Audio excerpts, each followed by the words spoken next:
The Horrible Gamers podcast may contain content not suitable for all ages. Listener discretion is advised.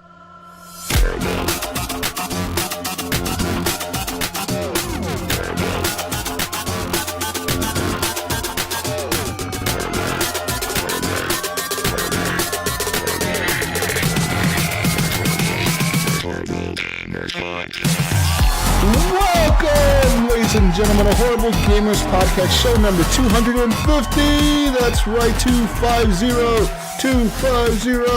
Yeah, that's right. On March the 30th, 2019, I am your host, Jesus Gonzalez, also known as Jesus Walks Out. Today, I'm joined by Henry Merrill, Gunny Chi from the West Coast, the best coast. Welcome, Gunny, welcome. Yay! April Fools. Big 250, son. Big 250.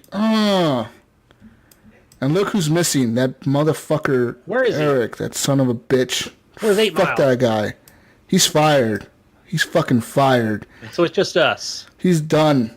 He's out of here. It's just us from now on, Gunny. Me and you are going to go on all the adventures of the Horrible Gamers for another 250 shows. Woo! Hell yeah. And fuck Eric. Whoa. Anyways, we got another guest here. This guest is a special guest. He's a streamer, like a streaming machine. You know, on Twitch, those super streamers that stream all the time. He's one of those. And like, I don't know how they do it, but they do it all the time. He also listens to the show, and most importantly, he is a Patreon member of the Horrible Gamers. Thank you for that. The newest Patreon member, actually. Welcome to the show, Porkchoppoo. Porkchoppoo. Thanks for having me. Hey, thank you. You're from a streaming group, right? Is it a group or is it like a thing, a network? What is it? It's a group. Okay. I mean, yeah, you could just call it a group, yeah. All right. Mention your group. Plug. YouTube Bandits. Yeah. And we stream on Twitch. We pretty much just play Sea of Thieves. We'll play a couple of different games occasionally, but pretty much Sea of Thieves. So, and yeah, and it all goes to a good cause, too. I'm sure when you saw yesterday when you came on, we have a robot called the Hugbot. And he is awesome, and he is going through end stage chronic kidney disease, and all the proceeds to go to him. So, oh, that's awesome. To support that's him, great. Yeah. So it's great. So, and it's fun, and yeah, we enjoy ourselves. That's cool, man. Yeah. So the Pea Soup Bandits, find them on Twitch. You guys stream exclusively on Twitch, right? Yep. Okay. And you can find us Mondays, Wednesdays, and Fridays and Saturdays, about 5 to 6 p.m. Like, it's at West Coast time. Okay. I was waiting for that. I was like, West Coast, East Coast? Don't know. I'm in the Central time zone, so, I'm right dab in the middle. Yeah. So, yeah. Awesome. Well, thank you for coming on, and thank you for plugging that stuff. A funny story, people. This is the guy. He's the guy that I ran into when I was playing the Forsaken Shores with Jonathan and who the hell was it? It was Jonathan. Who the fuck else was it? Was it Mojo? I don't know if it was Mojo. Who was with us? I know for a fact it was me, Jonathan, and somebody else. We were playing on Sea of Thieves, and we were like in the Forsaken Shores. That's where all the volcanoes are at, and the volcanoes are constantly exploding and all that good stuff.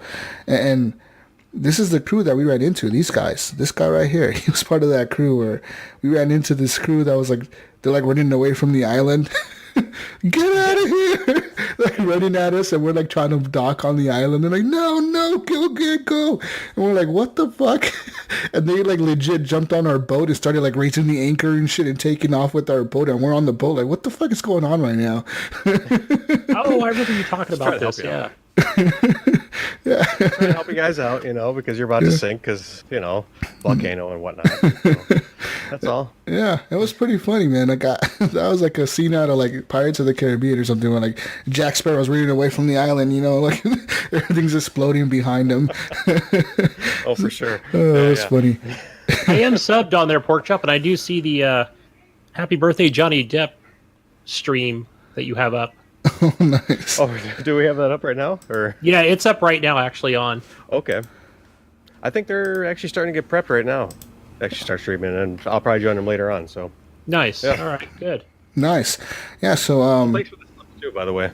We appreciate it. yeah, appreciate it, man. Like I had a lot of fun running into you guys. You guys are probably the best crew I've ever run into in Sea of Thieves. Is probably you guys, the nicest. I mean, everyone else that I've run into sure, are just dicks, and they try to like attack us right away, or they go in and just be hostile as hell.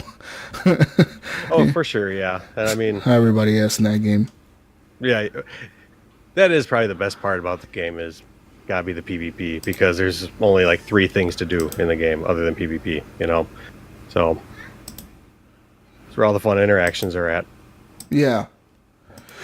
Anyways, people. Anyways, we're going to talk about other things, such as Twitter. You can follow us on Twitter at _HorribleGamers. You can also join our Facebook group, Horrible Gamers Podcast Community, on Facebook. It is a closed group, so that means anything you post in the group is not visible by people outside of the group, because they're not part of the exclusive club. Yeah.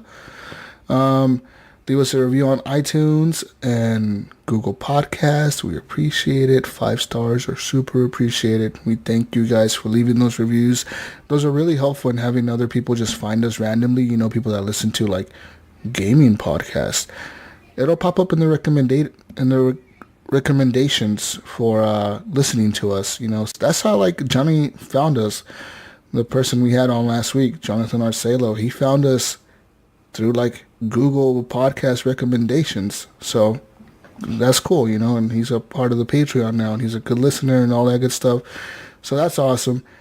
Anyways, you can also email us feedback at horriblegamers.com. That is our email address. You can directly email us there, and that'll go right to my phone. And you have any complaints, any grievances, you hate us, you really, really hate us, just go ahead and email us there. We'll take your your fucking shit talking to heart, I guess. Patreon.com/horriblegamers is where you can go and support the show at Patreon. The money goes to the show. Me, I need it because I'm broke as fuck. Patreon.com/horriblegamers. You can go and support us like Jonathan Hall has. Alan Maybe, Joshua Wolf, Evan Tanaka, John Jerome, Adam Sunday, Clint Theo, A Dirty Bite, Robbie Wheat, David Steiner, Brian Capessa, Nathan Malice, The Mayo, Jonathan Arcelo, and Porkchoppoo. Yeah! Yeah! Woo. Oh man, this is getting long. Like, imagine, man, it's getting longer. We're just gonna have to like take breaks in between there to read the whole list. Jeez. Fuck. Ran out of breath here. Anyways, our intro song is done by Fowler and Twisted because it's called Breakout. Our outro song is done by Broke for Free. It's called Night Owl. You can find those on, Spotify, iTunes, YouTube, all the fucking shits. Just find them. Anyways, let's talk about video games, people, because that's what we're here to talk about. Video games! Let's talk about them, because I want to talk about a video game I played this week, Gunny.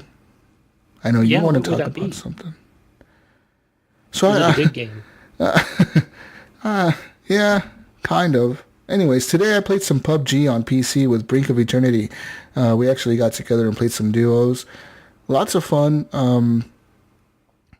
There's one thing that I don't like about that game. For example, other PC games that I've played on there, they all seem to like, if you have like an alright computer like I do, you can run most games at some settings and you expect like a certain amount of frame rates. PUBG doesn't give a fuck. It just does whatever it wants to do. It doesn't care. It goes up and down, left and right. It's not stable at all. No, dude, like the frame rates will go from like 150 to like 100, like dramatically, like just drop like in a second, dude, and then they go back up to 150, or they'll go from like 120 to 60. Or to 75, or like it just drops a lot and goes up a lot, and it fucking makes everything kind of like weird. It's a weird experience, you know what I mean? And I kind of hate that. I just don't like I get it's cool to have the high frame rates when it's constantly high, but I hate the dropping up and down, because that really fucks with my eyes. Yeah, that wide array of just... It's just like it goes from like literally, dude. It goes from like 130 to like 60 because I'm picking something up or something's happening on the map or whatever. I don't know what the fuck it is. I think I had maybe this might tie into the same thing, but I'm playing Division, and I was complaining to the mail. I'm like, yeah, it kind of runs like where I might even have it locked at 60. Yeah. But still, like I'll pick something up really quick, and I want to keep running because I'm getting supplies or some kind of loot, which should only take about 2 seconds. Holding the F key and it just kind of chugs a little bit. But I did overclock it today, and it did seem to help because I can't run the game at like a higher process or something. It doesn't allow it. Yeah. So it might be part of that too because I checked the forums and it did say it has something to do with the anti-cheat system. Yeah, so, I mean, I don't know what it is, man. It's just the game runs up and down, up and down. So, actually, I was going to lock it to, like, 60 frames a second just to, like, not deal with that bullshit. And then I decided not to. I just limited the frame rates to, like, 100. So, maybe I don't have that such drastic drop. You know what I mean?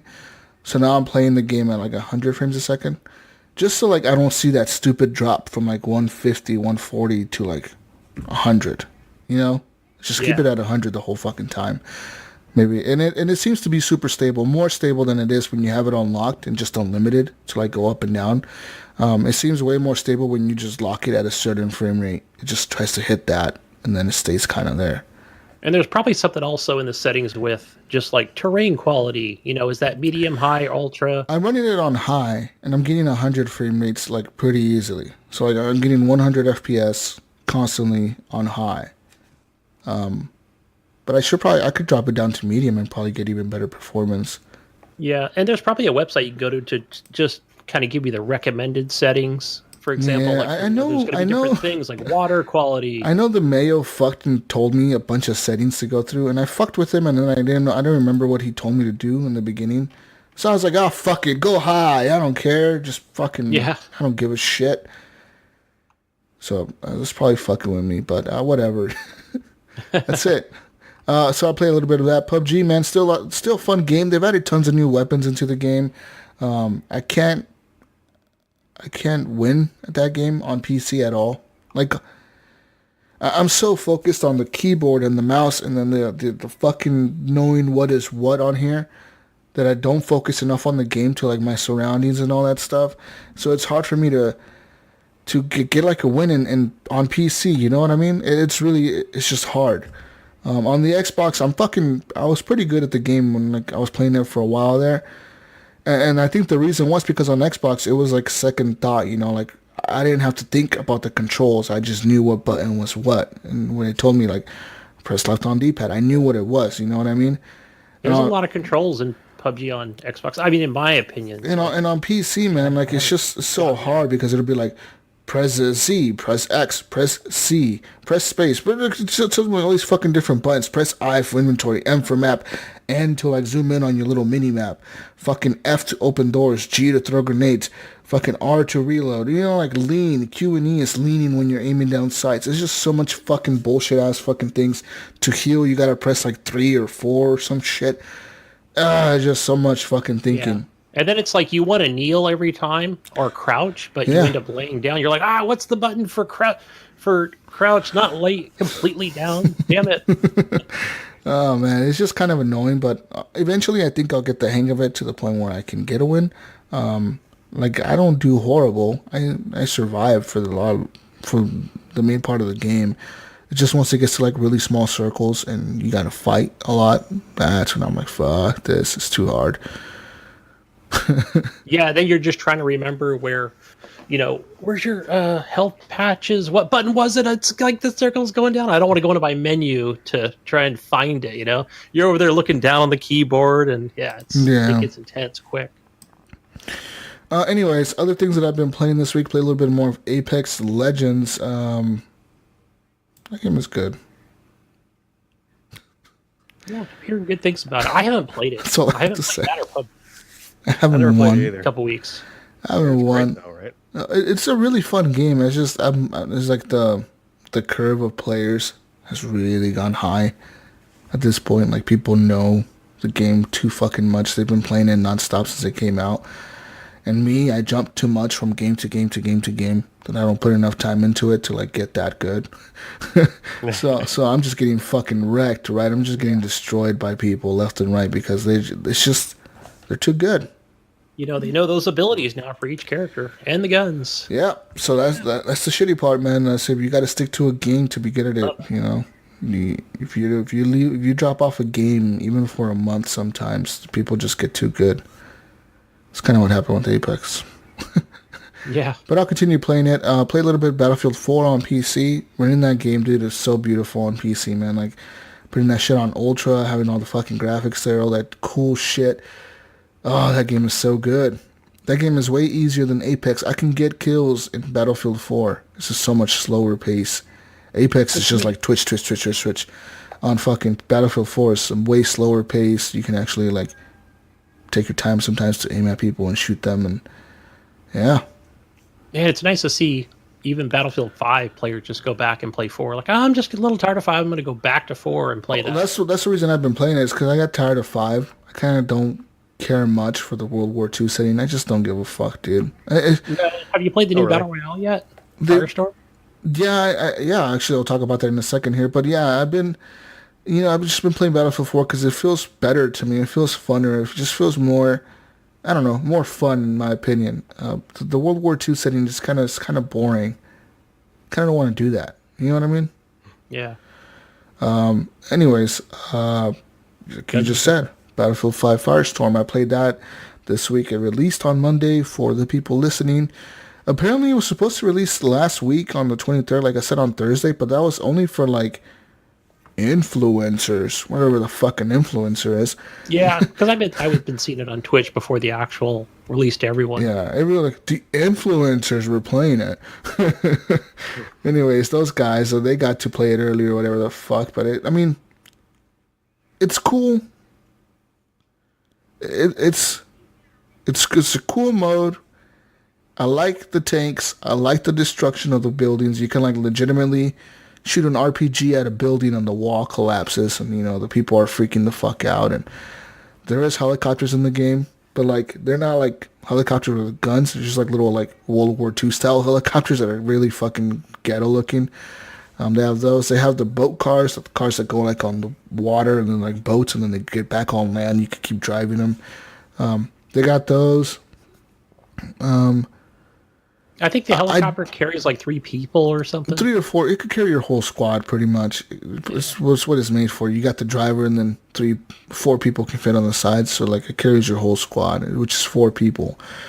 One thing that I like the most about the game, or that game mode or whatever, is the fact that like the map, it's a huge map, right? Like they made this huge map with like snow, mountains, and then the other side is like forest and grass, and then the other side is like water and shit, swampy areas. What I like is that they have this huge map, and when you start the match, they've actually the match that you're playing and the map that you're playing on is a section of that bigger map. So each time you play, you're gonna land in like a different looking area. You know what I mean? Yeah. So you don't see the same locations and the same buildings over and over and over, kind of like an Apex or PUBG or name any other battle royale game. You know what I mean? They all do it the same way, where like they're gonna let you drop in the same map over and over and over and over, right? You know where the things are, and this one's a little bit different. You can learn where the things are, but you're gonna have to memorize the sections of the map and be like, okay, we're dropping in this area, so we can go here. We're dropping here, we can go here. So like, yeah, like they're moving the sections of the map around when you're playing a different match. I like that, because that's the one problem about the Battle Royale is I played the Blackout mode on Black Ops 4 for a little while, but you're just dropping in the same spot over and over and over again, and I personally just get like a little burnt out on it, after a while. So yeah. No, I agree. I mean, but we can't say the same thing, Porkchoppoo, about Fortnite, because people, that is, I don't know, is that just a different beast altogether with maybe from what I see from streamers. Not that I've played a lot of that game, but they're just like they land in that same spot over and over and over again, and they just find it. It's just like, yeah, that's where we're going. That's where we go every day, 8 hours a day. It's like, fuck, change it up. Oh, for sure. Yeah. I mean, I think you just kind of get familiar with the place and maybe know how to defend it or, something like that. And just keep on going with it, I guess. You know where that loot is, that high-end loot, That too, yeah. Yeah. Yeah. Pretty much. So that's pretty much Battlefield 5. So yeah, they have these drop points. They also have these locations on the map. So for example, you're running through the map and you see like an A on your minimap. You're like, what the fuck's the A for? So you go there, and when that point unlocks, there's like a control point. You have to capture it, kind of like in Conquest, where the ticker's going up and you're capturing a flag. It's kind of what you're doing here. Your squad has to capture this point. Once your squad captures it, which it takes a while, it takes like a bit. It takes forever to go up. Once you cap it, like a loot comes out of like the fucking ground or something, like boxes appear or whatever with guns and shit, like high. I don't want to say like super high tier loot, but higher tier than what you usually have. They usually be like purple guns or blue guns. So purple is the highest. Then it goes blue, then it goes green. So they have tiered loot in this game where like the green guns are not as good as the blue guns, the blue guns are not as good as the purple guns. Like that, right? So you're going to get this loot if you capture the points, and then that's it. The point's done. That's it for that match. The point is done. You got to keep moving on or whatever. The circle is a fire. It's a fire circle, guys. Fire circle. That's why it's called Firestorm. Firestorm with fire. Big fire. Good fire. I like when they hit the buildings just explode, too. That's my favorite part about it. It's just like the fucking fire's just destroying everything around you. You're like, holy shit, dude. So yeah, I've been playing that, and it was fun, like I said, but there's something about it where it doesn't feel good. The shooting doesn't feel good. There was something about, I don't know if I've just been playing on PC too much lately, but I was trying to shoot people. And I was playing this on the Xbox One X. And I was trying to shoot people, and like my gun would be like way off. Like I was like, what the fuck was I trying to aim at that guy? Like what the fuck am I doing?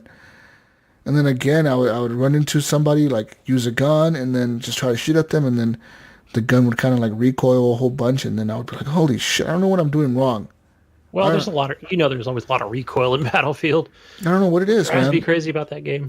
What's going on here? Is my brain like fucking failing to remember what a controller feels like or something? What the fuck's going on right now? I don't know. You can't decide, man. Mouse and keyboard, back to controller. Yeah, it's a tough decision. Hey, how do you feel about the loot being in that? I don't want to say Fortnite style, but it is, right? It just kind of pops out and spreads a little bit. Instead of it being in a box like PUBG, like once you kill an enemy. So you can kind of see that loot if you just kind of move your cursor or your controller around to see each loot item. Oh, I don't care. I don't give a shit. That doesn't matter to me. That matters to you? I don't think so. I mean, I don't. No, I mean, I've played both, and do you got something against the loot popping out of people or something? No, because you know how like in PUBG you have to like scroll up and down. Yeah. To kind of find what you're looking for. Yeah. Where in this game you're taking your gun and you're just trying to hover over each item to pick it up or choose not to. I don't know. I think you're tripping out, Gunny. No, I just wonder if you'd rather have it in a PUBG style. Stop doing drugs. That's what I'm going to suggest. It's a little more streamlined because there's one less menu you have to go through, It kind of is. What you want, sort of. Yeah. It makes it streamlined. I mean, that's kind of the way Apex does it too. When somebody dies, everything's in a box. Yeah, You just go up to the box and click on the box, and everything's in the box, and you just take all their stuff.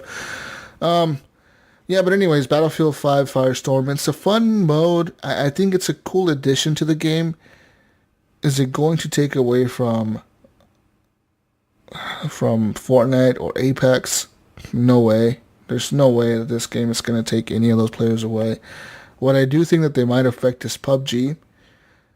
But even then, I don't see it happening either. PUBG is an established game already. It's been around for 2 years now, and too little, too late for Battlefield 5 to get into the battle royale scene. You know what I mean? Yeah, I agree. Like they did it. They did it, and you have to pay for the game. And on top of that, you have to pay $60 for the full game and to be able to play this mode. It's like, why would you do that? No one wants to do that. If they would have released it as a free-to-play thing that's like a standalone free-to-play experience, then maybe they could compete with PUBG a little bit, you know, because it's a free fucking game. But being a $60 game or whatever, you have to be, you know, on PC, you have to fucking either be subscribed to their premium service or pay for the game itself outright. It's just asking too much from the player, and it's not offering enough. As much as they do the cool destruction, they got cool vehicles in the game, they got a cool looking fire. Whoa, fire. They got cool looking maps. The maps are really cool looking, you know, like this, like on the snowy areas. You see the snowflakes going by and shit, and super cool. It does look good, man. I can tell you just watching some of those fights take place cool. on the side of the mountains. Yeah, it looks cool, nice. but I mean, I don't see like it affecting much of the other games at all. I don't see it being trendy at all. If it did come out during the release of Battlefield 5, think about it. Like, who's talking about it? Battlefield 5 players, that's about it. Ones who already existently own the game. I'm talking about it because I played. The only reason I played it is because I already owned the game, and I was like, well, I might as well play this fucking thing, I guess. No one that I know, Players just bashing it. no one that I know that has played this gives a fuck at all. Yeah, I mean, it was to be expected, right? And here it is. That's what we expected. Yeah. But we already have enough, right? We've got Not too many. other battle royales right now. Everybody says it's true. So why go play this instead of Apex? There's no reason to. Anyways, anything else that I've been playing here? I've been playing. Beat Saber? Did you put the headset on? No, I haven't played that in a week. I haven't played much else, man. Honestly, I'm just kind of just hanging out here, you know, on my PC, playing games on PC. Played some more Civ, played some more Frostpunk. Those are like the types of games that I just kind of go back to every week. You know, these fucking strategy games that I'm trying to figure out how to beat. That's really it, man. Honestly, I haven't played much else. Did you play They Are Billions? Did you ever download that on Origin? I have it downloaded. I wanna hear your launched thoughts on it, that. but I was like, this is too lame. This is too complicated for me. I don't know what it was. It didn't catch me. The stupid, like, oh, make your fucking guy go left and right over here and put him on It's kinda patrol. weird. I didn't like it. I just want shit to be, like, automated for me. You know, like, I want strategy, but I want the people to be smart enough to do their own fucking thing at the same time. Like in Frostpunk, you know what I mean? Yeah. You make the people work, but they go to work. You don't have to, like, legitimately click on him and drag him over and draw a line to where his work is, to tell him where work is. It's like, no, the dude is smart enough to know he has to go to work over here. He's going to go over there and work. Yeah, You it's know? a punishing game. I never really got too far in it. What I did was game sharing, and but it's cool. It's a fun game once you get in. You get more people, and you know, and trying to manage more people is fun, especially when you have these other, what are they called, scouts or snipers or something. Yeah, they got, like, snipers. They got rangers. They long-range got attacks. scouts. Yeah. They got all kinds of shit. And it wasn't just fun. Pretty much, that's really all I've been playing, though, this week. That's really it. On my phone, I've been playing more of that Game Dev Tycoon. I fucking love that game. I just fucking love it, dude. It's like, literally, it is the best $5 I've ever spent on my phone. The best $5, dude. Hands down. Yeah. It's a $5 game. They put no fucking ads in there for you. They don't fucking shove shit down your throat telling you to buy fucking upgrade packs or whatever. It's just like, yo, dude, you give us $5 to play this game as much as you fucking want. Play it over and over and over and over and over. And the replayability value on that game, Game Dev Tycoon, on your fucking phone, is like hours upon hours upon hours upon hours of replay value, dude. You can just play that shit forever, man. It's fun. Nice. That's your go-to mobile, huh? It's my go-to mobile. That one, and like I got Like I always say, Plague Inc. I always go back to that, and I always go now. Plague Inc. Like they released a new game called Insurgency, and that's like kind of like Plague Inc., where you're trying to kill like off the bad people to like win the whole map or whatever. That's kind of how this is, but it's based like in a war, kind of like in Iraq, where you're trying to take out like the terrorists that are springing up around the map, while also defending your area of the map. But you have to take him out and not make him spread so far where you run out of influence points and you run out of money and you go broke and then you lose the match. It's kind of a weird game, but it's kind of fun. I could see it becoming like Plague Inc., but they need a lot of updates to the game. They've already done a bunch. It looks a lot like Plague Inc., but it's not quite there yet. You know what I mean? Plague Inc. has years of updates, dude. That game is like legitimately done. Is it?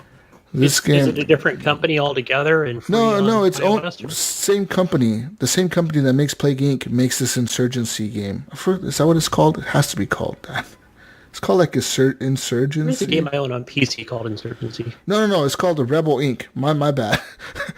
Yeah, you're trying to kill the rebels. I guess they're not terrorists. They're rebels. Anyways, to me, they're fucking terrorists, and they're attacking your people, and you have to defend your fucking bases and shit. And like you have to like buy upgrades for the villages and have to buy upgrades for the soldiers, and then like some soldiers you deploy there from other countries, so you got to send them back to their countries after so many fucking deployments or whatever. All that good shit. Nice. It's a fun little game. Anyways, that's all I played, man, this week. I want to hear what you guys been playing. I want to hear what Porkchoppoo has been playing, and yeah, let's go. What the fuck is that noise? Jesus Christ! I think I hear a cat or something. But my fucking neighbors, like man. a mouse wheel or something. Hamster. I just been playing Sea of Thieves. Got back into that. Actually, on Thursday, we just picked up on Nintendo Switch, so I've been playing that. Nice. I just got Zelda. Just kind of playing that a little bit. Great game, loving it. I'm almost overwhelmed by they just throw you right in the game. They just drop you in and say, "Here you go." And that's it. And so it's a little overwhelming at first, but I've been enjoying that. I haven't Porkchop, but I haven't even played it. It's great. It is a really, really good game, and it hasn't even quite hit me yet that I can take it with me. Like I feel like I just have to play it on my TV, like I do, my Xbox or my PS4.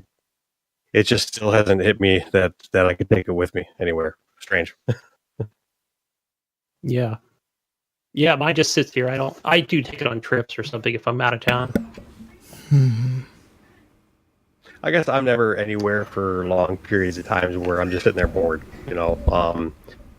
My work's too messy, so I don't want to bring it to, so I pretty much play on my TV.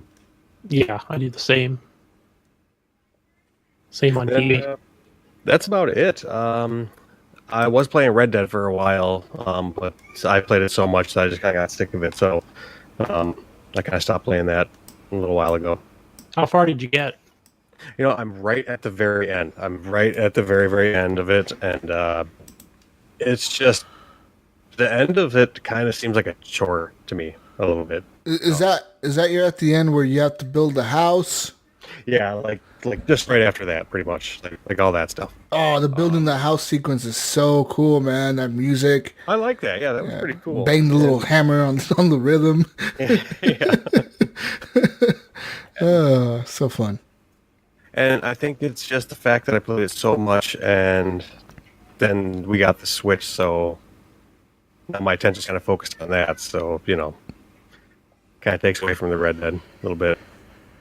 I agree. Have you played that Tetris 99? That I think it was free. I haven't played it. I grew up with the original Nintendo, and I was never big into Tetris. I don't know. It just never was. I'll play it, but I'm not going to be, huge about, excited about it or anything like that. I thought I heard somebody say an idea that they wanted to see, like, a Duck Hunt 99. And I thought that'd be kind of cool if they could do that. That'd be really fun. Yeah, how would you do that without a light gun? I'm not sure. That's the only problem is I'm not sure how it would work, but I heard that idea and I thought that'd be great. But yeah, never big into Tetris. I did just find just before the podcast that the Nintendo Switch Online channel where you can play the old school games. That's Yeah. pretty cool. Yeah, I do so I'm gonna that. be I was spending some playing time that on this there week, for sure. actually. Nice. I do have an old school Nintendo somewhere, but it's buried somewhere in my garage, and it's a hassle getting that thing to work. Yeah. You got a CRT, what is it called? Or some kind of older TV to actually play that? Yeah, the CRT. I don't have another CRT TV, and yeah, those they don't look too good when they're on the modern day TVs. You really need the old TVs to make it look good. Yeah. So that is the one plus about like playing the Nintendo Switch Online, because they make it so it looks well on the looks good on these TVs. But the games are limited too. What you got. Yeah, that's true. Yeah, I can't remember. I think I was playing Super Mario Brothers 2, 3, a little bit of original Zelda. Nice. Yeah, just for a few minutes or whatever, because my kid was on the PC. But some more Tetris 99. I suck at that game. Just kind of do my best game as possible. But again, I'm not playing it on the TV currently, so just kind of do it in handheld. Just too Okay. lazy to pick up the old bifocals, and not that I even wear like reading glasses, but I definitely need them for the Switch. Sure, right. Yeah, because That's what I kind of like about playing on the TV too, is because I got a big TV compared to a small handheld.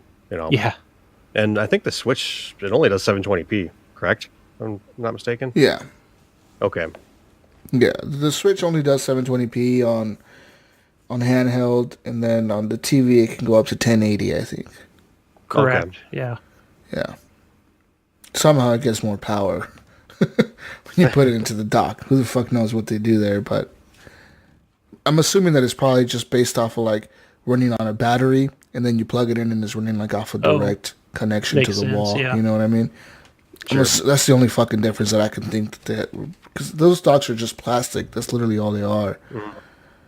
Unless it was just a cost-effective thing to put a 720p instead of a 1080. it had to be. It had to be a Yeah. cost thing, because no reason why they. Well, that would be the reason. It just. Oh not yeah, doing it oh in yeah, 80. definitely the costing is there too. Yeah, they're Probably gonna make another those things so $200, cheap. yeah. You know. Anyways, that's awesome, man. I'm glad you got a Switch, and I'm glad you're playing that. I'm glad you're having fun playing that. Thanks. Yeah, fuck yeah. Hell yeah. That's about it. That's all I've been playing. Okay.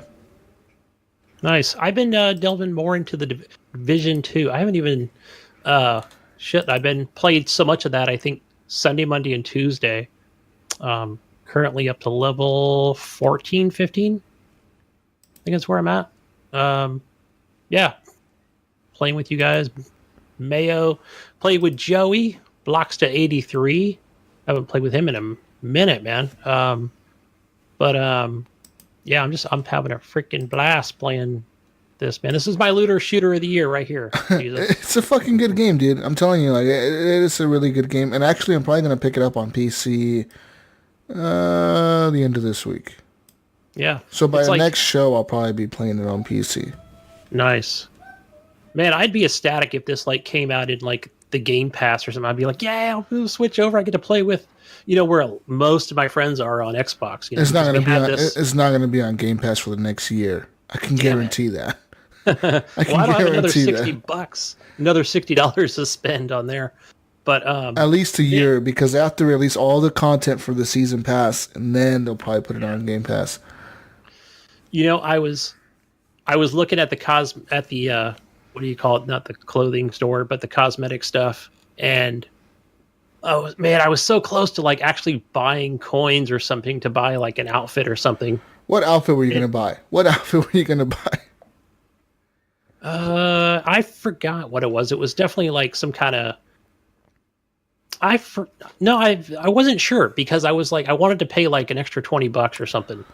My Why? finger was hovering over the button. 'Cause I Why? was still deciding. Like what the hell I wanted. Well, But give me $20, motherfucker. What the fuck are you gonna spend $20 on? Shit. but I resisted though, because I was like, no, I'm just gonna keep playing the freaking game. Don't worry about how I look, So 'cause you can't really change it too much. Don't worry, because at the end of the day, you're gonna get loot while you're looting, you're gonna get like T-shirts and fucking shoes and pants and hats and scarves and. I know, but it's like I mask. want a better hat, but I haven't gotten any hats. Just So take here's a off your brown fucking hat. shirt. I have 2 beanies and a fucking hat. That's what I have. Well, I need a better shirt because I think I'm wearing like a tank top right now. Who gives a shit? Go find a shirt somewhere. Just go. I want my loot. character to look badass since it's the third-person player game. Just go walk around and loot buildings and shit, and you'll find a shirt. I can guarantee you that. I need some. Yeah, definitely need some better shit, man. Don't pay for it. The fuck. Now that you said it, No. now they know you said it, and they know you were hovering over the store. Now they're not gonna give you any shirts now in the game. I got out of there, man. I was like, no, get out of there because I don't know. They know you've been in the store already. They're like, we're gonna make the game where it doesn't give them any shirts now. No shirts are Son of gonna a spawn bitch. anywhere.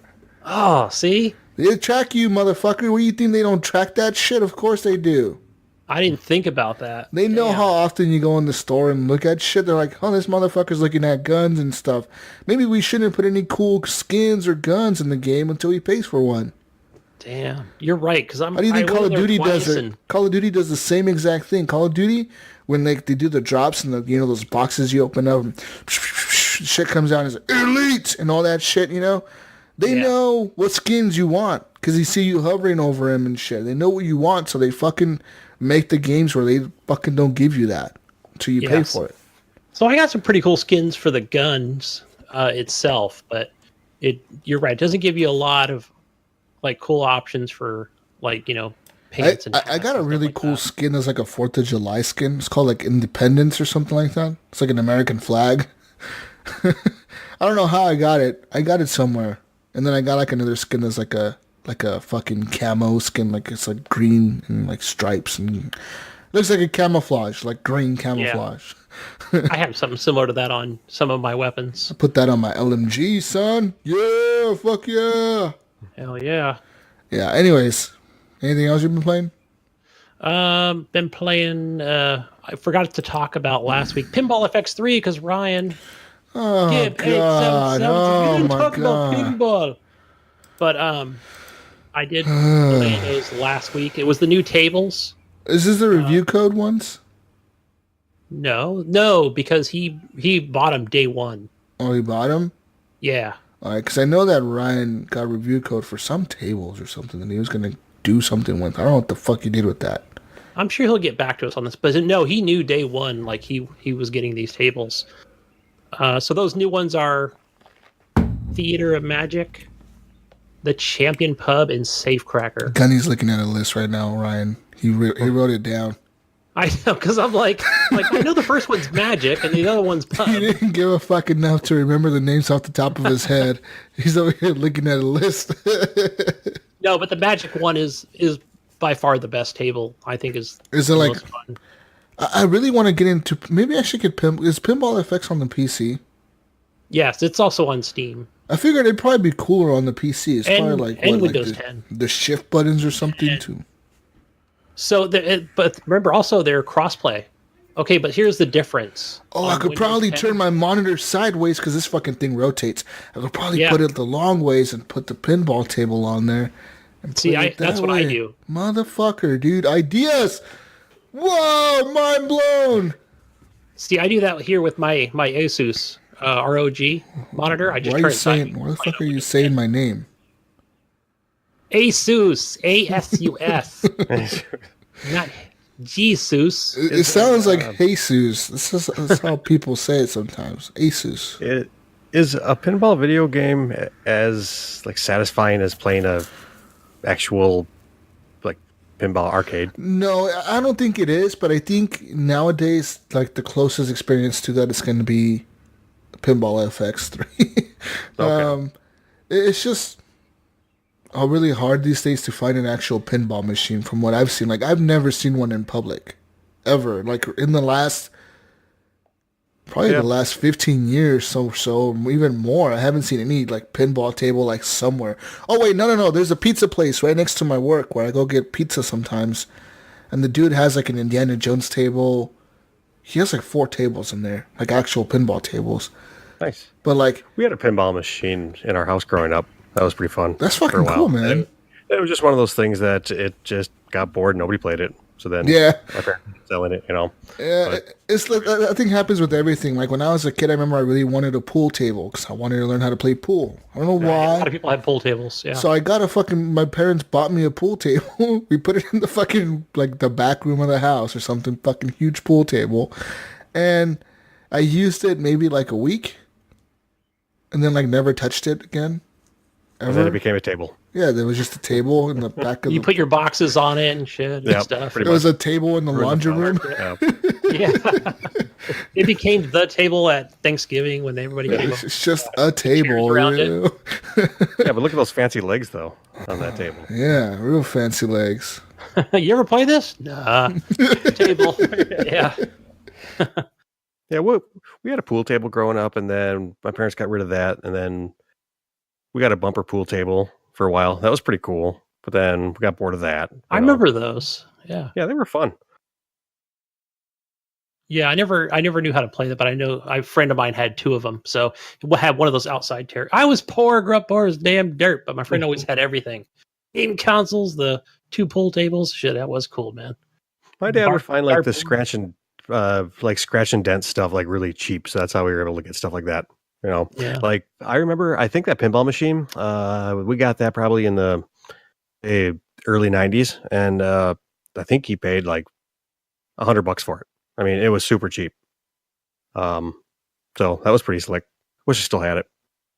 Yeah. I did have like some of the mini pinball tables. What are they, like quarter the size? Oh yeah. A lot Like of tabletop plastic ones, to them, and the fiberglass, but they were fun for just kind of especially when you're only 6 years old, they're a lot of fun. But Oh, absolutely. yeah, miss those. But Magic was a lot of fun. The Safecracker one was, I didn't understand what the hell I was even doing in that game. It was like, do I have just one ball or do I get three? It was a strange table. And the pub one was a lot of fun. Like just a lot of the animations, graphics, everything's really good. But like those Williams ones compared to like the regular Marvels, they do seem a little bit more difficult. Maybe because they're trying to capture that original, actual table themselves. They tend to go down the drain most of the time. So it was like games were more frequent. Okay. But yeah, those are the ones I always go back to. Back to the marble tables. Pinball. Whoa. Everyone Yeah, wants to turn your listen monitor to sideways. Get the full feel of the freaking table, man. Turn my monitor sideways. It's a good idea. Turn the See, fucking okay, thing. so buy them on Windows 10. You can play them on Xbox or PC. Does that wait, make sense? you can? It's Yeah, it's a crossplay. play anywhere thing? It's a play anywhere thing. So when I turn on Windows 10, I can't play any Orion tables.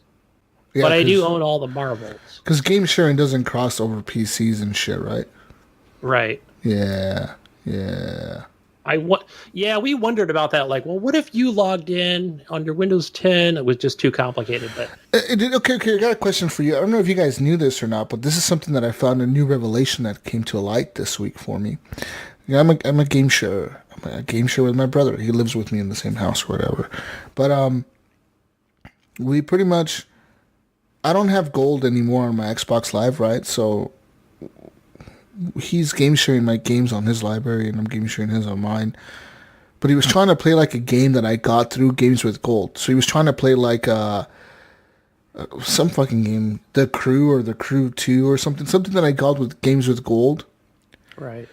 And when he clicked on it, it said, the person who owns this title does not have Xbox Live Gold. Please have them resubscribe to be able to access the game. So I didn't know this, but I was under the assumption that Xbox Live Gold games that you got with gold were yours forever to keep, no matter if you had gold or not. That's not the case, because it's telling my brother, like, the person who owns this doesn't have gold. They need gold to access the game. So does that apply to the Xbox One games, or does the keeping the game forever thing only apply to the 360 backwards compatible games we're getting for free that are super old? Because I know they keep, like, people keep, they're, like, every time I hear arguments for, like, Xbox Live Gold and PS Plus, people that defend Xbox Live Gold are like, well, Xbox Live Gold lets you keep the games forever, no matter if you're subscribed or not. Whereas PS Plus makes it very clear you got to have PS Plus to keep playing those games, right? You got to access those games. You're gonna need that PS Plus subscription. But on Xbox, they keep saying, "Oh no, you keep your games forever. If you ever run out of Xbox Live Gold, you can still play those titles." And that's not the case, dude. Because I don't have Gold. I cannot access certain games that I have downloaded from Gold before that I got through Gold. Yeah. The only thing I can think of is... I need to check the 360 titles. Maybe the 360 titles I can download and play. Yeah. Because I'm thinking, like, for example, when the games pop up on Tuesday, when it's like, all right, here's your Games for Gold game. Yeah. I think if Ryan, my game share person, claims it before I do, I think what happens is it just kind of tells me, like, it even tells me, like, oh, you don't own this game, but you can play it or something. Because I never get to claim it because he already downloaded it. You can claim it, though, Gunny. If you have Gold, just go and click on it and be like, go to manage it. Go to see, put view and store. Then when it takes you to the store to launch it, it'll say play now, and then it'll say buy now, or install, or purchase to own. You just click on the purchase to own, and it's free. Oh, see, I never did click on the purchase to own. You got to do that to get those games. Fuck Ryan. Ryan's taking all the free games. That son of a bitch. I never thought to go fucking click Canadian. on purchase. Yeah. You tell that goddamn Canadian to take his own games. Fuck. See, I never. Yeah. See, that's what I got to go do because like I said, I might screwing me over here, man. Fucking Canadians with their bullshit ass taking their games first. Those Canadians have been free loading for way too long. You tell them. But yeah, man, like that's something that I came to light. I don't know. I was always under the assumption that I could play those games forever as long as I had my Xbox account. I didn't know I needed Gold to access some of those games. Yeah, well, and then you're adding another element too with Game Share, so that could further complicate things, I guess. It's not that. I don't know what it is. Maybe it is that. Maybe it is because I'm game sharing, but I don't think that would be the case. So is the game sharing, is this on different consoles, or is this just different profiles on the same console? No, we're different consoles. Okay. So he has like his Xbox One X. I have mine over here or whatever the fuck downstairs.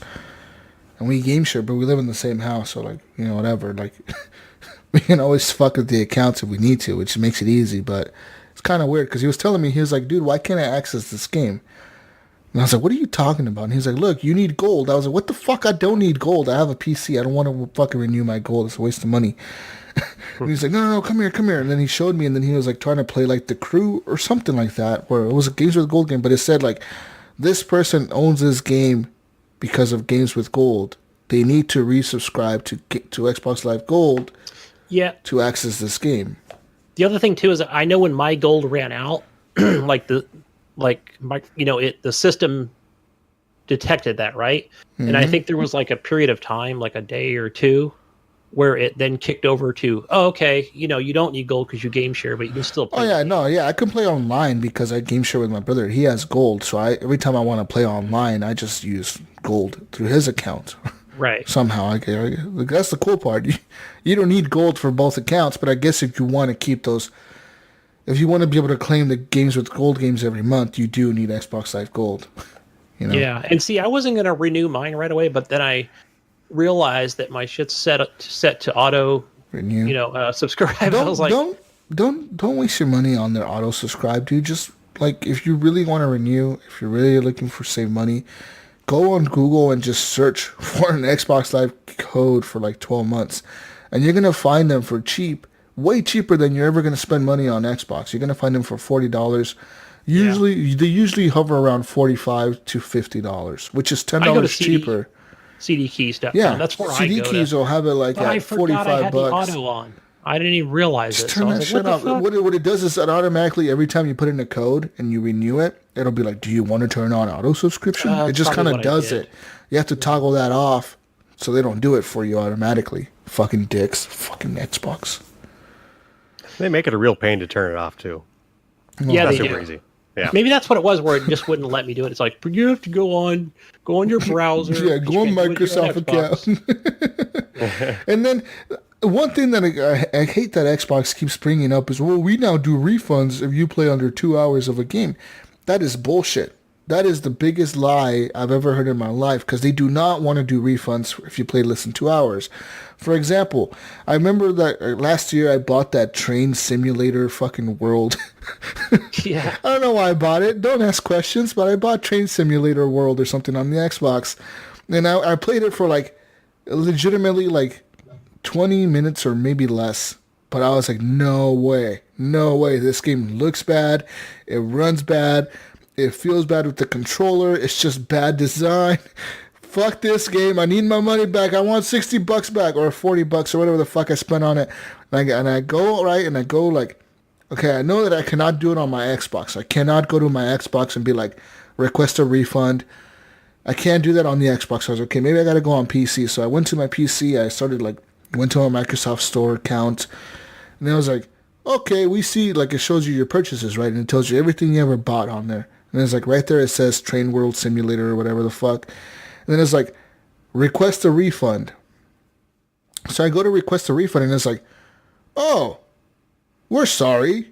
You need to contact Xbox Live Support to request a refund.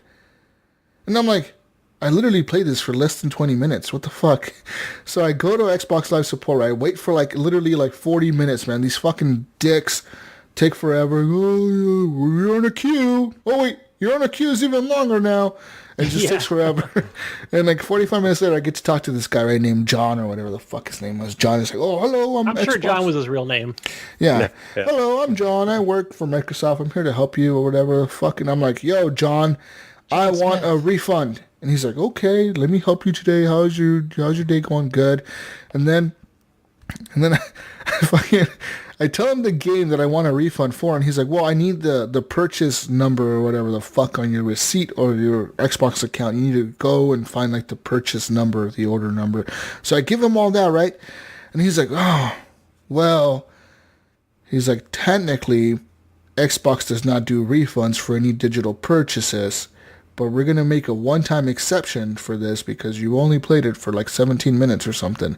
And I'm like, dude, your policy on Xbox.com says that you guys do refunds if you play less than 2 hours, motherfucker. I even told him... I'll be calling you the next 4 days. I even told him, like, Phil Spencer at E3 on stage said that you can get a refund if you play less than 2 hours of a fucking game. And that was your big feature last year at E3.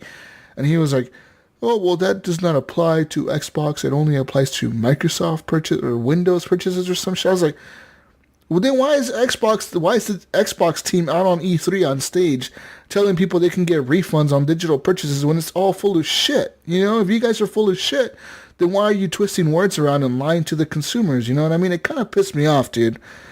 And the reason I bring this up is because Steam, dude, makes it so easy, dude. Like, you just literally click on a thing, and it's like, what do you want to do with this? I want a refund. Why do you want a refund? And it gives you, like, a list of, like, it's not fun. I don't like it. The frame rates suck. The graphics suck. The game is not what I thought it was going to be. I bought it on accident. I always put it's not fun. I literally have done that for like 5 games. And like 30 minutes later, it's like, oh, we put the money back on your account. Do you think John looked in the next cubicle over from him and said, who's Phil Spencer? He probably did. Who the fuck is that guy? Is that our boss? But like, I legitimately was pissed off at the dude because I was like, you're full of shit, man. I was like, this is your fucking policy, and apparently it's not their policy, and it's all a fucking lie. So next time somebody tells you that Xbox Live is better because you can keep your games with gold or because you can return games, you tell them they fuck off and they're full of shit because you heard it here. Motherfucker. Well, Game 877 did have the same exact experience. Did he? What was this one time only? Yeah, a one-time exception for you. It's Don't like, call us again. what? One-time exception? I've been an Xbox Live member for like fucking 15 years or some shit. What the fuck are you talking about, guy? Yeah, and Ryan did it right after they announced it, too. Yeah, like literally, it's not implemented. They announced it and they don't even have it, like, their employees don't know shit about it. So they're like running off of like... They're running off of like old Xbox Live ideas or rules or whatever. Like they don't have the new updated handbook or something. They need to send it out to people. Handbook. Third-party company out of India, you know? Send the fucking handbook to India, Microsoft. Don't just say shit on stage. Make stuff up Right. as you go. anyways. Jesus, I played Resident Evil 2. Oh, fuck. Ooh, I am at the good one. very end. Oh, whoa. Well, like your first I was playthrough? only 30 minutes away from. Well, I think I'm near the end. I'm basically on a elevator thing with Mr. X, fighting Mr. X. Okay. And he just destroys me every time. I've only got like one, health potion left or whatever the fuck it's called. And I'm just like pummeling the guy with my shotgun. I've got the freaking my pistol and throwing grenades at him. Mm-hmm. And I went and I got frustrated and went and watched a little YouTube video, and it seemed like it was easier for that guy to actually get through it, avoid, him from attacking you. He was good. Man, I'm playing this in baby mode. I knocked it down like halfway through the game. I'm like, I gotta go to baby mode because I can get more ammo. So I've got plenty of ammo. I just don't. You talk a lot of shit, motherfucker, about Wolfenstein and baby mode, and then you turn this shit down to baby mode. I knocked it down. Hey, but now I know where the enemies are. I can just play it. Well, it does do a really good job at making you feel like you barely have enough just to scrape by. Yeah, because it'll even show. Yeah. It's like he's got his left hand and he's holding his side and he's got cramps or something. And he's moving half the speed that he normally does. And Leon's like, "Oh, I'm gonna die."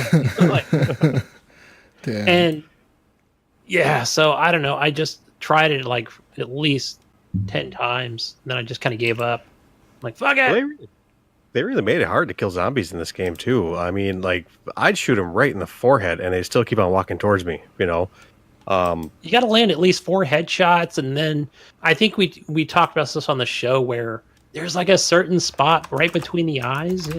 You can one-shot kill them, but it's rare for me to ever get a one-shot kill for any zombie. Okay. Yeah. But I mean, they move slow enough for me to actually take them down. They just kind of group up too. Scared the hell out of me today. Yeah. Jeez, like that. Like I think I was like trying to avoid him, and I'm like, I'm gonna stand over here. He can't get me. And a freaking zombie came up and bit me in the neck. I was like, holy crap, Yeah, I almost jumped out of my chair. I was like, where did you come from? Shit. Fuck. Definitely has those good jump scares. Yeah, but I'll before throwing the controller across the room, I just set it down. I'm like, I'm going to come back to this. Either I'm going to do it later tonight or tomorrow and see if I can finish this game up. Good stuff, Gunny. I'm proud of you. You finish games. I never finish games. That was the fucking point about me coming on I was like, hey, I'm going to be able to say I finished this game on the show today. I finished a game, but I haven't. No, you haven't. Were you gonna finish Metro? Did you say you were gonna finish Metro? Oh yeah, haven't played that since last week. Too many games out there. There's so many. Pretty good. Man. So Metro is good. Okay. Yeah. I was on the fence about that, but I was kind of listening to you guys talk about it on an older episode, and it actually sounds really good. It's a lot of fun if you like a mutant dystopian future where or past where the nukes went off and like the world has ended, kind of, and you want to be a Russian hanging out with this crew of people that are riding on a train going through the world to find a new haven or whatever. This is the game for you. Nice. We found a new place to live. It's a good game. It's very immersive. Like there's no HUD in the game. Everything's like on your wrist, like on this little pad thing on your wrist, and you put on your fucking gas mask when you go into like toxic areas or whatever, and then you gotta like wipe your mask. You gotta keep an eye on your timer to like change out your filters, and if somebody hits you in the face or something, attacks you, and they jump on you and start smacking your face, they'll break your mask. You gotta put tape on it. And then if they break it again, then like your mask can completely break, and then you're gonna be choking and dying. So like you gotta repair everything all the time. It's a pretty cool fucking game. Okay. The only reason I haven't finished it was because the aiming on the game was very bad. They did a really shitty job with the aiming on the controller. Like Terrible. It's just like it felt really sluggish. So like you turn and it's like really slow, like super slow. Like the guy would like barely turn or barely aim.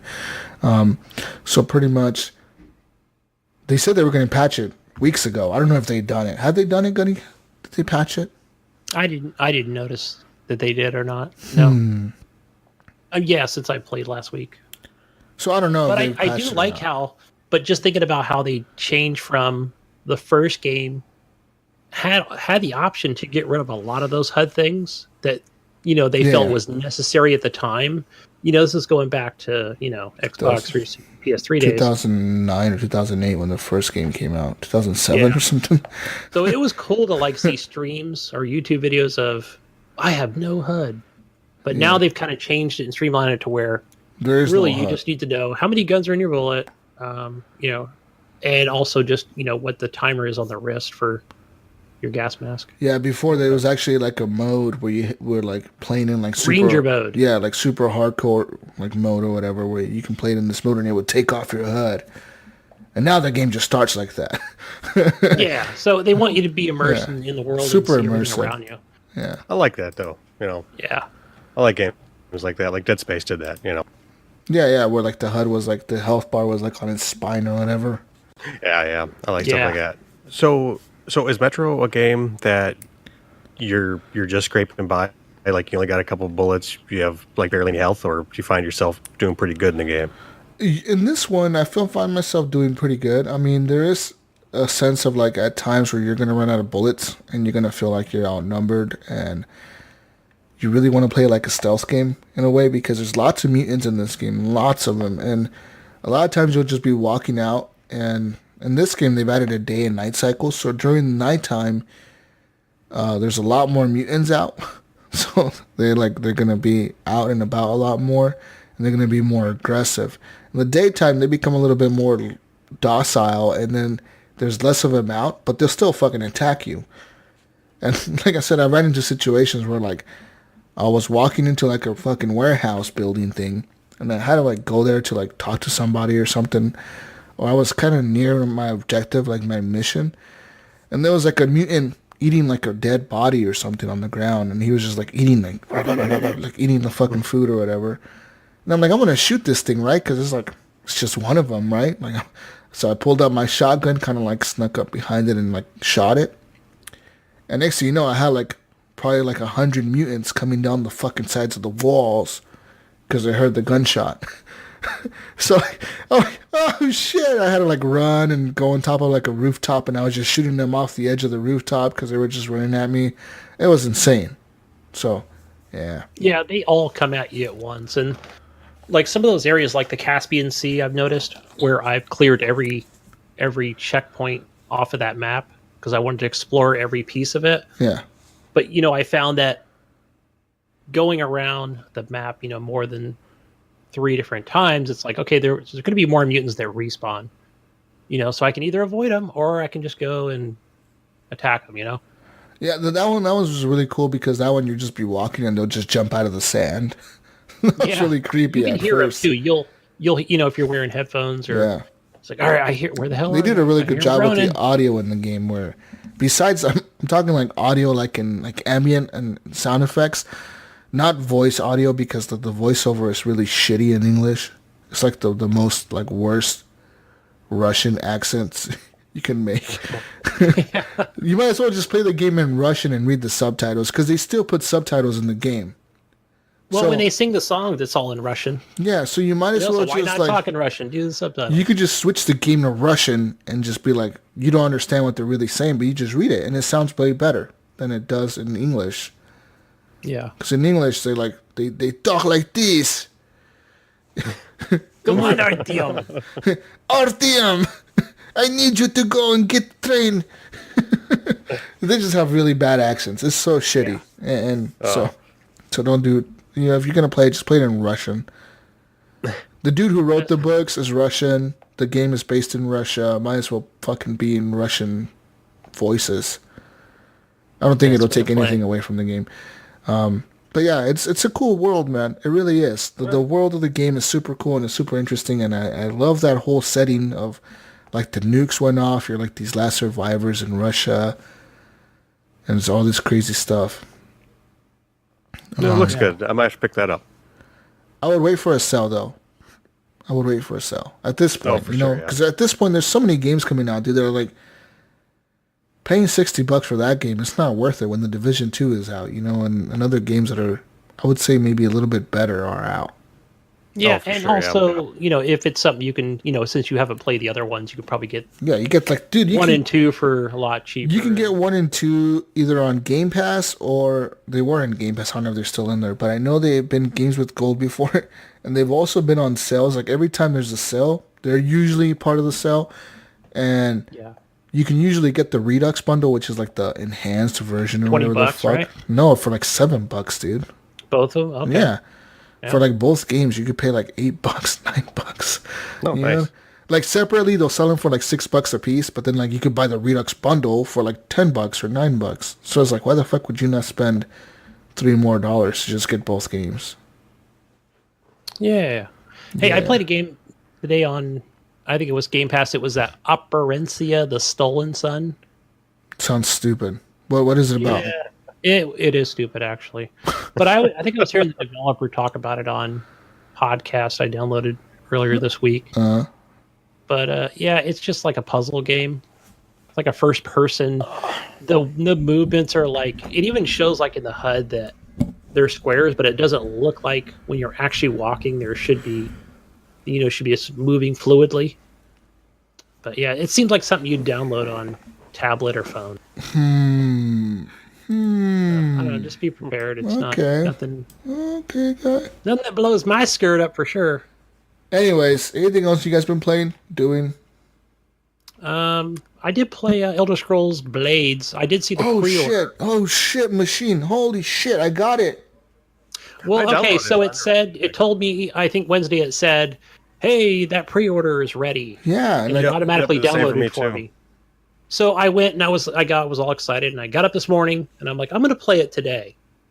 Went ahead and logged in, using my Bethesda code or whatever, you know, my credentials. And then like it basically came to the screen. It said, hey, we're only allowing a certain number of players to play this game.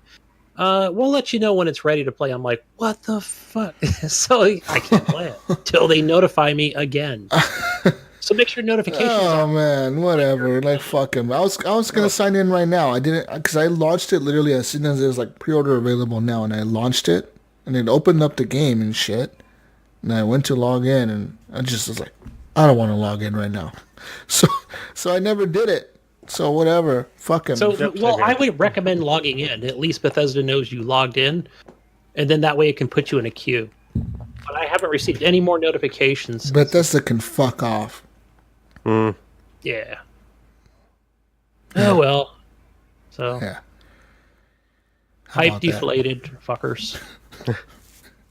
But that's all I've been playing, man. Woo! Anyways, let's get into a round table, square table, long table. This week, I think we have a longer rectangle table. We got a 3-way. Is it a triangle table? It's a triangle. All right. Triforce. A 3-way triangle table. Yeah, triangle table. Woo! Anyways, let's get into our discussions. This week, I want to talk about you. I want to talk about Porkchoppoo. Aw, me? Porkchoppoo. Yeah, little old you. We're going to talk about you. So, Porkchoppoo. You're listening to the Horrible Gamers. Obviously, you listen to the show. You've subscribed to the Patreon. How did you find out about Horrible Gamers? Actually, I think I found you guys when we ran into each other in Sea of Thieves. Yeah. So, yeah, I think that's how we all found each other. And then I've been listening to your guys' podcast ever since. So, oh, that's awesome. Thank you, man. Like, honestly, I appreciate you listening. Yeah, that's... I say that I still remember everything that happened that fucking night just because of that event. It's just running into you guys like, get out of the fucking island. We're like, what's going on? Yeah, it was me, Jonathan, and somebody else. We were like, just like, oh, let's go and check these guys out. You know, we thought like you guys were gonna attack us or something. It's like, dude, they're running at us. And it's like, what? They're like, all I heard on like the cannons. The proximity chat was like, go, turn the boat around. We're like, what the fuck?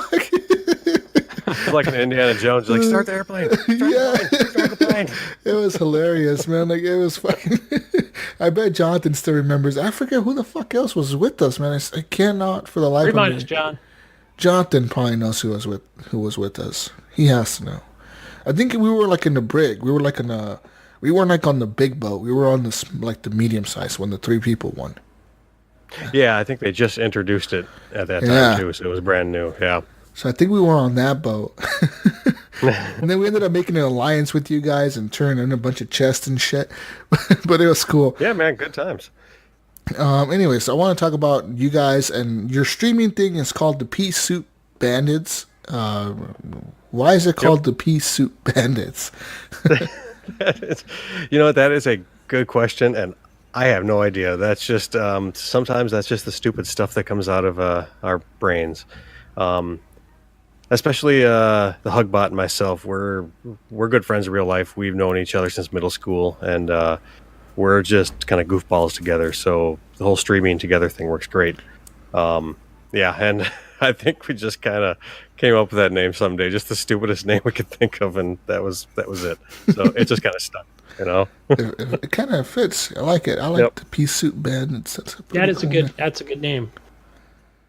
All of our followers we call Peenies. So thanks to all our Peenies out there that are watching and following us. Damn. Okay. Yeah, I don't know where to go from here. That's all the questions I had. You were supposed to keep talking, man. You're supposed to keep talking. Oh, sorry. Porkchop, I want to know where you got your gamer tag or your user ID. How did that come about? Oh man, I just wanted to come up with something funny, and so I just put the 2 words pork chop and poo together, and that's literally it. And I did that on Xbox 360, and I've had it ever since. That's it. There's no like big grand scheme about it. I was thinking food and feces. I'm thinking somebody pooped on a pork chop sometime. Something happened pork there. chop sounds funny, and poop is funny, so I'm gonna put the 2 together. There it goes. That works. Nice. So, yeah. But yeah, we've been doing the streaming thing, since like August, and it's been just growing, and people just seem to keep coming back and watching us, you know, and we have a fun time doing it, and it goes to a great cause, you know. It all goes to Hugbot, and yeah, we just try to have fun with the game, and we're just goofy as hell too. So yeah, it's awesome. It's been really really fun, you know. So. One cool thing that they do when you subscribe to their channel, they all put your name on a sticky note and put it on their face.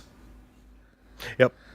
And so we will be in the middle of battle, and people will actually wait to subscribe until we're in the middle of a battle, and next thing you know, we get a subscription, and we all got to stop what we're doing, and we got to write their name on a post note and slap it on our face, and Shit. It usually ends up with us sinking or in a panic to try and get all the water out of our ship after we're done. Oh man, we've had it before where somebody came in and they dropped 14 subscriptions, and so we had to write 14 names out, and we all died. We lost our loot. You know, it was It'd be like messed up to do that like right after you guys did like some crazy epic battle, like getting a fort or something and getting all these fucking chests, and then like somebody did that, like, oh fuck. Well, it's happened. It is absolutely happened.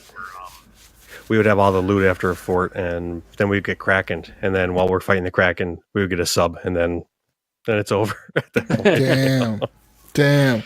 That is committed, and that is a fun community. That is fun, man. I enjoyed being, you know, part of your stream last night, watching it or whatever was fun. And you guys, like, I like that the fact that like you guys have a good chemistry between you and Hugbot, and I forget the dude's name on the top left. Spar, yeah. Yep. And then the chick Clara, right? Is that the right name? Clara Russian Love. Yep. Yeah. So like, is it just you for that stream, or like do you guys rotate people out or something? We have a few more.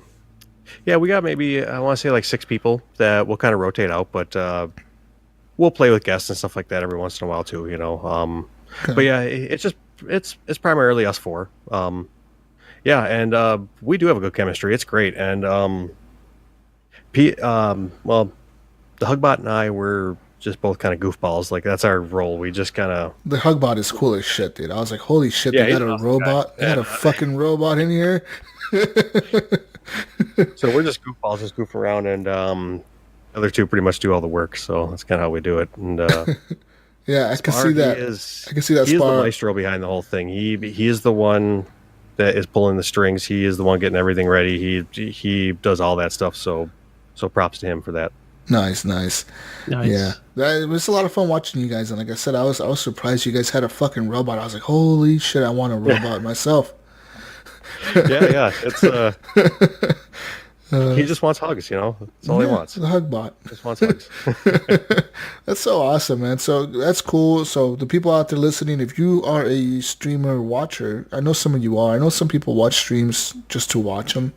That's what I do. It's kind of what I did last night. I was like, you know what? I'm going to go watch these guys. Just why not? Sometimes I watch streams on Mixer. A lot of times I was on my Xbox because on Xbox you can just tab over to Mixer and just launch it and it's there. It's kind of harder to launch Twitch on the Xbox than it is Mixer because Mixer is like displayed prominently in like the home screen. Twitch used to be that way until they like became like rivals. Now like, Twitch is kind of like fucking hidden. Yep. Which is kind of shitty. Microsoft's baby, so yeah, it's kind of shitty. But I mean, I do like Mixer because it seems like the delay between like whatever the person streaming and talking to you watching is very, very low. It's way lower than it is on Twitch. It is. Like on Twitch, you can type something and then someone reads it, and it'll be like 5 seconds, at least 5 seconds go by, and then you see the reaction on the video. You know what I mean? Oh, for sure, yeah. On Mixer, usually you could type something and somebody says something and it'll be like a second, between that, so it's really fast. So that's what I like. I like Mixer for that reason, but I do get why Twitch is the preferred platform for streaming for most people, just because it's more popular, right? Like, do you guys ever plan to like switch out to YouTube or Mixer or Stadia? Kind of multi-stream or... Yeah, we do a multi-stream. We do mostly like a 4-person view on the stream, so you're seeing all 4 views. And I think we're going to stay on Twitch just because that's where our fan base is, and that's just what we use, and yeah, I think that's just what we're familiar with, and that's like the biggest one out there too, where you'll have many thousands of people playing a certain game on Twitch, but you go over to Mixer and there might be just a couple hundred playing, so yeah, no, a lot I more agree. people on there. Yeah, I agree with that. I mean, you go on Mixer and you see like people playing Apex Legends, and it'll be like 1,000 people are playing Apex Legends. You go on Twitch and it's like there's 100,000 people watching. Yeah, like fucking 100,000 viewers or some shit. Like holy shit, like fuck. Yeah. So, anyways, like I'm glad I met you guys. I'm glad we ran into you guys that night. Because it's kind of crazy how that just happened, right? We're playing this fucking game, and we kind of ran into each other. And that was super sweet, man. Like, I was like, this is fucking cool, like, and most people, like I said, most people are assholes in games, and you run into them and they're going to try to kill you or something. But you guys were super chill, and it's been really rare, the occasion that I have that experience on Sea of Thieves. Maybe like one other crew sure. that happened with like one other crew that like we were like on the galley and they were like on the sloop, and then we kind of made an alliance real quick to attack this other ship that was coming around and messing with us, and then we took down the fort, and then we split the loot, and then we split apart. That was like that one time before this that happened, like it's just really rare. Oh, for sure. Most of the people you meet there, they just instantly start shooting instead of talking, Yeah. Well, I saw you guys were looking for conflict last night. You guys were putting up the red flag and doing some server searches, and that was pretty interesting. We mainly do PvP just because the same old stuff on the, just the little voyages or missions, they kind of get repetitive after a while. So yeah, the PvP is where it's at, and rolling up to other ships and kind of seeing if they're hostile or not, and we'll be goofy with them and we'll talk to them. If not, then we'll fight, so. Okay. Awesome, man. Is there When do any you other... mainly stream, or is it just daytime, evenings, or do you have like a certain schedule? We do have a schedule. We try to keep. Sometimes we're late, life happens, But yeah, we stream Monday, Wednesdays, Fridays, Saturdays. Usually between 5 and 6 p.m. like Oh, Pacific time. So great. yeah, I we'll wanna play get on some off days occasionally, but that's when we'll explore and try to play some other games and stuff like that. The Hugbot and I will maybe just play a game, just the two of us or something. We were playing. We played Dead by Daylight before. That's a pretty fun one we like to play. And then we played the Resident Evil 1 remake. And we did play Minecraft for a little bit there, but we haven't gone back to it, which was actually pretty fun. I think like Sea of Thieves is just kind of our niche. That's just that's when we get the most viewers too, when we play Sea of Thieves. So I think that's the one we go to the most. Yeah.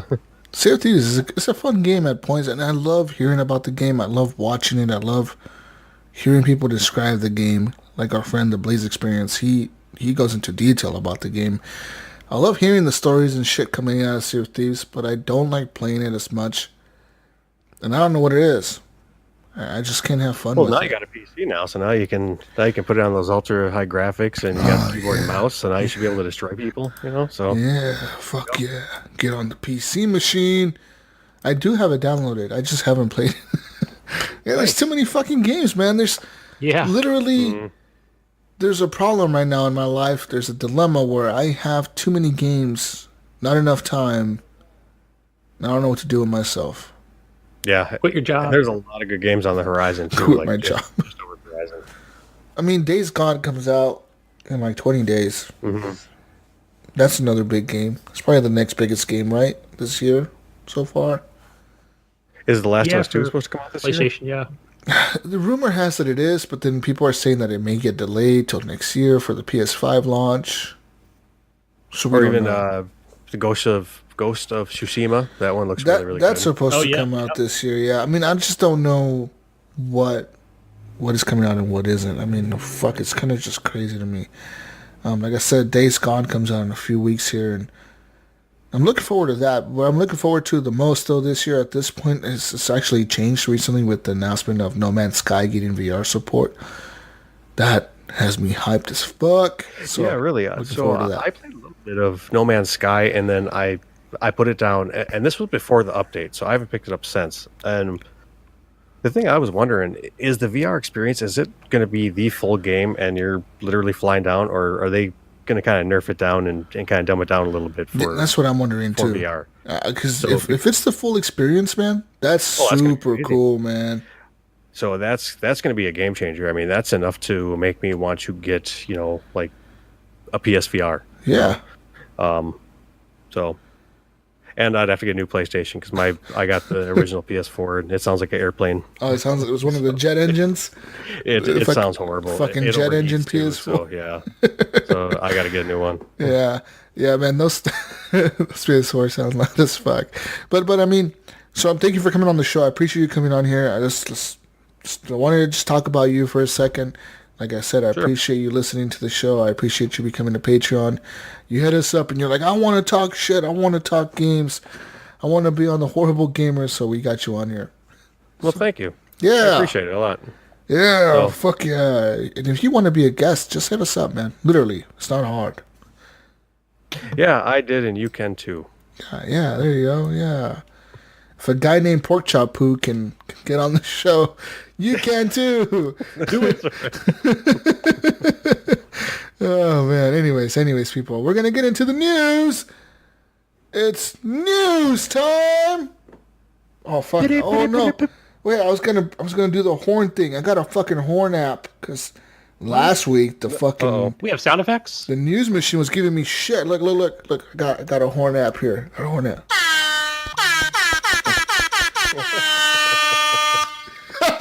Woo! Yeah. What's up? There's your sound effect. Yeah, there you go, news machine. Are you happy now? Anyways, people, let's talk about some news. Video game news this week. Coming at you from the Horrible Gamers Podcast newsroom. GameStop new CEO has announced a major overhaul. for the company. Dun, dun, dun. So you know how last week we talked about George Sherman becoming the new CEO of GameStop? I remember that company. You remember that? Mm-hmm. I remember that guy. Well, apparently he's now, the company is now pretty much what they're doing is they've announced that they're going to make esports partnerships to boost the money that they're making. Yeah. Is this a good move or not for a video game like physical media? They said that they're going to do everything, Gunny. They're going to do everything. They're going to support gaming clinics, and they're going to establish a game esports arena in Frisco, Texas. Where the hell is Frisco, Texas? I don't know. If you live in Texas, let us know where Frisco is. Frisco kid. And it's going to become the headquarters of an esports team owned in part by the Dallas Cowboys owner, Jerry. What? Jerry Jones is in on this shit? Jerry, what Really? the fuck are you doing, Jerry? Damn. So apparently, yeah, like Jerry Jones is going to be sponsoring a team that GameStop is going to be sponsoring as well. It's a partner, and they're going to build a new headquarters and a new arena. And it says here that the 11,000 square foot facility is going to be called the GameStop Performance Center. It's going to open in May. So they've been working on this, it seems like. Yeah, it says here, GameStop said as its chief marketing officer, Frank Hamlin, quoted saying, GameStop wants to become the unofficial Pop Warner League of esports, where GameStop provides fun and unique cultural experiences for player development while preparing the next generation of professional gamers. So they want little kid esports gamers. They don't want they're on the right- they don't want old people gamers like you, Gunny. They want the little What? kids. Hire me, damn it. They want the little kids to teach them how to esports and talk shit. Yeah, I think they're on the right track though with like wanting to stay relevant. So sure, Yeah. man, put your name out there everywhere if you got the money. I think that's smart of them because GameStop is going to become the new Blockbuster, Yeah. Yeah. So it's probably smart for them to grab onto some kind of relevant straw, Yeah. So I think it's smart of them to do because if they didn't do it, I could just see them just sort of fizzling out, Yeah, it even says here it's $1 billion industry, so might as well get into it. I know I've been to Vegas. They were building a new big facility. Yeah, in Vegas, they have the These big facility. They have it like right on the strip. Like literally, it's on like Vegas Boulevard, which is like where all the casinos are at. The strip is where all the casinos and the big shiny lights are and shit. That's where they have the esports arena, like right there. And actually, yeah, there's the one they put at the south end. yeah, there's Or, one I that don't know, that's what I there's call it. one of like they built an actual building for one. Like there's like a building of its own. Then they have one inside like the pyramid, the Luxor. Yes, I've been to that one. I didn't Have one attend. in there. Yeah. Like and some other casinos are actually building. Everything else. Some other casinos are actually building more inside of them. So, like for example, I think the Mandalay Bay, which is another casino like near the Luxor or whatever, they have their own esports arena built in there, and I think that's where that's actually where like Evo and shit goes like every year, like for Yeah, the I fighting was there for tournaments. Evo 1 year. Yep. A few They years go back. there, and then so like all the major casinos, they're gonna have like an esports arena. It's a lot of money to be made there. You know what I mean? Yeah. Oh, for You sure. gotta get all these fucking people to stay in your fucking hotel and pay extra money for like the pricing or whatever. Like you make a lot of money there, dude. Yeah, and just seeing all the merchandise that people bought, like, yeah, it's just crazy. Dude, it's insane. Yeah. Is esports gambling legal? No, That's a good question. I don't think so. Okay. Wait, let me Because look sports at it. gambling has become legalized across the country, so I wonder if esports gambling is a thing, which I'm sure it will be. Yeah, that's a good question. I never thought of it being, because every time I go to that section for sports gambling, I haven't seen it. It's just probably not relevant at this point in time Yeah. for it to be, maybe something unofficial on a certain website, but yeah. It says here that last May, that the government actually eased restrictions on gambling for sports and esports in specific. Oh, But it doesn't say like if they legalize it or not. It says that they eased restrictions, which I don't know. That could mean a lot of things. Yeah, I could see it kind of being a local thing, like with, like a Halo tournament, or not that Microsoft would have any part of that, but I'm just thinking whoever puts on such event for like Evo or Yeah. I guess it's legal in Vegas. No wonder the casinos are building arenas. Yeah, I mean that makes a lot of sense because they can make money off it. And then, yeah. All the casinos are building arenas because it's legal in Nevada, but it's not legal outside of the state. So that's why. Anyways, let's move on to some more news.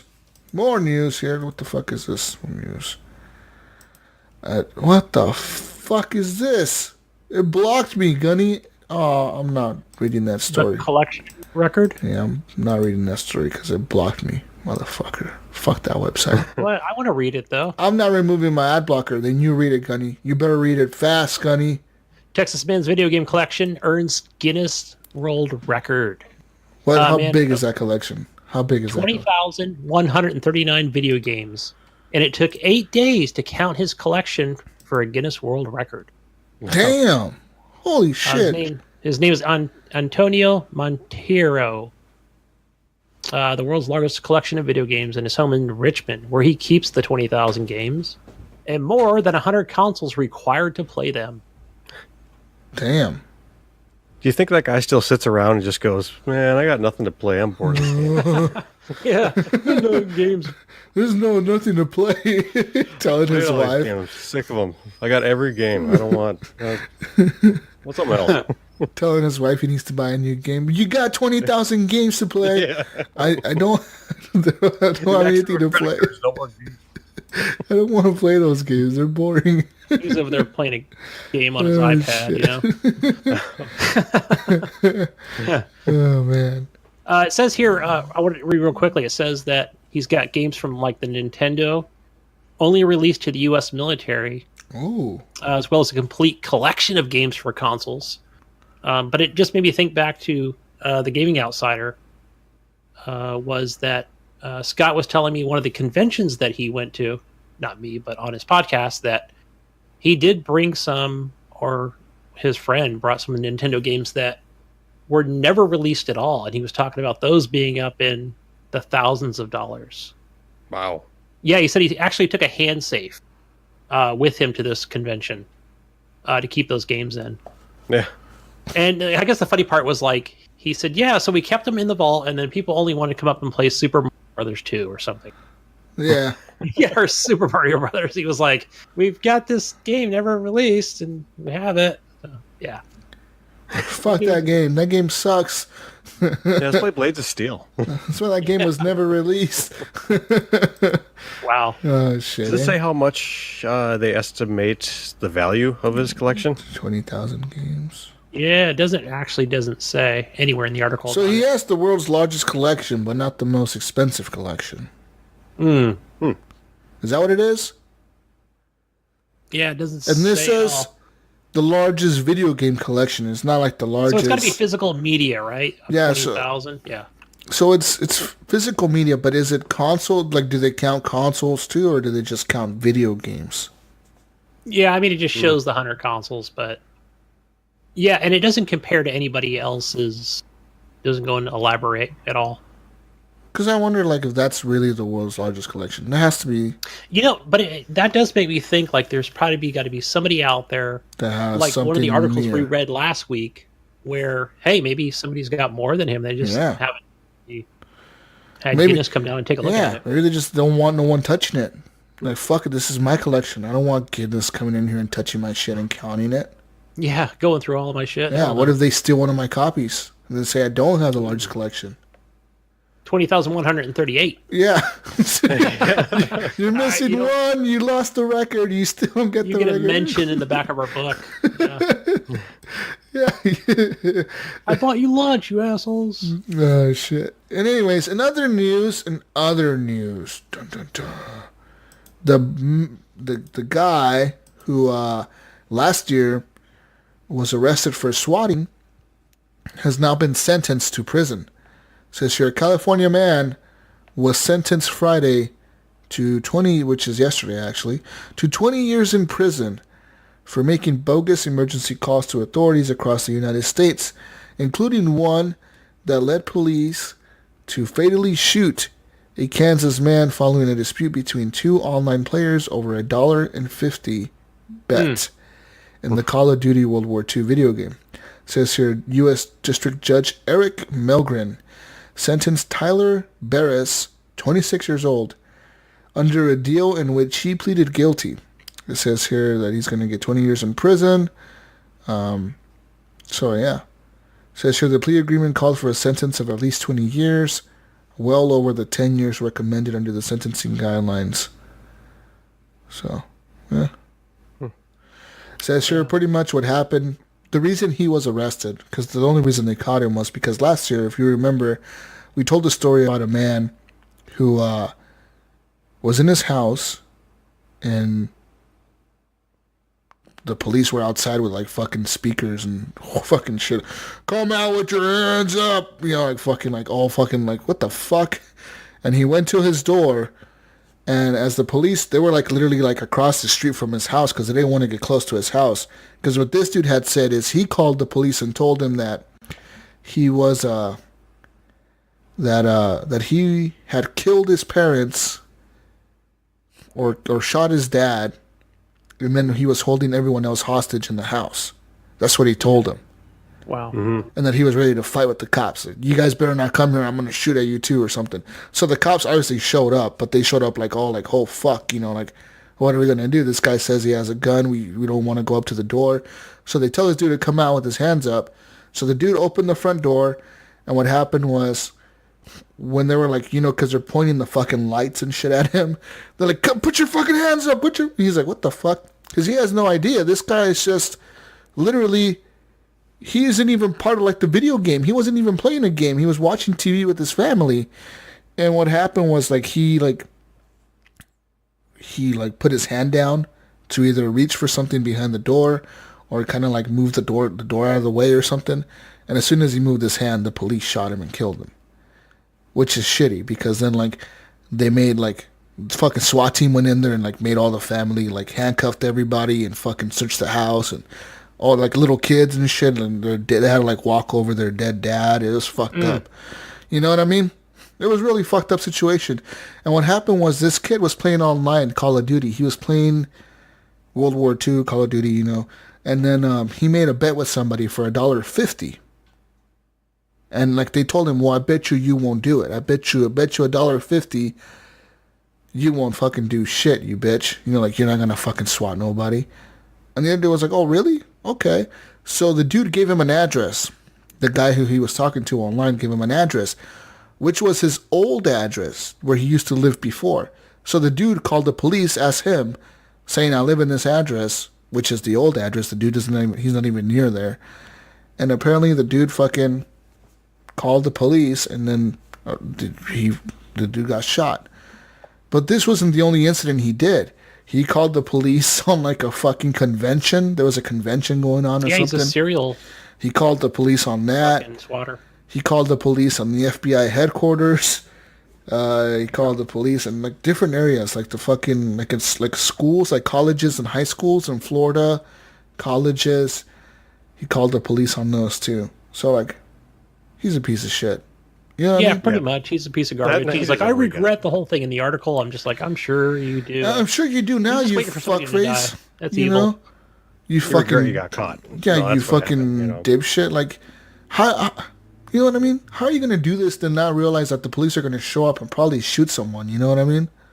It's just ignorance on his part and stupidity. And it's just whatever, dude. It gets me mad. It gets me fucking mad. He deserves it. Yeah. End of story. Yeah. I think he got off easy with 20 years. Yeah. Yeah. 20 years. That's behavior.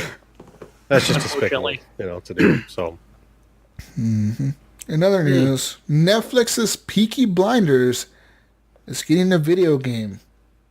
You ever watch that show? I haven't seen one episode of it. No. It says here The hit British series called Peaky Blinders. It's a story set in England in 1919, right in the wake of the Great War. And it was a time that had society experiencing a mixture of both despair and hedonism. Hedonism? Hedonism. I don't know how to read that. Hoonism? Hedonism. It's spelled Hedonism. I drive truck. I don't know. Anyways, this might get a video game. The game might be coming. It says here the backstory. It says there was a series that first appeared in 2013. It was displayed a powerful gang that was operating just after the Great War. The Peaky Blinders were run by Thomas Shelby and his family. Thomas is an individual who had just returned from the war as a hero, but he had far bigger ambitions waiting for him. He did not just want to run the streets, he wanted to do much more. For example, a crate of guns went missing and he saw his opportunity. Mixed into the story is Inspector Chester Campbell, a Belfast native who comes in to create the class good guy versus bad guy scenario, and pretty much that's what happened. That's where the video game's going to go. Anyways. Yeah, it doesn't say, like, who's going to publish it, who's making it. Well, yeah, I got some news here. Yeah, I got some news. It says here that the game is in the beginning of the development stages. Executive producer of the project is Gary Rowe, and he recently spoke with Esquire, and he stated that the release date is anticipated for sometime next year, and that the plan is to make the game available in formats suitable for the PS4, Xbox One, and PC. It says, fan of the show who enjoy gaming will almost certainly be eagerly awaiting this release. Yes. It says here, Lab. I haven't heard of them. Curb and Future Lab are the developers. Who the fuck they are? They're saying a high-quality video game. That's what they claim. Everyone says high-quality video game, Gunny. The fuck? I think you need to. I'm making a video game. It's a high-quality video game. It's a game. Enhanced? Are you enhancing it with enhances? You shoot things, space, monsters. The last one, hero. That's all I need. Keywords. Yeah, that'll sell. Oh, man. These stories suck. These articles are too long in News Machine. I can't read this. Next. Let's go here. Let's move on to the good news. The PlayStation this week came out, and they did their State of Play, which is their new like Nintendo Direct style videos, because they're not at E3 anymore. So they said they're going to instead do this shit, where they're going to release videos and talk about things, I guess. Yeah. Anyways, they made their first one on Monday. It was a little video thing, around 20 minutes or so, 30 minutes. Anyways, the biggest news out of that was No Man's Sky is getting VR support. That's like super cool. And like we were talking about earlier, like if it's the full experience of No Man's Sky in VR, dude, I'm super hyped, man. I'm like, oh, that's going to be awesome if it is. Holy shit. Yeah. You already like that game and you got the headset, you're good to go. Dude, like, no, man, but like you're going to be able to fly a ship. And then like I could look over to my left and see a planet and fly there and land my ship there. Anywhere. Then take off and go back to space. That is cool. Just exploring planets in VR just is awesome. Yeah, that's all I want to do. Just the seamless experience from going from the surface of the planet, in orbit would be awesome in VR. Yeah. Anyways, also, Iron Man is getting a VR game. It's about time. I was hoping like an Iron Man game, like a Spider-Man game. When I noticed that it was VR, I was like, it's probably not going to be that good. So it'll just be like an experience, like a demo? Or something you got to pay for? Well, yeah, it'll be like a demo. It's going to be paid for, but yeah, I don't think it's going to be like a long game. It'll be like a 2-hour game or something. Well, it's probably all you need anyway for a VR game. No, Gunny. I want full fucking experiences, man. No Man's Sky is giving me that. Yeah. Says here that Crash Team Racing Nitro Fueled is launching on June 21st. That's right. The PS4 version will include some exclusive content. That's right, in the form of blocky PS1 style character skins for Crash, Coco, and Cortex. That's Nice. right. Yeah. Meh. Of course. I think this will replace Drive Club.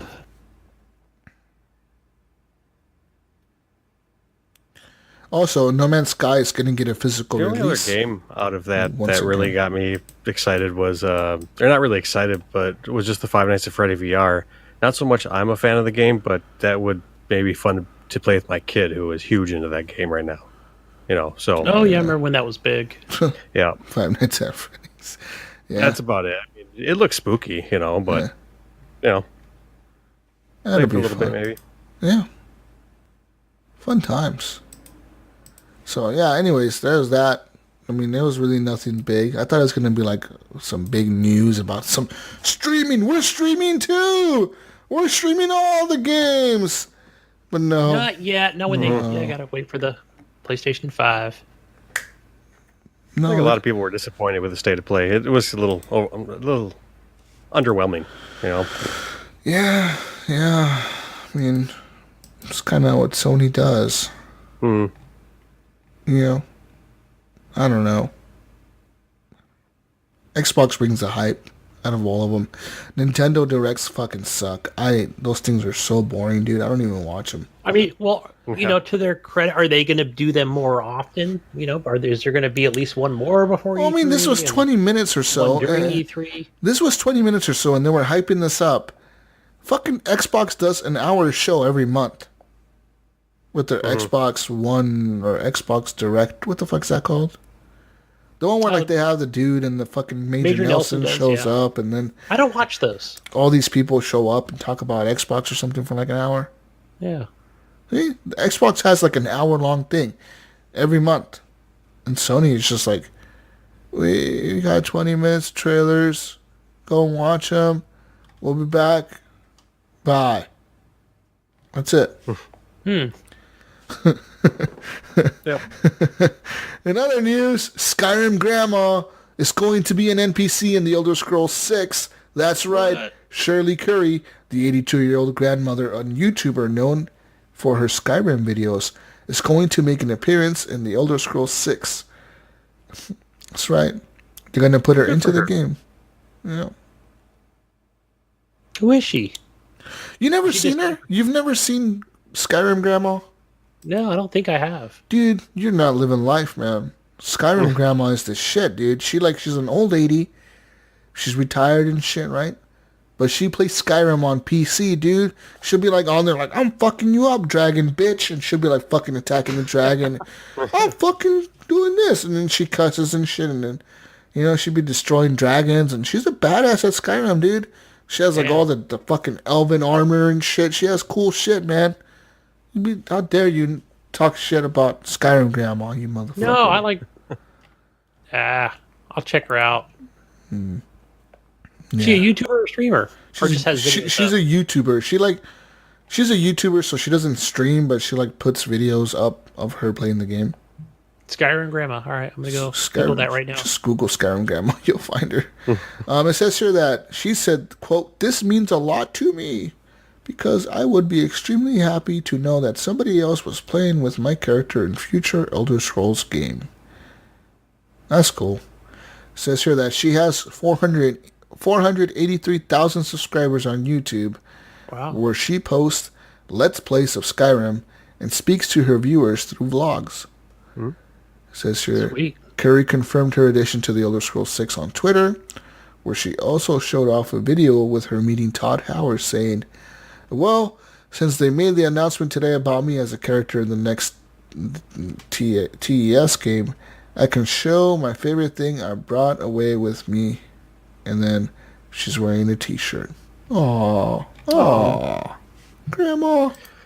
I gotta give props to her fan base too, because from what I understand, she said that she was sad that because she may not be able to play the next Elder Scrolls, because who knows when it comes out and the inevitable is going to happen. And it was her fan base that actually petitioned to get her NPC, and it was cool that Bethesda just to listen to that and put her in. So So props to them for caring. That's awesome. Yeah, that's so cool, man. I love when I hear stories like that. You know what I mean?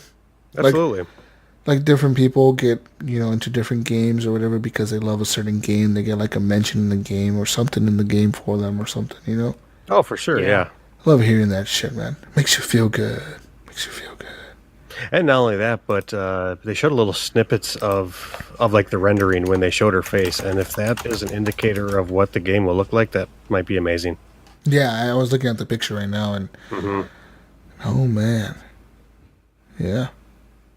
Hopefully, they make that same leap that Skyrim did. Because I remember when Skyrim came out, and my jaw was on the floor at how good the graphics looked, and Bethesda hasn't done that in a long time. So if they could do that again and just come out with something that's just phenomenal looking, and go back to the single player, Yeah, that's what I want. Yeah. No, Yeah, I mean, and I'm all about it. it is crazy to me how good Skyrim did look back in like 2011, huh? You think Yeah. about that. Like think about that. Like think about where we're at now with graphics, man. Like Red Dead just came out. That game, like, there's not gonna be games that look that good for a while. I think. Well, I mean, there's probably games that could look as good, but like Red Dead, it's like the staple at this point. Oh, it's phenomenal. They definitely set the bar high, and not so. I mean, and the graphics are amazing, but the level of detail. Yeah, of and the everything people, in there. like the people when they talk, the way they look, and it's just fucking like the level of detail in their clothing. Like you can see the fuzziness of their t-shirts and shit, and like the shirts that they're wearing, their hats.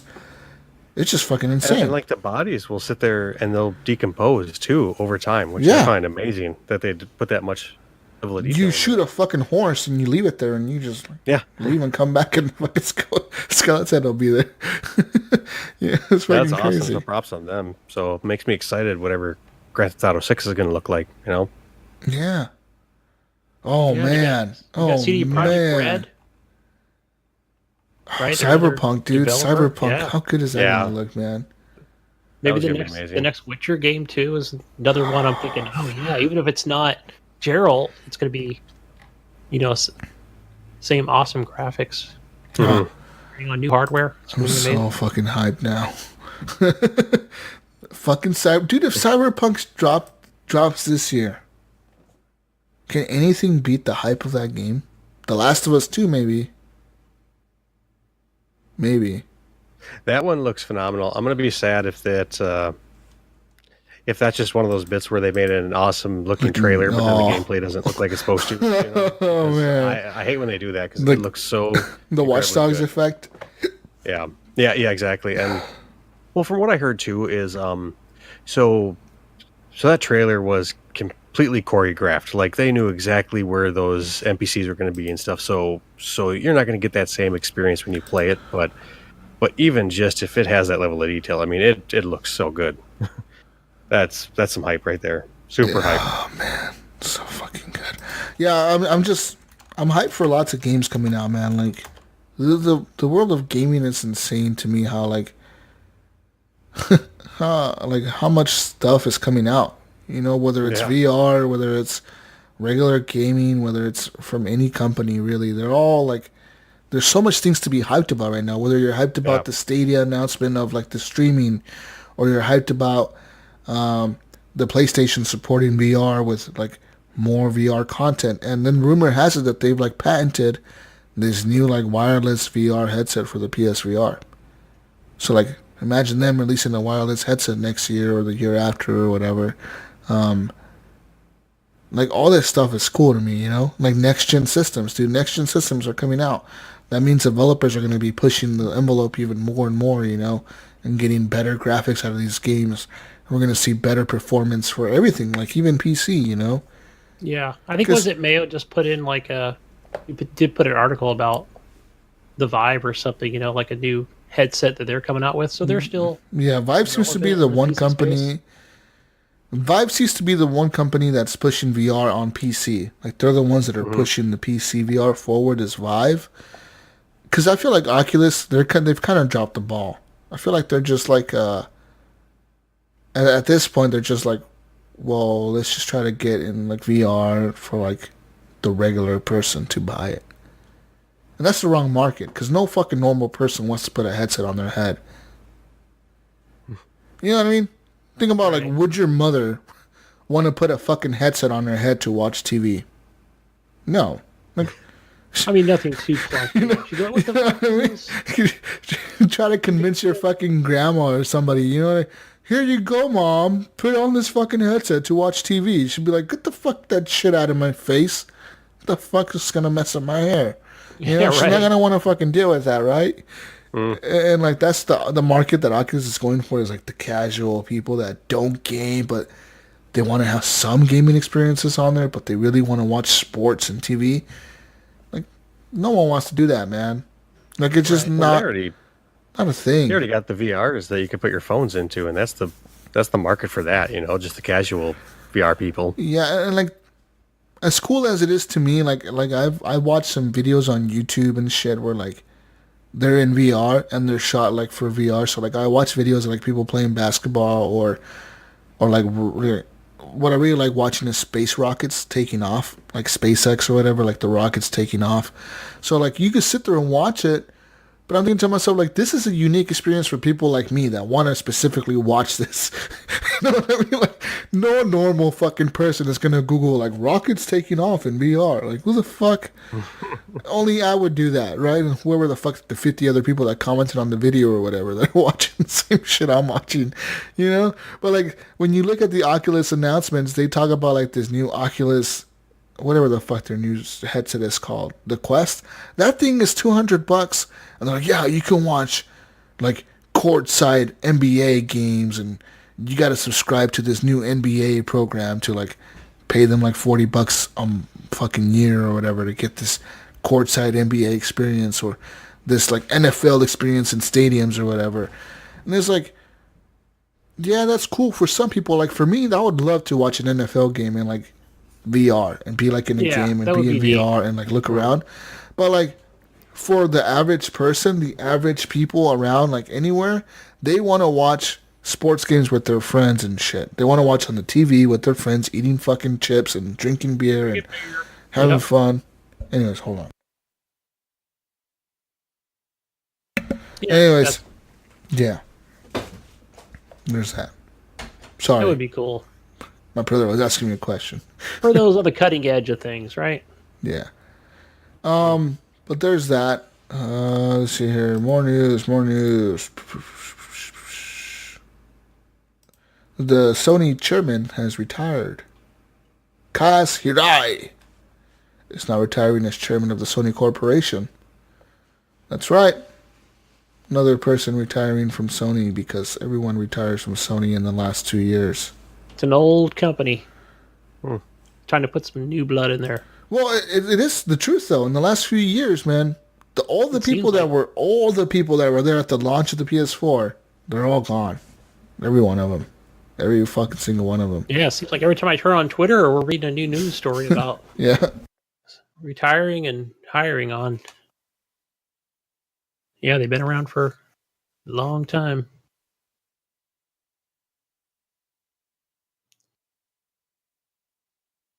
Right? Yeah. For sure. Yeah. Anyways. More news here. Fortnite news. Fortnite. Says here, Fortnite can't save its casuals from skilled players and will kill the game if it tries. This is an article from Forbes. Okay, let's read it. Says here, this guy said, yesterday I posted an article that was more or less just a funny headline that a number of pro Fortnite streamers ditched the game for an evening to stream Uno instead as a way to protest the recent changes to the game. But even if it's hilarious watching Tim the Tatman take thousands of dollars off a ninja in an Uno game, the pros do have a point about the recent changes made to Fortnite. To recap, Fortnite just reverted a number of changes they had made to the normal solo, duos, and squads modes of the game, changes that remain a part of competitive play but now have been taken out of the standard. And then they are 50 health or shield based on your health when the elimination occurs, 50 materials dropped on elimination, 500 cap on materials, harvest rate was increased by 40%. So it says here, all of that is cut. You do not get automatic health shield materials on a kill, and the rate of harvesting has been nerfed by nearly half. And this is what Epic said. It said, "We feel it has resulted in an unhealthy level of aggressive play and diminishing other viable strategies." So it says here, other viable strategies, they mean less fighting and building, which is not ideal for a game based around fighting and building. It says here, these changes heavily punish aggressive play because you can get into fist fights, end up with 15 health points and 0 materials, and then be insta-killed by the next person that spots you. It says here, clearly this is being done to protect casual players who are not as good at fighting. But in doing so, it is now driving away some of the most talented players in the scene, as evidence from all the comments from the pros. So it says here, Daquan, who is a streamer, I guess. It says here, he went on Twitter and posted this, guys. What said, did he put? One day, game developers will realize that you can't protect noobs from getting bopped. You add ranked, people will smurf you. People will smurf. You separate casual and ranked, people will just go bot farm in casuals. You try to change mechanics to save them, you ruin your game. History doesn't lie. But I think Epic's on the right track with, you still got to find some balance. You can't just leave it the way it is, right? You don't want to push people away from the game. But I mean, where is that balance, right? Like, for example, Apex Legends. Like I was saying earlier, I'm not as good at the game as I was when it first launched because I haven't been playing it. Do I give a shit? No, not really. I mean, it's just a fucking game. But yeah. I mean, does Apex want me to go back and play more? Do they make changes for me to go back, or they're just like, you know what, fuck it, like. I think they will give you, well, not Apex, but I think Epic does want to give you a fighting chance to go back, from what they say as the response. But why should they punish the way their regular players play just because they want noobs to get in there and do good? Good question. You know what I mean? If I devote my time to play, let's say, Sea of Thieves, like Porkchoppoo over here. You know, he plays Sea of Thieves a lot, right? And he's a badass at Sea of Thieves, and his crew have everything down, right? They're like, we know how many clicks the wheel takes to turn left, and we know like when to drop the anchor and when to raid. We know when to shoot the cannons, and because they do. I was watching them stream last night. They know like the range of the fucking cannons and shit. I was like, how the fuck do they know this? But I guess they play the game so much they know. But I mean, imagine if all of a sudden, Rare is like, you know what? We're changing everything. The cannons now shoot less far. The fucking bananas only heal you up so much. The guns only do half damage. Like if you are a legendary pirate, well, fuck you. We're nerfing you to something else. And we're not just nerfing everybody. Fuck it. Like, people would be pissed. Yeah, well, okay, but this is not drastic. This is just... You know when they introduce something like, I don't know, they had rockets. And How do you know it's not drastic? Gunny, do you play Fortnite? No, but I'm just all right, to me, advocate here and going saying Daquan is just being salty. To me, bitch. Because he's like so good that he just wants to kill noobs. Hey, listen here, Gunny, you motherfucker, you. You do not get automatic health anymore. You do not get a shield or materials on kills anymore, Gunny. And then you have to harvest 40% more, Gunny. 40% more harvesting. You know how much harvesting that takes? That's like 5 more seconds of me pressing X. True. All right? That hurts my thumbs. I don't know. Well, what if they didn't? What if they didn't? What if they just said, fuck it, Then you know what? You know what, Gunny? Then the people would be bitching about something else. Yeah, right. That's what I'm saying. Just goes round and round, right? Because you have to keep. I think that's the whole bit too. Is if they make a change, it's going to piss off one person. If they make a change, it's going to piss off another person. Like you're never going to make everyone happy, you know. That's the truth. And you know what? If you enjoy playing the game, and they change it, my advice: get good. Just get good at the change. Then you know. Yeah.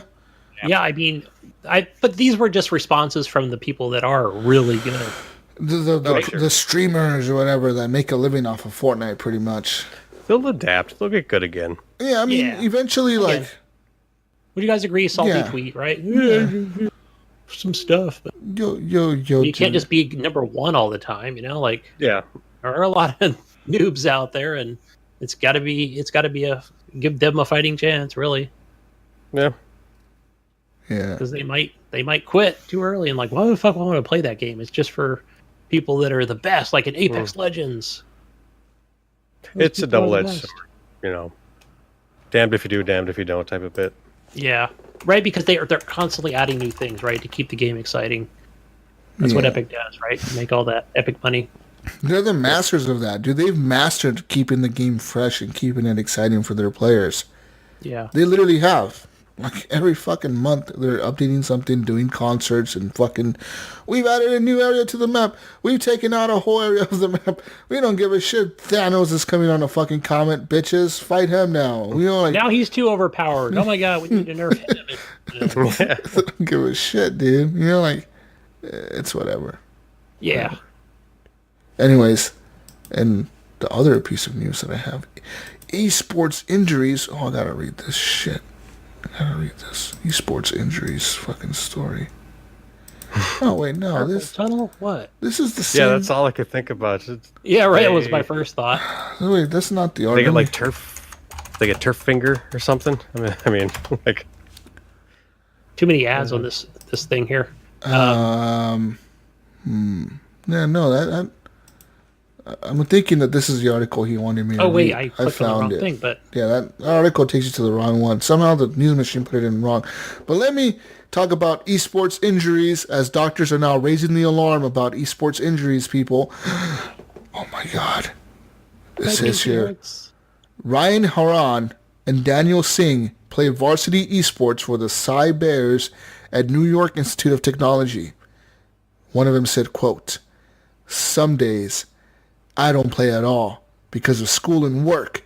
But when I do play, it could be anywhere from 3 hours to 6 hours."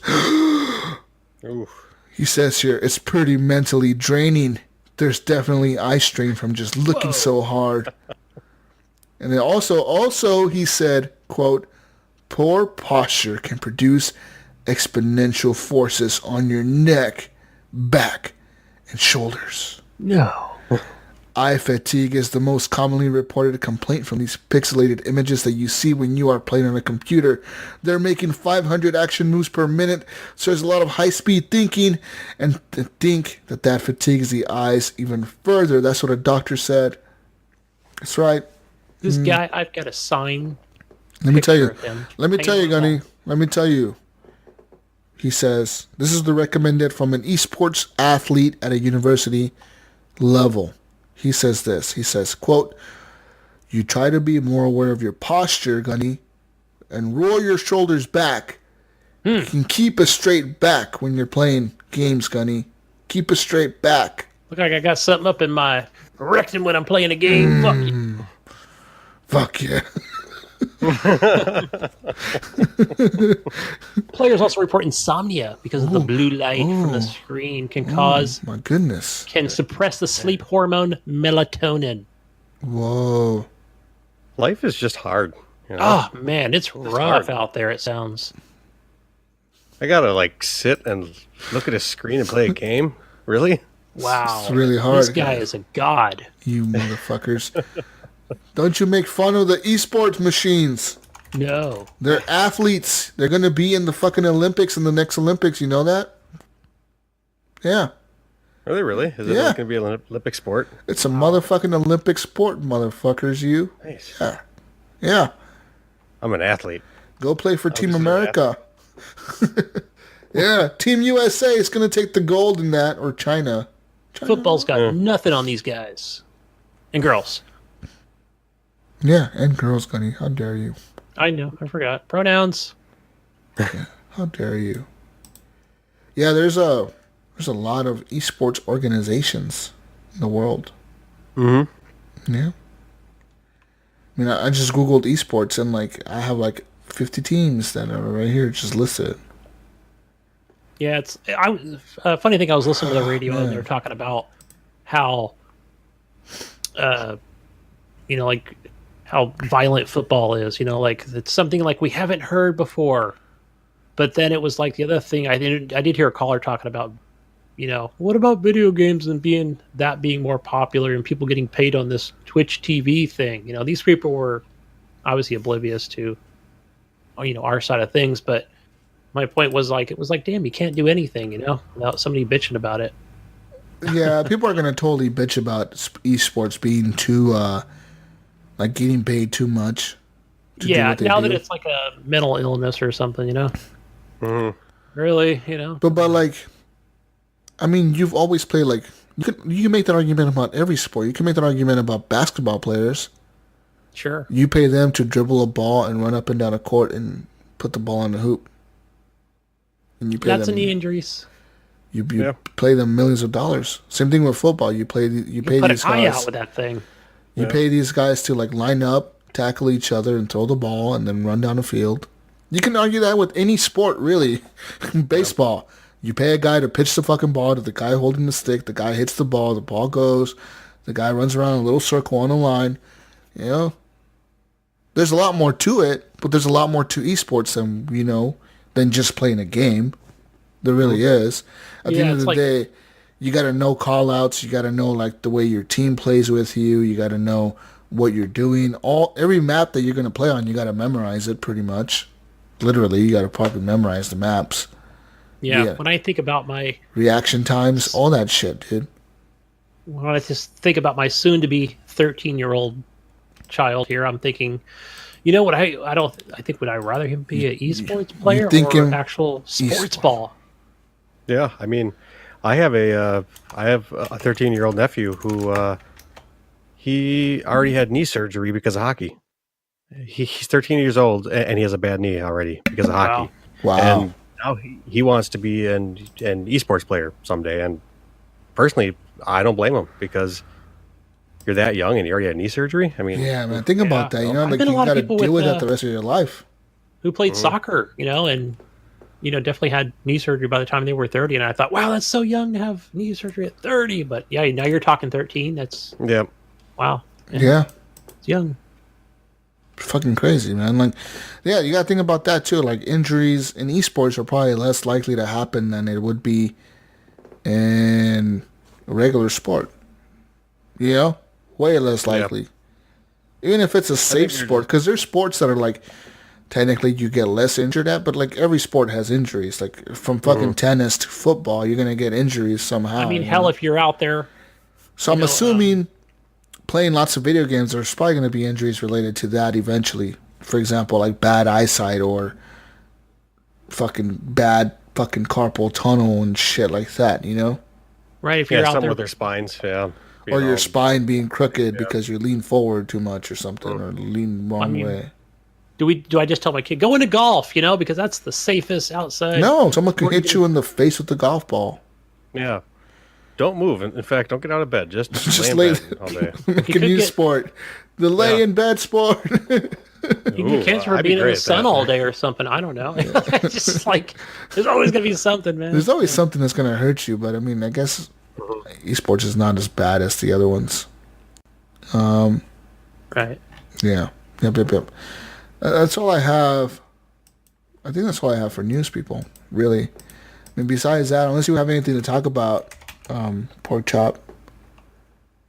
News-wise, I was kind of looking at I mean, I say almost every day I kind of go search gaming news and stuff like that, and really nothing really caught my eye. You know, just kind of excited for those games just around the corner here.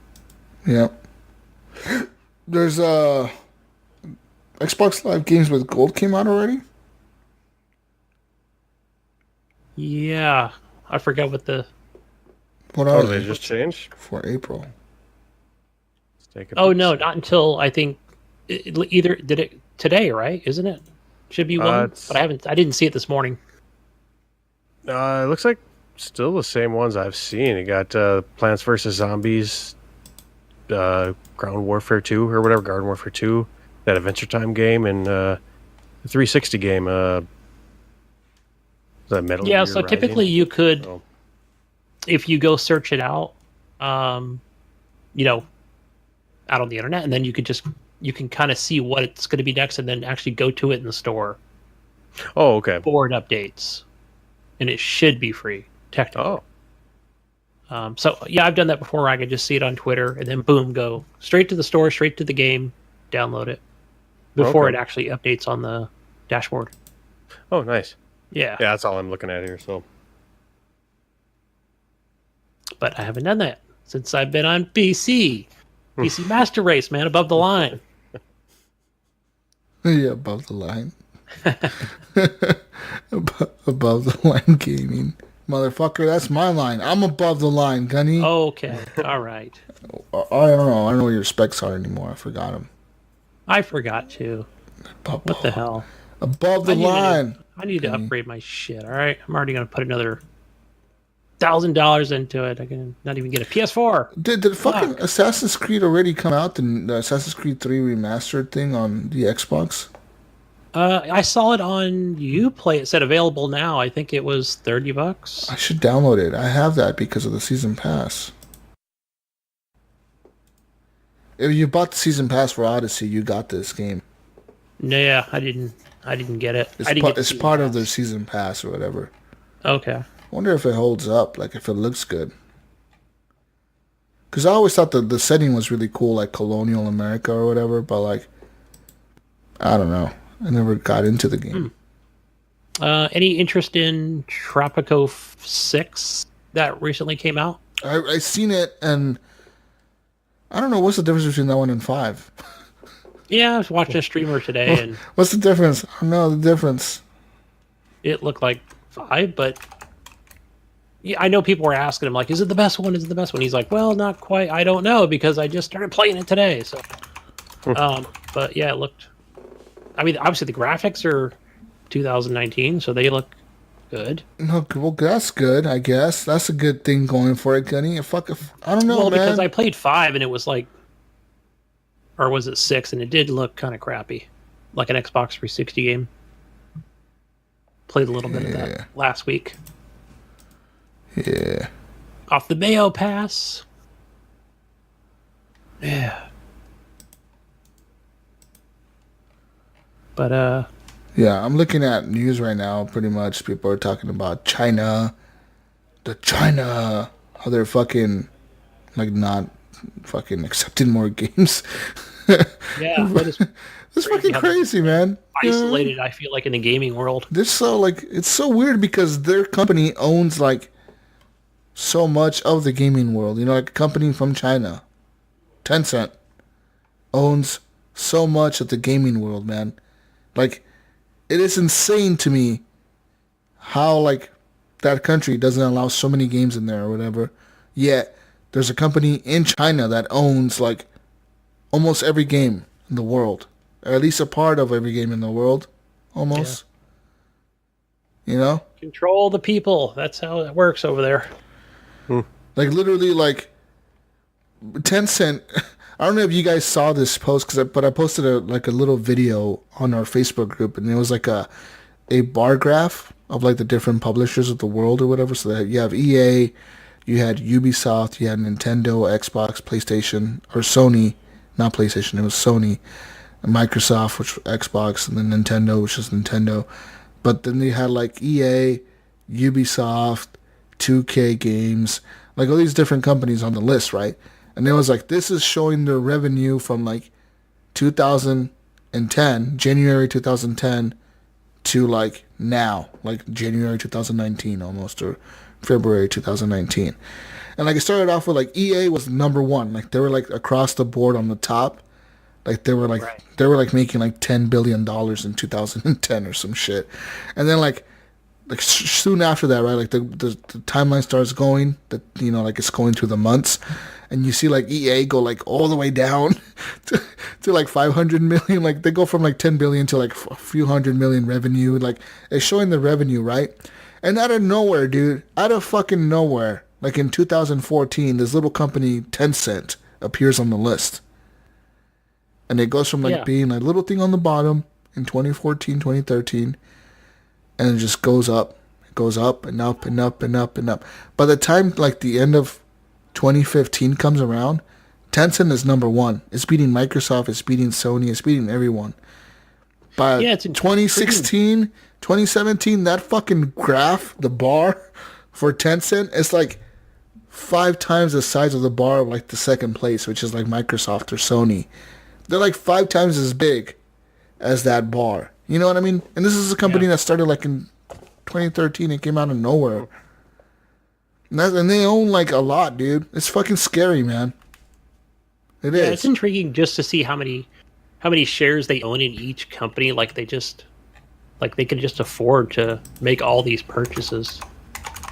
It's like, how much money do they have? What are they worth? Like in total, it's just Tencent. Let me tell you right now how much they're worth, or how much money they've made this year in revenue. $312 billion. damn. That's a lot of bees. Wow. Yeah, that's how much they made so far in revenue in 2018. $312 billion. That's just this year. And that's not counting like the years in the past. Anything like that. I'm looking at their list of companies right here. It's like oil company numbers. Right. Yeah. That's what my first thought was, like Shell or Exxon or something. Yeah. You know? Yeah, their total assets, it's $723 billion. Damn. Oh. Yeah. It says here they started in 1998, but apparently, like, little by little, they've just been growing and acquiring companies. Then they got into video games. Woo! And then from video games, they made a shitload of fucking money. Yeah. It says that's that smart just to own like a certain percentage, right? Well, the thing is, they were the only company in China that could bring video games to China. They were like the one company that made a deal with the government or something. Like, yo, we want to bring video games to China. So they started with that Call of Duty China game. You know, when they brought Call of Duty to China and you can play Call of Duty online, but only through their service. Yeah. And then they kind of did that for everything, for all the games. They kind of like they're like the only company that could really bring games into China. You know what I mean? Like other companies now could do it, like Microsoft could do it and shit, but limited, you know. Yeah, but most companies go through like Tencent, like that's the network they go through to play games. It's crazy. Yeah, we're talking about the largest country, in the world. Fucking crazy, man. Crazy. Largest population. It's nuts. Yeah. It says here that, Tencent back in the day, they bought a 40% stake in Epic Games when the valuation was only at about $825 million. That's when Fortnite was still in the early development stages. Now, I mean, think about the value of that stock now. I mean, they bought when it was at $825 million, 40%. Now the company's worth, what, billions of dollars at this point, Yeah. So they made their money and doubled. I mean, if the CEO is like buying up forest, you can imagine what. That's what he's going to do, right? Didn't he buy like a forest and he's going to build a forest or something? Yeah, so to kind of keep it, whatever, the way it is. This is how important Tencent is to the world of China. It says here that Ma Huateng, this is an article from August of 2018, the co-founder and CEO of Tencent, his net worth, like how much money he's worth altogether, dropped $1.3 billion after Tencent announced a rare decline in net income. So like they pretty much, their stock kind of dropped a little bit, and his fucking money, the stock dropped 3.6%. And just because of the 3.6% decrease in money of the stock being worth or whatever, he lost $1.3 billion. So he had a $100 bill, and he was walking down the street, and he dropped it on the ground accidentally. Pretty much for him, yeah. But I mean, he got home, he was like, "Where's my 100 go?" Oh well, $1.3 billion. That's like the income like 1,000 people would make in their lifetimes. You know what I mean? Like it's fucking crazy, and he just lost it like because somebody said something. Wow. Like, oh fuck. Somebody said the wrong sentence at the press conference. I guess I just lost $1 billion. Right. must be a nice problem to have. Yeah. Oh, shit. Anyways, people, it's in the news there. Well, knowing that there's people that are filthy rich like that, fucking crazy. Anyways, community questions. You can leave questions where, like Discord. We got a Discord page thing, server thing. We got a Facebook group. We got Twitter. You got the email address, feedback@horriblegamers.com. You can leave us questions there as well. Leave us questions anywhere, and we usually make a post on Facebook to ask for questions. Usually the day before we do the podcast, usually on a Friday because we record on Saturdays. So on Friday we'll go on there and we'll be like, "Yo, leave a question for us. We want questions." And you leave questions for us. And then on Discord we usually have like a little link thing. What are they called, Gunny? Channels? I guess you can call it channels. Hashtags. The bullshit rooms. The little things on the side you can click on. You got one called Podcast Questions. You can go there and leave questions for us, and we'll answer the questions. Hopefully, answer the questions if we see them. Yeah, so there you go. There you go. Woo! Let's go. Add it to the channel. That's what you do. Question. But we do have questions. Community question from Ryan Gibb 877777 has a question. Will Jesus sell his PS4 Pro and Xbox One X and get an Oculus or a Vive? I could totally see him doing that. What do you guys think? You know what? I don't think so. All right, I think he's pretty happy with that PlayStation. Yeah, there's a problem here, guys. That I've already been building my library of VR games on PS4. What? Already? It's only been. Well, it's been like a few months. Man. Yeah. It's been like a few months that I've had my PSVR, right? But my VR games on my PSVR heavily outnumber what I own on PC in VR games. I mean, there's a few games on the PC that I game share with the Mayo that I could see they're VR compatible because it tells you on there this game can use Vive or whatever VR or whatever the fuck. Yeah, it doesn't. It has its own little section too, with what's VR compatible. There's also a way I can connect there is a way I can connect my PSVR to my PC to make it work. What do you got? How many connection things? Super fucking complicated though. I googled it. There's this fucking Chinese guy hello, welcome to my channel. I go show you today how to make a PSVR work on Are you gonna look like a fucking orc by the end of this? And then it's video or what? You go download this. You go this link. You download this now. And then I'm like, fuck, I don't want to download that now. What the fuck, dude? You go download this now. You go now. And then you download these weird shady links. You go to these weird websites, and then you fucking download some shit and some software, and then you plug in the PSVR and it'll work sometimes. And then you gotta put the camera somewhere, and then you gotta make the camera recognize your VR headset, and then all kinds of weird shit. It's very complicated. But Ryan, I think the real question is what what PC exclusive game is going to get Jesus to basically buy a Vive? Right? There's PC. lots. What game would it be, Jesus? There's lots of cool games that I want to play on VR on the PC. I just don't have the money to put in for a fucking VR on the PC. Well, sell your PS4 Pro and your Xbox One X, like Ryan said. Fuck, that wouldn't even give me half of the money. How much is a Vive Pro system? How much is the Vive? $1,200? Whoa, is it that much? Jeez. Yeah. Let me look it up right now. Vive VR. Just look it up. I'm on the website now. It's probably a basic for $250. So I'm thinking I was just doubling that price. Starting from $299.99. Oh no, wait, this is a wireless adapter. Okay. Yeah, just the adapter. Just the adapter cost that much. So they got the Vive Cosmos, the Vive Pro, the Vive Focus. So I'm looking, I guess the Pro, right? Yes. All right, Gunny, since you want me to get Vive. Why? I mean, I know you. We know you, right? It's going to be the Vive Pro. You're going to come back in the next episode and be like, "Well, I couldn't afford the thing I had to buy for the dongle for the headset, so I had to sell the PS4." Check it out, Gunny. Let me tell you about this Vive Pro and how much a Vive Pro costs. The starter kit is $1,098. All right. Let me give you the Vive Pro Eye, which is like, whoa, this tracks your eyeballs.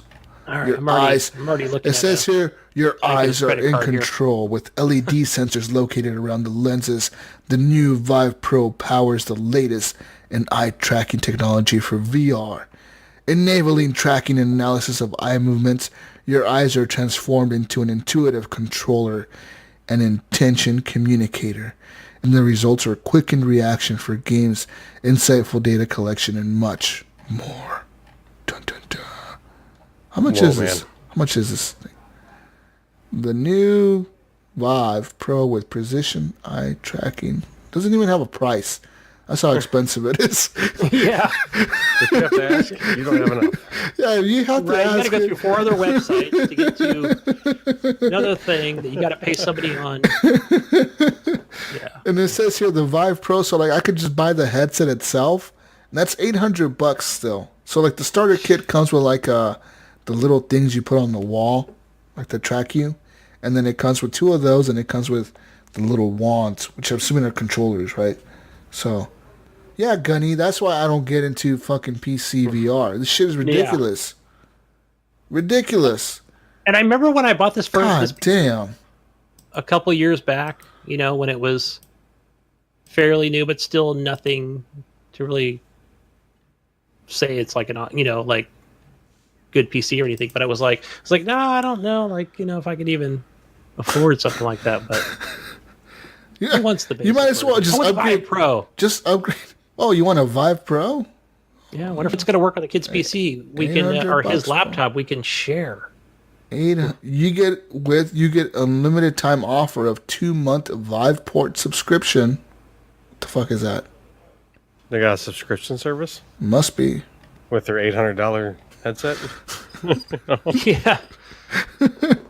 Yeah, you gotta have minimum specs on your computer. Must be a processor Intel Core i5 or AMD FX 8350, an NVIDIA GeForce GTX 970 or an AMD Radeon R9 290 equivalent or better.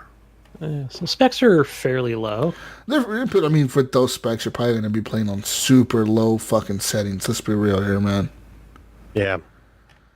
You know what I mean? And if you're going to go get the Vive, you want to get yourself a good beefy computer for the experience, Yeah, man. That's ridiculous. I'm not even going to look at this. Stop looking at this, Jesus. Nope. Not going there. Not doing that. Fuck you, Ryan. This is a stupid idea. Stupid question. Next question. Yeah. Next one we got John Jerome, but I think he has a few comments and a question. But he talks about a hobo internet pro tip. Said, I put my Xbox in offline mode before installing Red Dead Redemption 2, and it worked like a cartridge game. Immediately started playing without updates. Said, I'm actually afraid to connect my Xbox because I don't know how big the patch is going to be. So his question is, should Microsoft's next console allow you to play a game while updates are still pending? Before any debates start, the only thing you can do before a game downloads update is stare at the title screen. So I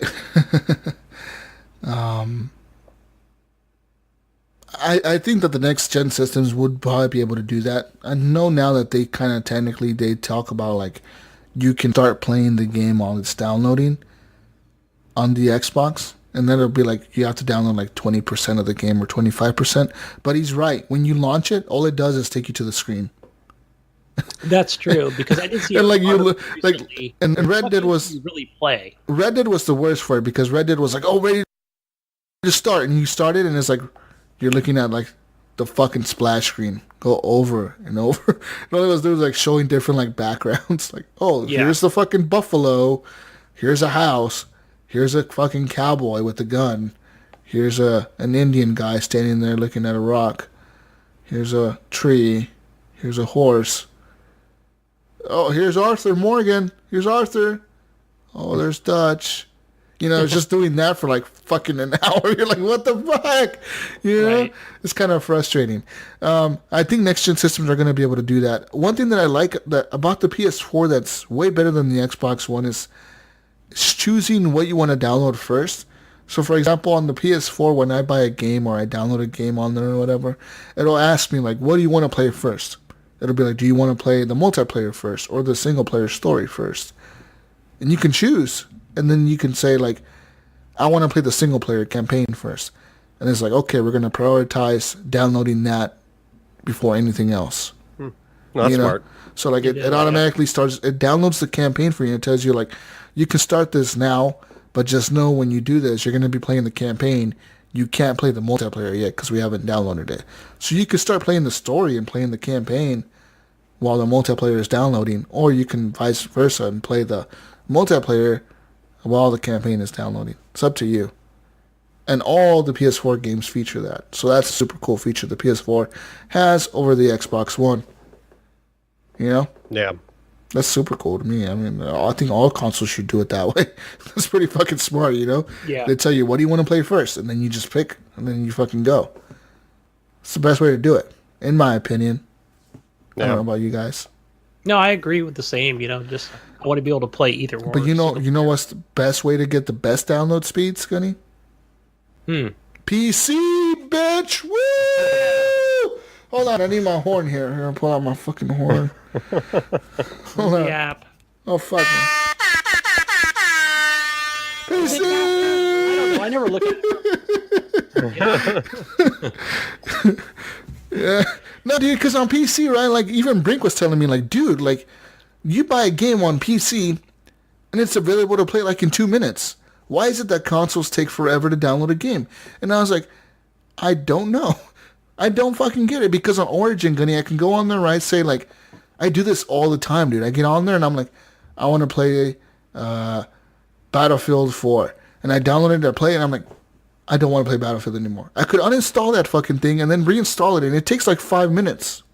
Yeah, it is pretty cool. At most, that's maximum speed. That's like maximum time. It usually takes like 2 minutes or something like that to download a game.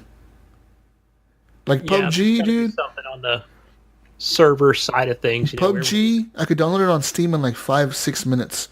On console, it would take at least 20 minutes, 30 minutes. You know what I mean? Maybe an hour sometimes for some of these games.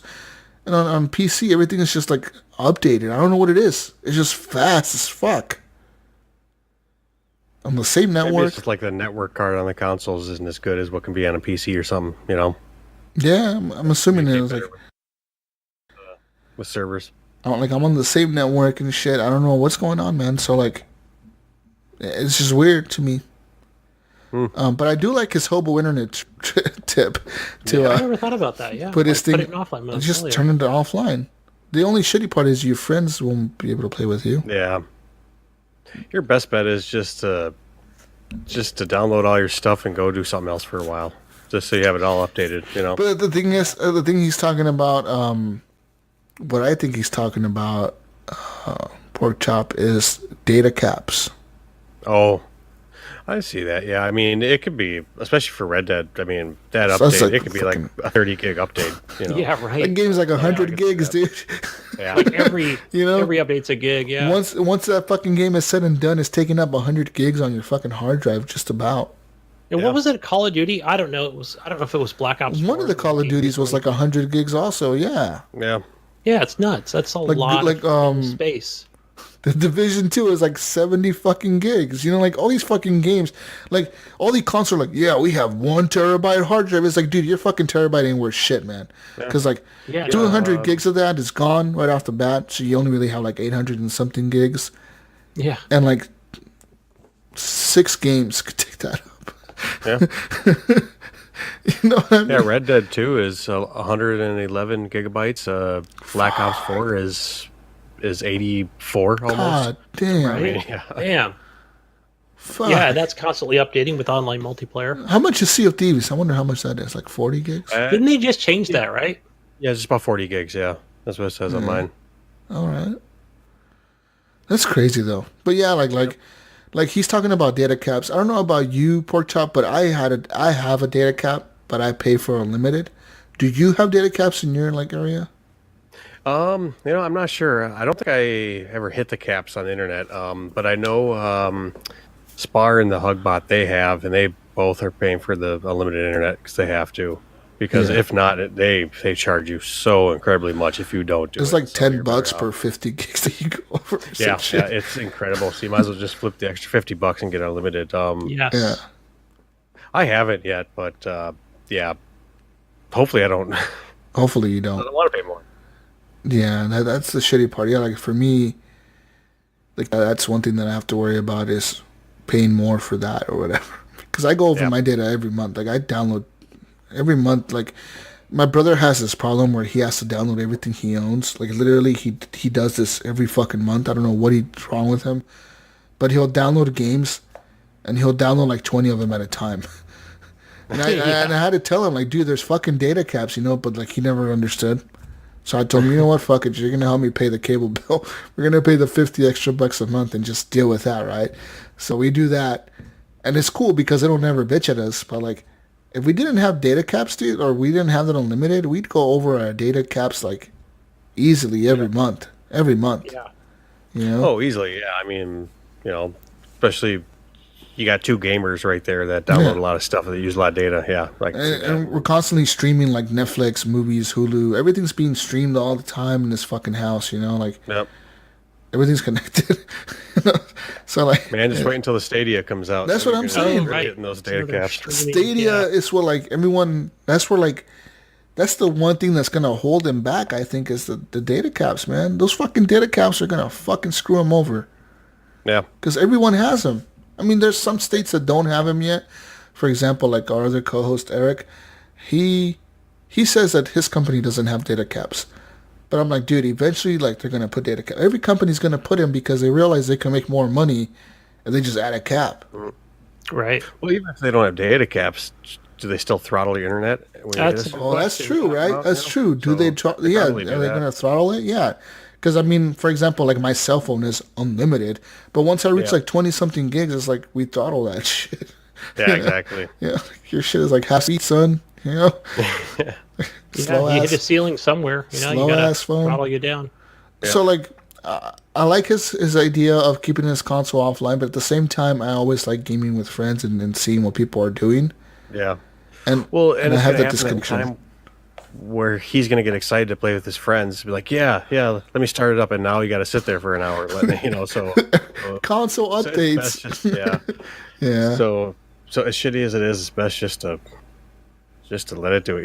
It's like put it in like rest mode or the energy saving mode. Let it do it overnight. Something. Yeah, do the automatic part of it.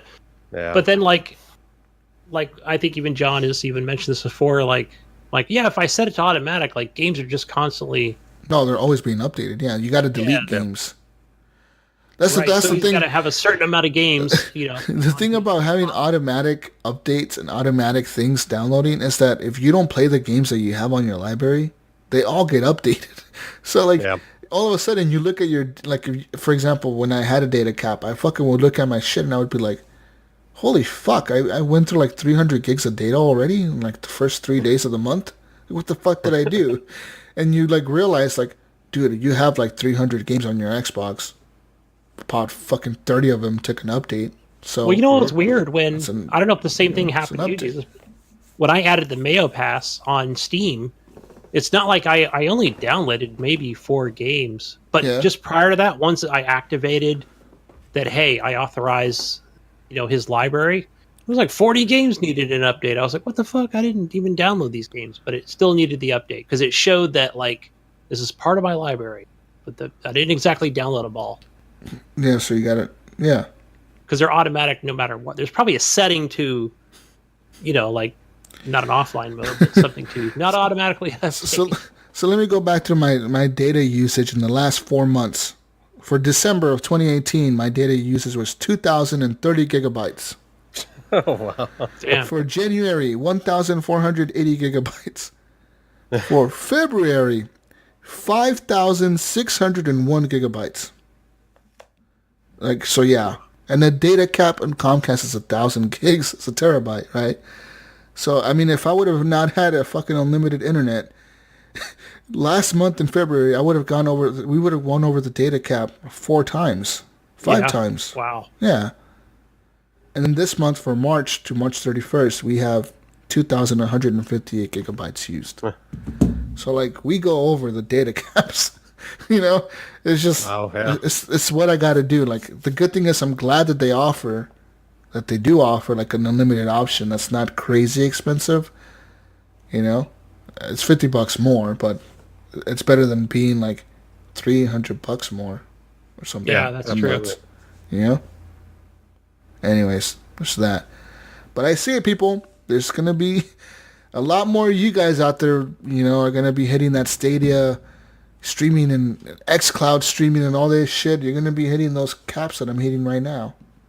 Right. Mm-hmm. Yeah. Especially with, I think, you know, and we're going to see more people cutting the cord on televisions, right? I mean, we see it now. That happens, dude, yeah. But just more and more and more where people just say, I just want data. I want to watch fucking Game of Thrones in 4K or whatever, you know, like 4K. Remember before it used to be like $50 for your cable, 50 for data, and 50 for your phone or some shit, you know? Nowadays it's like $200. Cell phones, 150. Yeah. Fucking cable, 150. Like, just for data, you know, like not even. Yeah. But they always want to give you that basic television, right? We want you to have this box and take this basic. Oh no, that service. happened to me a few weeks ago. Anyway. Like last month, I called Comcast to renew my contract or whatever to like get my, because there were these cocksuckers were charging me like $200.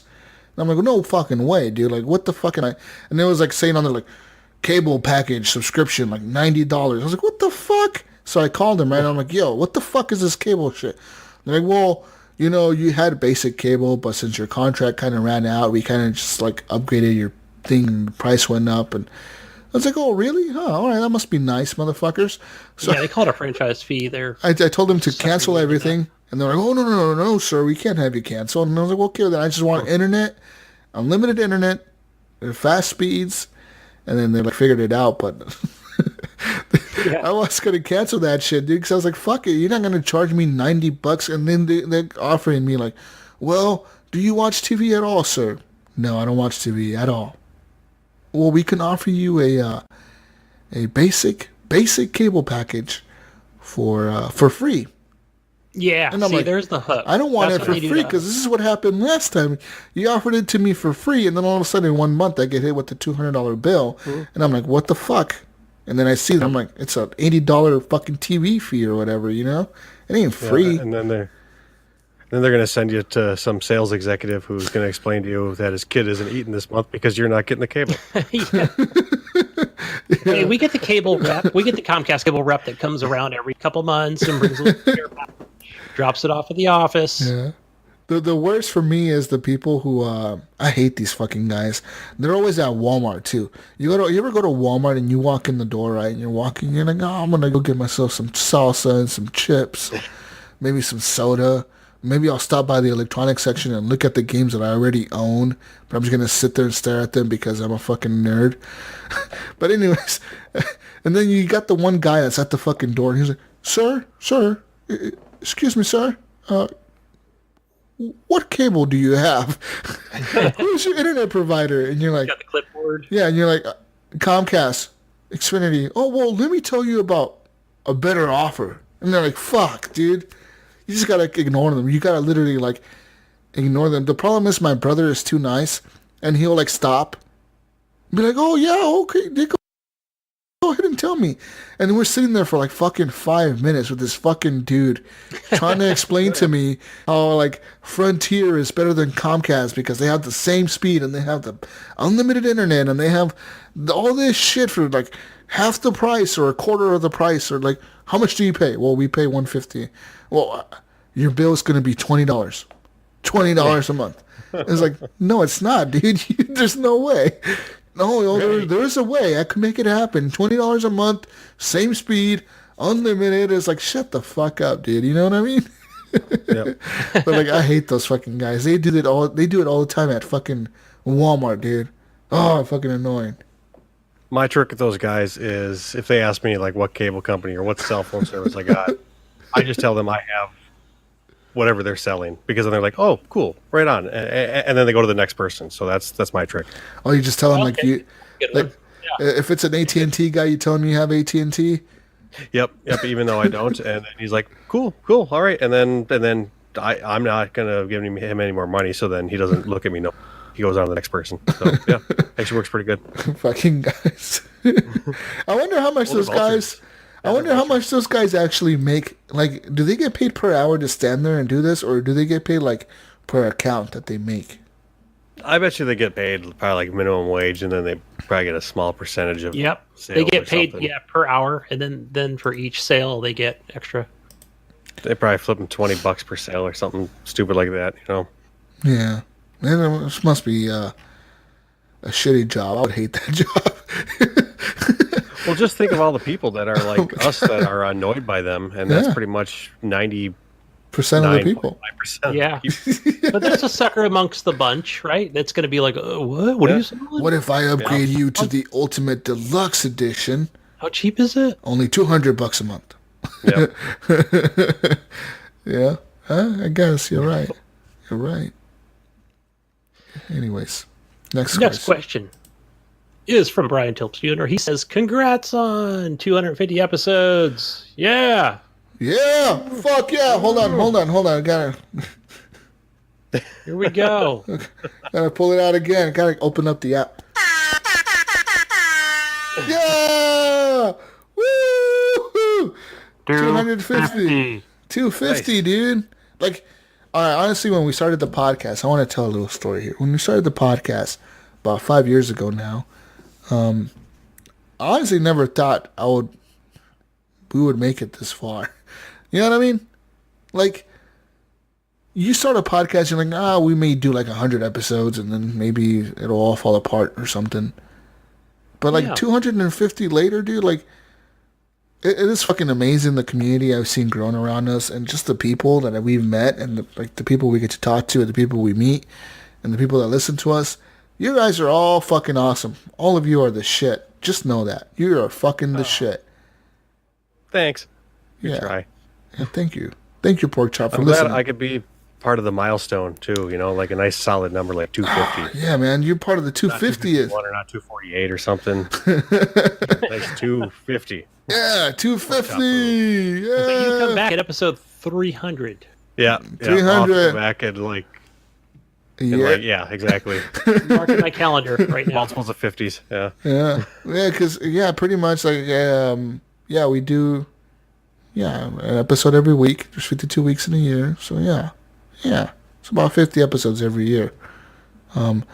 But I want to say thank you to all the listeners out there for listening, you know, for supporting us and giving us your support, your money, etc., your time. You know, time is money, I guess, so I guess your money too. Just thank you guys for listening. Honestly, that's the shit. 250 episodes. Hell yeah. And my bucket list. What do I have on my bucket list? What's top on your bucket list? Top? Like the one thing I really want to do? What is tops, man? Name that one thing that just on there you have to do before you kick it. You croak. Oh, man. One thing that I really want to do before I die. Before I fucking die. If I'm dying and I want this one thing to happen. I don't know, man. I want to do so many things. Like, I really do. I want to fucking travel to Europe. I want to fucking skydive. I want to skydive. I want to travel to Europe. I want to fucking go to Australia one day. I want to go everywhere, kind of, except for Canada, because fuck Canada, they won't let me in. No. But everywhere else that lets me in, I'll go and I'll visit. Man, you get that nice expensive vibe. You could do all of that right to your couch. God, there you go. That's within reach, though. So do that next week, Jesus. Give the 5 and sell the PS4. No, one thing that I really... bucket list number 1 scratched off the list. One thing that I really want to do, though, is honestly quit my job, like my day job, and just do this. Like, do podcasting and stuff for the people. I really think that I could do it one day. I don't know when, but eventually I think we can get there. And that's honestly, like, the one thing I want to do. I want to be able to tell nobody that I'm working for them. I want to work for myself. You know what I mean? Yeah. No, I absolutely know. I mean, I'd love to be a full-time streamer. You know what I mean? So, like being like a full-time content creator, I guess is what you call something like this, a podcaster and a streamer and stuff, because you're all creating content. Yeah. Being something like that full time is probably like my number one dream or goal, or I guess it's a dream, maybe a goal. Both probably. Well, it's fun too, and Yeah. like I actually tell my kid this occasionally. I was like, the best advice I could ever give you is find what makes you happy, and then find a way to make money from it. Yeah, and then that's Right. that's honestly what I love doing. I love doing this, man. Like, if there's something that I love doing every week, is talking to you guys, the listeners, to Gunny, and to whoever's on with us. You're on this week, or to Eric or whoever. I love talking about games. And I love talking about the community around it, the games, the hype, the ups and the downs, the crazy shit and the good shit. Because there's always bad things that happen around gaming too. Don't get me wrong. There's crazy shit that happens around gaming, like shootings and murders and swattings and fucking crazy stuff that happens around it. But it's good to talk about those things because they do happen. But at the same time, I love talking about all the good things that happen around gaming, the communities, the charities, the things that people helping out people at hospitals, veterans getting to like talk with their family through games, while they're deployed or whatever. There's a lot of cool shit around gaming, and I fucking love it, and I think it's gonna continue growing. I remember I had a friend of mine, and it was funny because he like brought it up to me the other day when we hung out. We were out having drinks, right? And he told me, he was like, dude, you were right. I was like, what was I right about? And he's like, remember, like, I think he wanted to say like maybe 3 or 4 years ago, we were driving to Salem, because I live in Oregon. We're driving to Salem to go to eat or something at a restaurant. And on the way there, he was asking me about my podcast, right? He's like, well, how long have you been doing it? I was like, about a year or two now.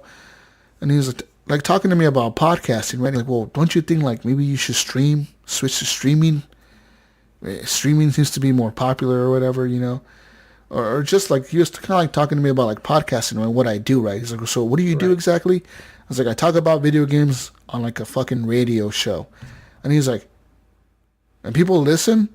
I'm like, yes, people listen. What the fuck you mean? And then he was trying to like talk to me, like he was telling me like how at that time he thought like podcasting is dying. He was like, podcasting is kind of dying though. And I was like, no, it's not. I was like, actually, Some people say that. It's I was not like, true. Yeah. I was like, in reality, I told him podcasting is going to take over radio. And he was like, Reading that. you're full of Eventually. shit. He's like, it's never going to happen. And then like a few weeks ago, we were having drinks and he's like, you were fucking right. I was like, what do you mean? He's like, about podcasting. I was like, well, what about podcasting? He's like, that you saw podcasting was going to take over radio. And it kind of has, because nowadays, he's like, everyone that I know listens to a podcast. He's like, everyone. If it could be a podcast about anything, everyone knows what a podcast is. And I'm like, yeah, dude, I was just trying to tell you this fucking 3 years ago. He's like, yeah. He's like, but I didn't see it then. He's like, now that he's like, every time I hang out with people or I mention a podcast, like, people know exactly what I'm talking about, like what a podcast is. It's like a radio show, like a thing you watch or a thing you listen to, mostly listen to. There's a few people that I've had to explain what it is, but these are not people that live like within the Bay Area, or anywhere near, But for the city most or part, San like, Francisco or, yeah. like this, I feel like Only- one day could become the thing that I just do. I just fucking do it, and I make a living off of it. Yeah, man. When I listen back and I listen to the Giant Bomb podcast and just think of where they came from. Mm-hmm. From was it former guys from IGN or GameSpot, right? GameSpot, yeah. GameSpot, and then they were just like, no, we're gonna start and just do our own thing, and I just still feel like they're grounded, as far as like they're just not these hot shots. They're just a bunch of guys and gals sitting around talking about video games and whatever else is on their mind. Yeah, and I enjoy their podcast. Giant Bomb is one of the podcasts that I've been listening to for like a long time. Almost a And like decade. VGO, they've been going for like 11 years themselves, and Probably more, yeah. Like 14 years.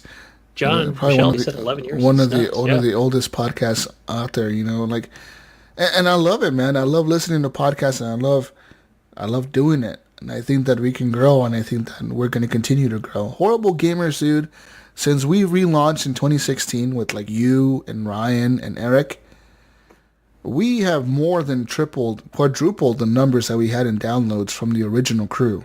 Like, the downloads have gone through the roof with the new crew compared to the old crew. You know what I mean? I don't know what it was. Yeah. Maybe it was the S. We changed from a Z to an S. I don't fucking know what it was. But the numbers have like literally quadrupled since then. And it continues to go up. Every week, man, we get thousands of downloads. We get thousands of listens and plays. And that's awesome, you know, and I fucking love the listeners. I love you guys. All of you. The people in Japan, the people in Australia, the people in Europe. You guys are awesome as fuck. Not Canada, though. Not Canada. They're okay. They're okay. Do they have internet up there yet? I think so. We ran some wires over the wall recently. Canadians. Hey, I want to read with hockey sticks. They don't know what it is. But I mean, 250 episodes, man. I mean, here's to another 250, man. Hopefully we get there. Hopefully, and year would it be? 5 years from now? Be 2024. I want to read a post here real quick from a Mr. Horribly Awkward Sean Fuller, who just was just sharing this in the group, and he says, getting more serious about starting up this podcast, this thing called The Horrible Gamers, with a few good dudes. It will be a gaming podcast, mainly. We'll be talking about other things, entertainment-related movies, TV, etc. I think it'll be a fun time. The guys who want to start is a lot of fun, and I think we'd have a blast doing it weekly. Well, Sean, I think you're right, because I always wanted to be on the podcast for the first 100 episodes, and here I am today. Yeah, I remember he posted this on March 30th, 2014. This is like one of the original co-founders of HGP, and he's right, man. Like, it was just a group of dudes who decided, like, one day, like, we're gonna do a podcast, or we're gonna do it. We're gonna fucking do it. We had no idea what the fuck we were doing. We had shitty microphones. We had no idea what we were going to talk about. We had no format. We had nothing. Nothing, man. Yeah. Literally, all we had was like the knowledge of like you speak into a mic and you record it, and somehow you make that work and you upload it somewhere, and then you launch it and you send it out to the people. That's all we had. That's all the knowledge we had. And then we did it. And now we're here 5 years later. Woo! Yeah. Hey, what's on? Which like streaming service do you guys see like the most downloads off, you think? We definitely see the most downloads off of it's not necessarily streaming, but I think Apple Podcasts is probably the biggest one. Okay. I listen on Stitcher, so that's where I get you guys from. Yeah, Stitcher is good. But definitely for sure, Apple is one of our biggest ones. I know Android, like Google Podcasts and Android Podcasts. The thing about Android, there's so many different apps and shit that people use. Oh, for sure. Yeah. If they all use like one centralized thing, I think it would be the biggest one for the downloads. But like, let's look at looking at it right now. Yeah, one thing I've been recommending lately is I recommend Spotify to people, because I always say you could always tell Alexa to play the latest episode of the Horrible Gamers podcast. They're like, really? I'm like, go do it now. Yeah, she pulls it up right away from anywhere. She'll either pull it up from Spotify, from TuneIn, or other things. But yeah, right now I'm looking at she pulls it in from user agents, and actually for this week, Player FM is number one with 21% downloads. And Apple Podcast is 20% downloads. So there's that. Then there's like other ones, like there's Pocket Cast, Chrome, Podcast Overcast, Addict, which is what I use. Stitcher is only 4.4% of downloads. Oh, come on, you're in the 4%. We gotta bump those numbers up. They're not the lowest ones though. Mobile Safari UI Web View is 0.04%. That one sounds sexy. I think I'm going to start using that one. Yeah, but Spotify is one of the easiest way. Like I actually listened to our show this week on Spotify. I switched between Spotify and Apple. But Spotify, it's super cool. The only problem that I have with Spotify is there's no way to review our show on there. So it's cool that you listen to us on there, but there's no way for you to review us and get other people to notice us. You know what I mean? Yeah, I actually was trying to figure that out the other day, and there is no review feature on Stitcher, which is kind of Stitcher lame. doesn't have that either. They only have the thumbs up and thumbs down thing, which is kind of lame. Also, another thing about Stitcher that I'm gonna kind of say why I kind of don't like him on here, even though we're on their service. The reason I kind of don't like Stitcher for listening to my podcast or other podcasts is that they only download the podcast once. And when you are listening to the podcast on their thing or whatever, it doesn't count as a new download for us. It's like you're streaming it off of their service or something. You know what I mean? Oh, I could see that. So like you don't get like the actual numbers of like how many like downloads we got off of that. We have to go into like Stitcher itself and then kind of figure that out a little bit, which we could do. Oh, okay. We could still figure that out. It just takes a little more steps. It's not as streamlined as like the other ones like Spotify or Apple or whatever, where they actually tell you like how many people are listening every week. That's the only thing I don't like about Stitcher. I can see that. Yeah. And I know other people have had their gripes with that too about the same thing, and them throwing ads on like your commercials, like like they throw ads and commercials on the podcast like before the podcast even starts sometimes, and you're like, the fuck is this ad about yogurt? Yeah, they do that. Yeah. But just so you know, we don't get paid for that. We don't. They're not. We're not. They're not paying us for those ads. It's their, like I said, it's their like service putting those ads in there or whatever, because they want you to sign up for like Stitcher Premium or what is that what it's called now? Stitcher Premium. Stitcher Premium. Yeah, they want you to sign up for that to like avoid ads on their service. Yeah, that's not ad most people. We don't get paid by yogurts companies to like recommend them or whatever. No, yogurt, I don't get paid. Yeah, fuck yeah. It's a razor, Harry. But I want to thank Brian Tilp Jr. What's on my bucket list? Basically, Jesus stole mine. It was travel to Europe. I want to go to Germany. I want to take the trains everywhere. Germany sounds cool, or I man. want to do the Alaskan train ride. What the fuck is the Alaskan train ride? I saw it in a train in Alaska. Sure, man. And it goes around the edge of Alaska or something? Who knows where it goes, but it looks freaking incredible. Every time I watch like a documentary or just a TV show showing some travel. Gunny, why don't you ride the train up here to Oregon? There's like a train that goes from like your area. Yeah, California. I think it's like I can go from and it goes along the coast and it goes along the water and shit, and you just like, it's called the Starlight, the Coast Starlight, some shit. Yeah, it's all Amtrak, right? Basically, yeah. It's pretty sure maybe a sleeper car. Dude, get yourself like one of the cool cars where like you got like the glass domes and shit. They have like cars in there that have like glass windows on the top and shit. Those are nice. That's like the dining car, and I've done that. Take that up to Reno from Martinez. Basically, it goes through Sacramento. Do one of those. I mean, honestly, like a train ticket is not much. I've looked them up. They're not as much as like. It's probably cheaper to go on a train than it is on a plane. It's fairly reasonable. Like I said, I've done it twice, and it was a reasonable price. Yeah. Yeah, man. Like a train from here to Seattle, like from Salem or Portland to Seattle, is like $30. That's so cheap. That's cheaper than paying for gas to drive up there. Yeah. It probably takes a lot longer. Oh yeah, it takes like 3 hours. I know, just from like the Bay Area. Actually, no, it's faster because driving takes like 4 hours, 5 hours. Yeah, it did take like 6 hours to get up there via train, but one of these days I'll get up there, man. I'll take the train because I'm old and I can't drive anymore. That's what Ride the train up here, Gunny. Ride the train up here. You don't have to go to Alaska. You come to Oregon. Yeah. Hey, Brian has another question here. He wants to know what our biggest pet peeve is, besides the many community questions by yours truly asks every week. Brian Tulp has all his questions. He's the one that keeps the community questions alive. If Brian Tulp Jr. ever died, or like he stopped posting questions in our thing, we wouldn't have questions at some points. You know? We'd get one question a week. Yeah, we'd get like one a week, or maybe if that. Because sometimes that's not a Brian. pet peeve at all. We love that. Yeah, we love that, Brian. We have all the questions. We need more questions every week. More. So that's my biggest pet peeve, Brian, is not enough questions. Yeah. No. Oh, no. Dude, what the fuck is my biggest pet peeve? I have a bunch. People when they What are some of my biggest pet peeves? When they talk with their mouth full, when someone's eating. Oh yeah, when I see it in person, I see that it's a little. It fucking triggers me. I'm like, I'm fucking triggered, bro. Fucking triggered.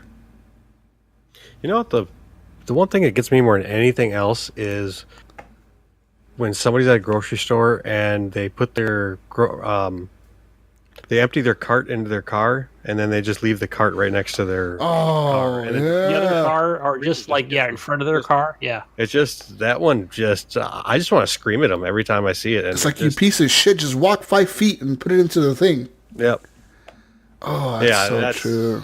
Out of all the things in the world, that one gets me. I don't know why. I do see that because I deliver to bars and restaurants and grocery stores, and some of them, like especially like convenience stores that are in a parking lot, like where I'll see somebody do that. Yeah, and that is like I just have to shake my head, like, come on, you can't walk the extra 5 feet, but it's exactly right there.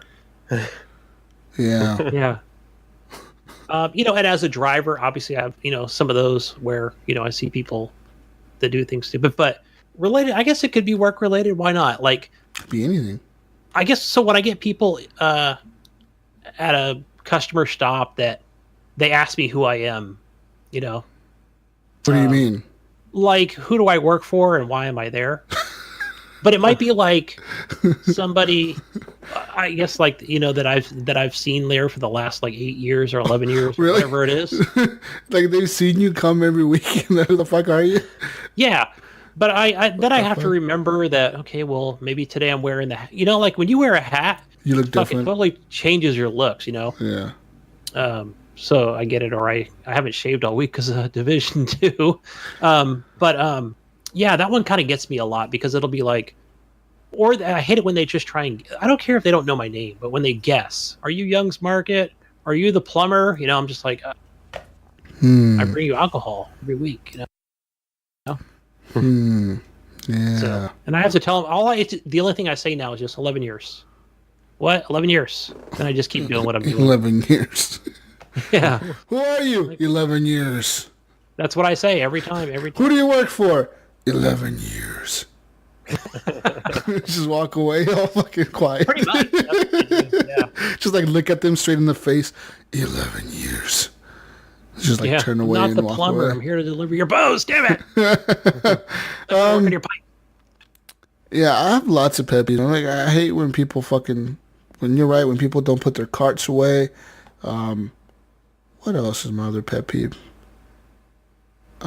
Maybe people that don't use turn signals, or I don't know. Yeah, those are annoying. I see it all the time, so I'm used to it. But I just have to keep a distance because I don't know what the hell they're gonna do. But yeah, but I do say it when I'm in the truck. I'm like, blinker, try it. Oh, dude, my huge pet peeve. I have a huge one. Huge one. I know what you're doing. Pisses me off. One of my biggest ones that really gets me mad is when people are on Xbox Live. They're in a party, right? And you'll be like talking to them or something, and then they start eating food. And they're eating on mic. Yeah. It's like, are you eating food right now? Are you eating like? Yeah. I mean, it's cool if you're drinking something. I don't care about drinks, but like actually like chewing Doritos or like like eating a fucking sandwich or something, dude, making that noise. Or just more broadly, just poor mute management. Yeah. Right. Yeah, you got like background noise. But I told you to put your laundry away. Fuck you, Mom. I'm not on the game right now. Put your fucking laundry away. You hear that shit in the background. Like, what the fuck's going on right there? Yeah.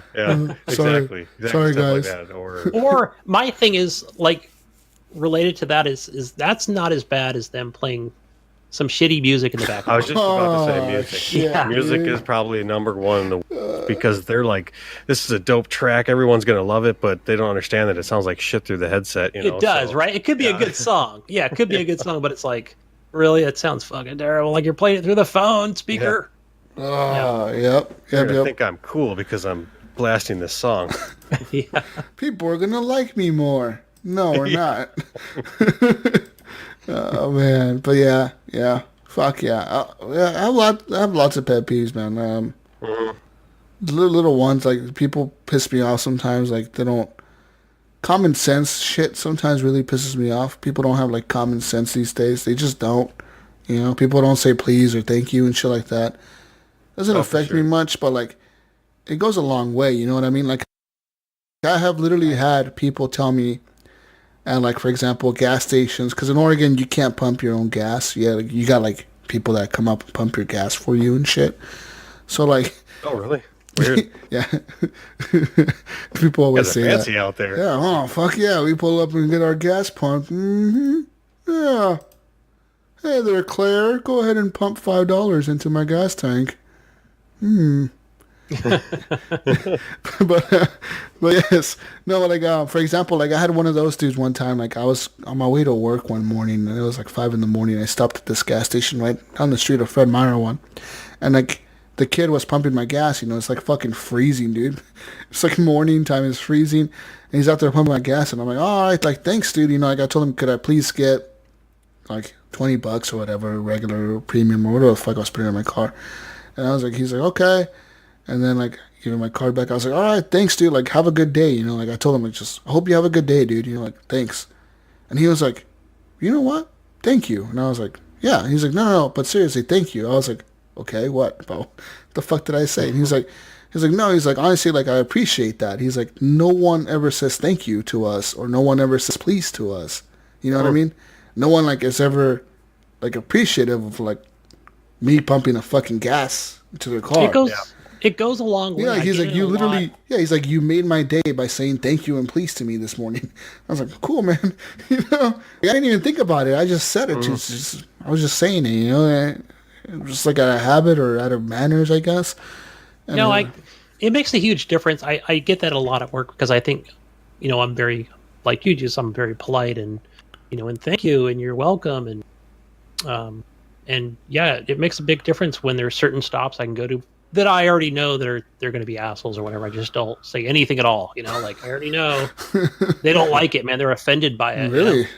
Yeah, they get angry. Offended by it. That's weird. I've never seen someone offended by saying please or thank you. I guess like, you know, the people with scowls, you know, the face, it's already twisted. Yeah. Yeah. You know, you already know. So you know that they're like mad at you or whatever, like, oh, fuck or mad at the world. I mean, I don't take it personal. Yeah. I basically have 2 rules. Don't be racist and don't attack me personally. Otherwise, you don't get your stuff. So, yeah, those are my 2 rules. I tell them, you know, when it comes down to it. But no, it makes a huge difference, especially like you said, and people, you know, they thank me for my service, and it's like I feel better already for the day. So, and you know what I mean? Like even this morning, I felt bad because I went to McDonald's, right, and I got breakfast, and the fucking girl at the drive-thru window, she like repeated something to me really fast, like really fucking fast. Like blah, blah, blah, blah. I was like, yeah, sure, and I gave her like a $50 bill, right? And she gives me back my change, but she gave me back like $30, and my bill was like $5. And I was like, I looked at her and I was like, wait a minute, what the fuck did I just pay for? And I looked at the receipt and it was like a completely different order, like something that cost $15 or whatever instead of $6. And I was like, no, this isn't my order. And she was like, ugh. Like she legit did that in front of me. I was like, you fucking bitch. Like I was gonna apologize to you for like making you do this right now. But you know what? I was even gonna offer you to like for me to like go around and park and go inside and talk to the manager or something. But you know what? Fuck you. I was just sitting there like a fucking dick, you know. I was like, that pisses me off, dude. Because I know, because she makes you feel like you're an inconvenience. Yeah, to her. like Hey, or well, I mean, come on, man. You inconvenienced her because she messed up. You know, I mean, what are you thinking? Like she kind of like. Well, the thing is, she mumbled the order to me. She was like, and I was like, yeah, sure, okay. I don't know, whatever, you know. Like I thought she would have known what the fuck I ordered, and then she tells me like something, and then I'm like, no, I didn't order this, and she's like, ugh. Like she just did that, like legitimately did it just like that in front of me, and like I was like, what the fuck, you know? Like I was going to offer to her, like I was like, I even told her, look, I'm sorry, like this isn't my order, like I apologized to her, and she like kind of did this to me, and then like I was going to tell her, like as soon as I said I'm sorry, if she wouldn't have done that, I was going to say, like, I'll go around and park so I don't hold up the line or whatever, because I know you guys are on a timer or whatever. But no, like, she did that, and I was like, you know what? Fuck it. I don't care. You know, it kind of pissed me off. I don't know what it was. Yeah, when they scoff or sigh. That is another... So, that's another of those pet peeves. Just don't do that. Like, I apologize to you. You should be like, okay, I get that. It's cool, whatever. Like, you know? Yeah. Why do I make... Brian has a question.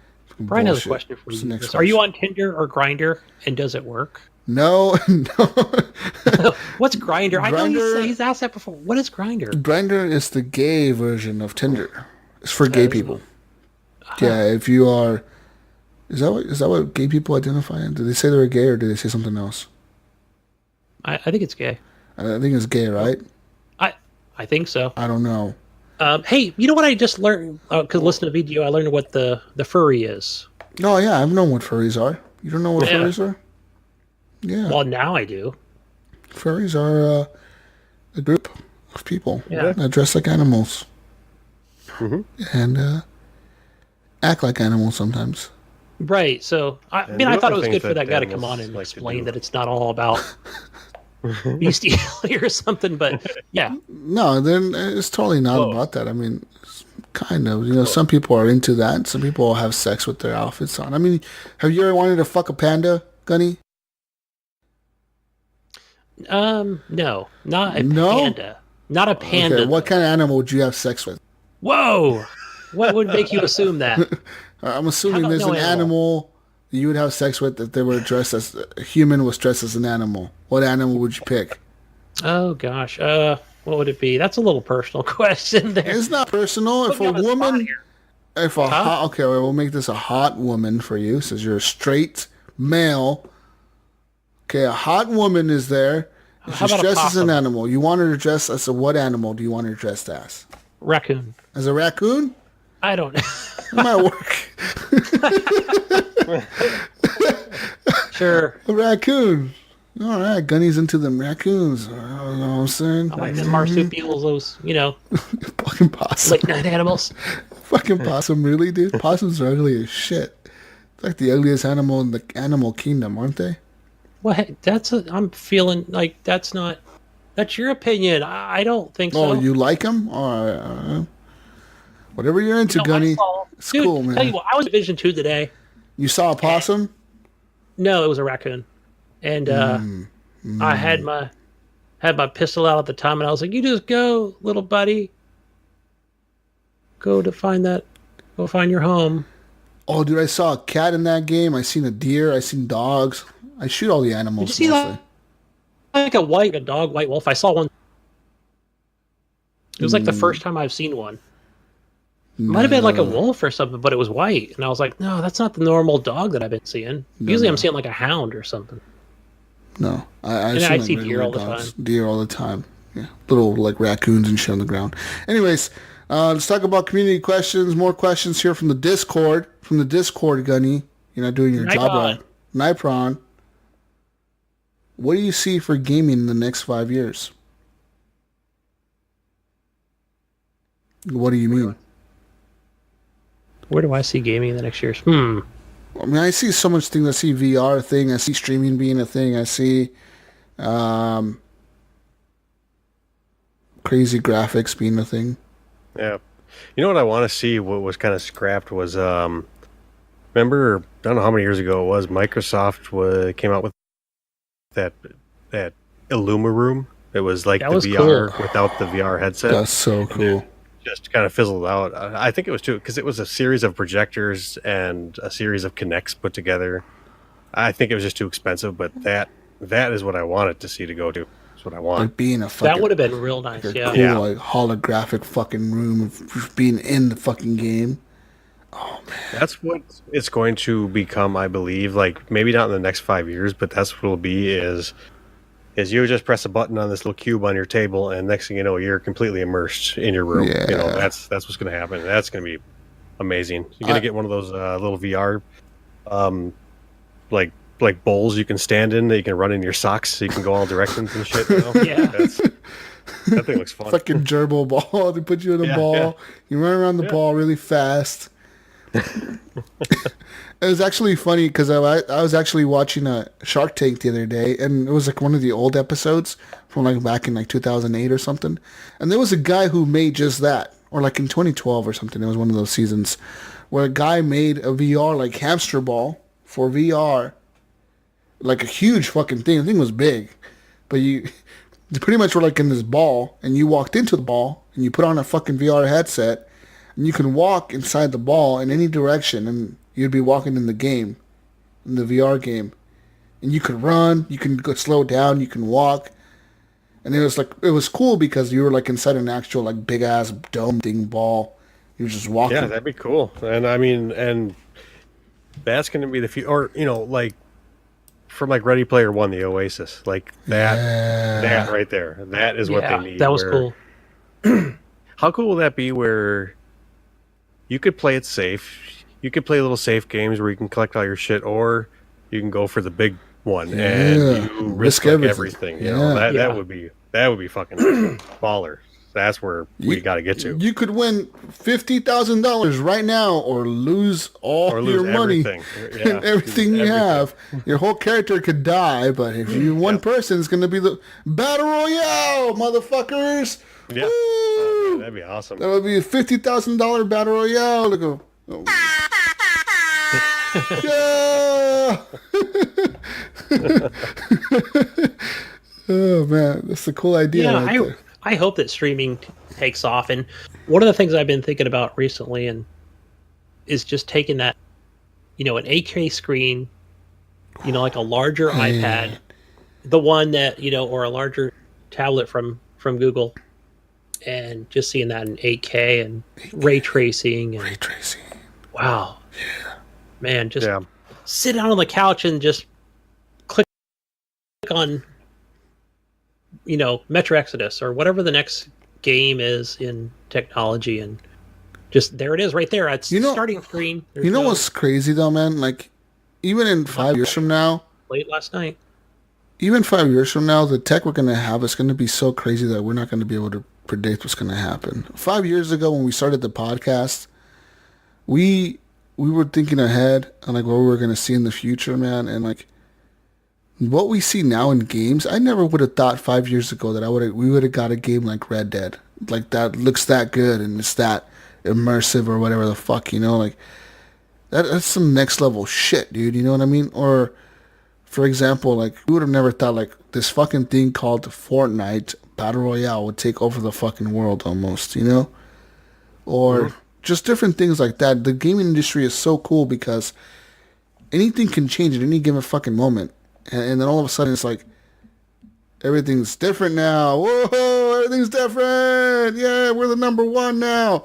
Like Call of Duty is not what it used to be 5 years ago. It's not. So everything changes, man.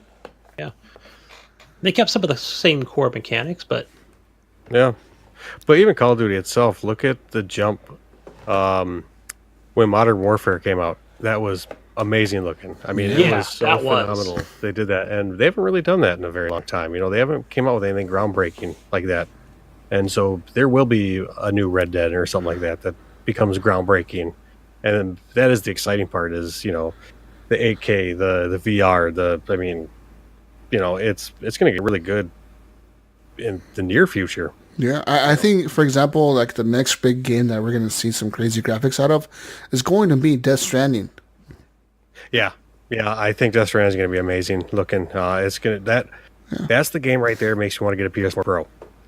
So, yeah, Death Stranding, I think will have that like PS4 Pro support, like full PS4 Pro support. It's going to have like the crazy visuals.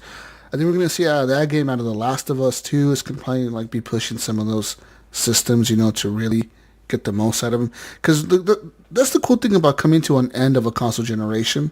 Like right now we are.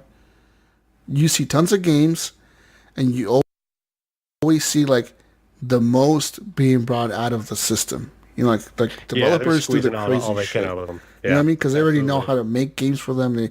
They know how to get the most out of them, and that's when you see the crazy good games. Like think about like before the Xbox One, on the 360, like the crazy amount of games we were getting on there, and like just the style of game we were getting on there, and like how good they were. Think about like right before the Xbox One came out, Grand Theft Auto 5 dropped on the 360, like a few months before. And that game, everyone was like, holy shit!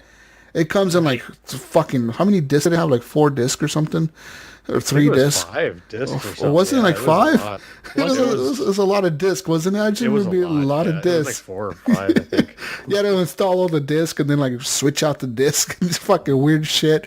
But like, think about that. Like, that thing was groundbreaking, man. Like, everyone's like, holy shit, how did they make this game look so good? That's what we're going to have at the end of this generation. Yeah. Yeah, and then there's the next generation after that, which is even more mind-blowing, 8K, bro. Yeah, exactly. Yeah. I mean, you think we're actually going to have, like, in the next generation, 8K TVs being, like, the standard high thing? Who knows, right? Because they talk about how they do exist. They do exist. You can buy one right now.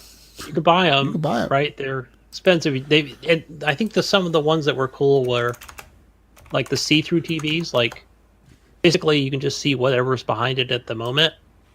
But as soon as a screen pops up, it's just like you can only see it you can see it from both sides. And I thought, whoa, how did they do that? See, Gunny, right now you can buy a 65-inch QLED smart 8K TV for $5,000.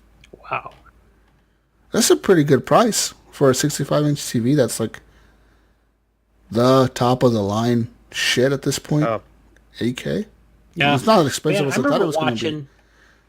I mean, just watching CES a couple of years ago. Again, I go back to my tablet thing because I love your iPad. But they had like this monstrous tablet. It was like basically the size of a table, and these guys were playing, air hockey and freaking like a versus game of whatever it was. Just one person on one side, one on the other, and it just looked amazing. Yeah, they can do with visuals. I mean, obviously, they didn't have any like a high-end PC hooked up to it, or they did. It's just that's not something we can do. It's just not for the market that we have. But I thought, wow, that's just crazy looking. Yeah, it's going to be crazy, man. In the next 5 years, we could predict so much things. I honestly think VR is going to be more of a thing. It's kind of a thing now, but it's going to be more of a thing then. I thought I wasn't a believer in VR, dude, and no one is. No one's a believer in VR until you fucking try it. Mm-hmm. And then you're like, holy shit, this works. This is like fun. This is really good. And you want everything to be in VR. Like I said it before and I'll say it again. My favorite shooter is on the VR, man. Firewall 0 Hour. That fucking game. There's nothing like it, dude. It's like you're playing Counter-Strike in VR. You're in there. You're in the fucking thing, dude. It's fucking nuts. So much fun. Speaking of that, Jesus, what games do you suck at the most besides that one? Besides Firewall? Yeah. The game that I suck at the most at this point, compared to other people, would probably be like Sea of Thieves or something.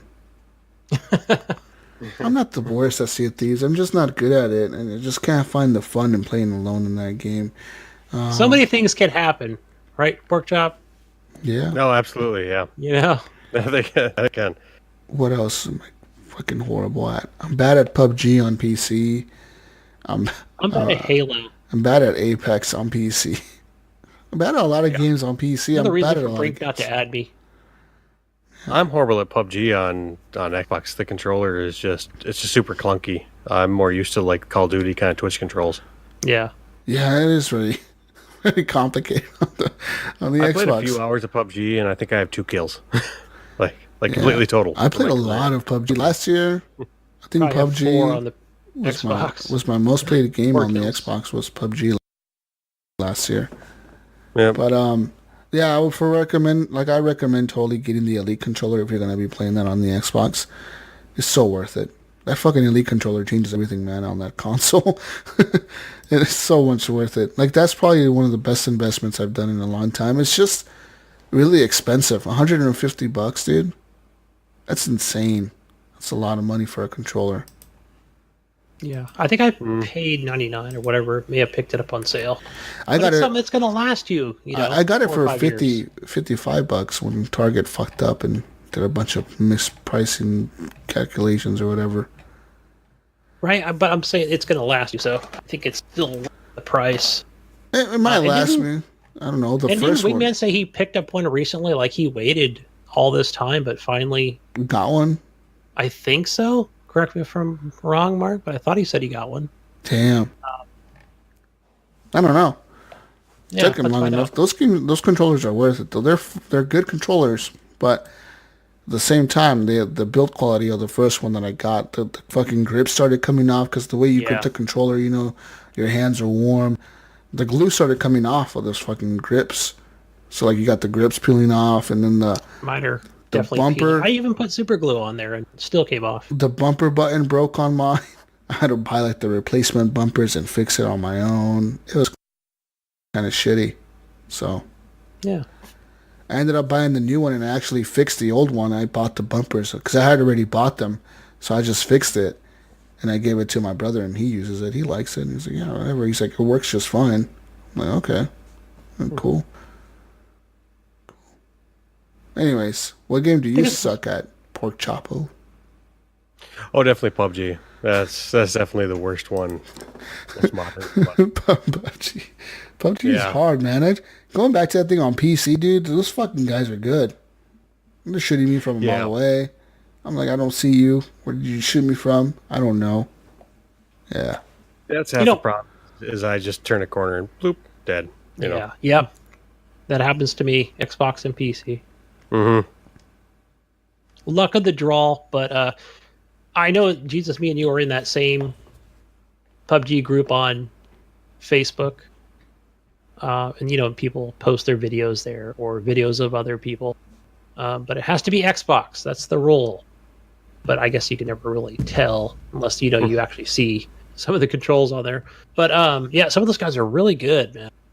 And just try to recreate that. And for me, it's just super difficult being an old guy that I am. But I always thought Call of Duty.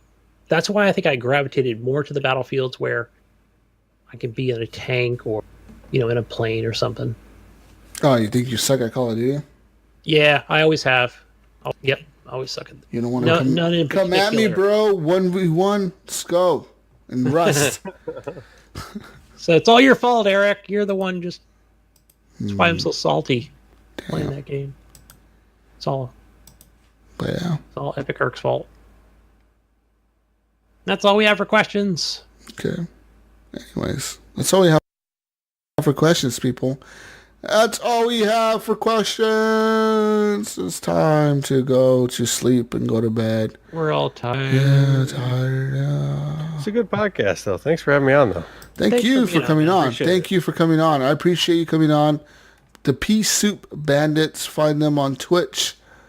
Find them there. Find them everywhere. Well, Yeah, just thank you. Yeah. Twitch. Yeah, we try to have fun, and like I said, everything, all of our proceeds goes to the Hugbot, because he deserves it, and just to help him and to make him comfortable, That's cool, man. I'm hoping that he gets better and things work out for him. That's good to know that your proceeds Yeah, absolutely. go to him. So, and we just have fun doing it. It's just we just have a blast doing it. So it's great, and our community is getting bigger and bigger, and more people keep joining our Discord, and it's getting great. That's awesome.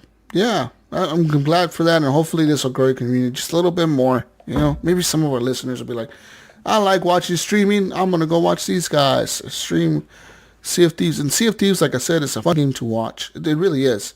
Watching it is. the boat Absolutely is. And and the it's got a fucking- niche market, sure. And Yeah. also likewise, hopefully some of our viewers will listen to your guys' podcast because you guys are awesome. So, I hope so, man. I honestly thank you for listening to the show. Like I said, I would have never thought you guys were going to listen. I just mentioned it, I was like, these guys are never going to listen. Because every time I mention a podcast to anyone that I'm gaming with, fuck you, fuck your podcast, fuck you fucking shit, fuck you, you suck. That's all I hear every time I mention. that's the internet for you, though. Yeah, The internet. fuck you. You don't want us to your shit. You fucking, It's like, We found a okay. good community. And we found you guys. You guys are awesome. So I thank you guys for listening Yeah, and actually absolutely. going and listening to the show. I appreciate it. Yeah, I'm gonna be listening to this episode probably on on like Monday at work. Yeah, you listen to it at work. Yeah, everyone listens to it at work. Like, Yeah, it just helps out.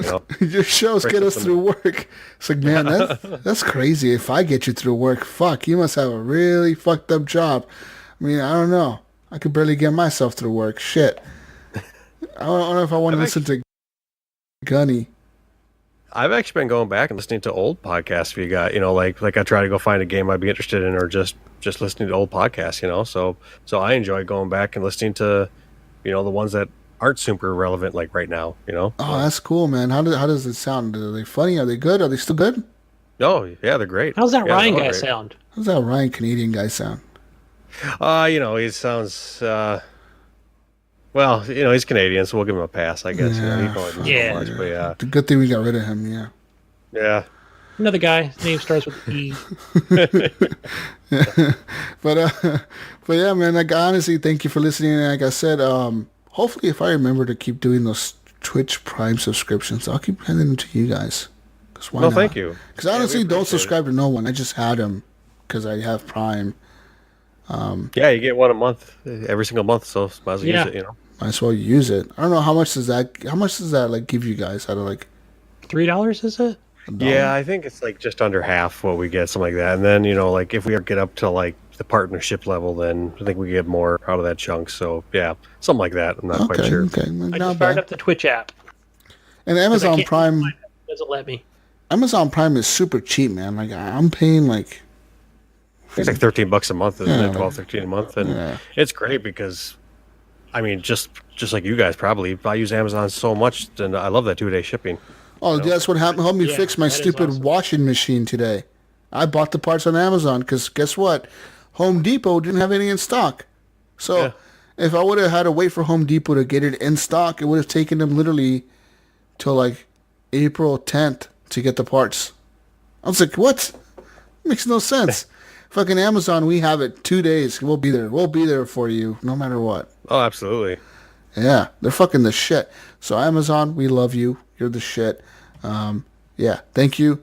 Thank you for listening. Hopefully people find your show. People find you. Do you game? Do you want people to add you on your gamer tag?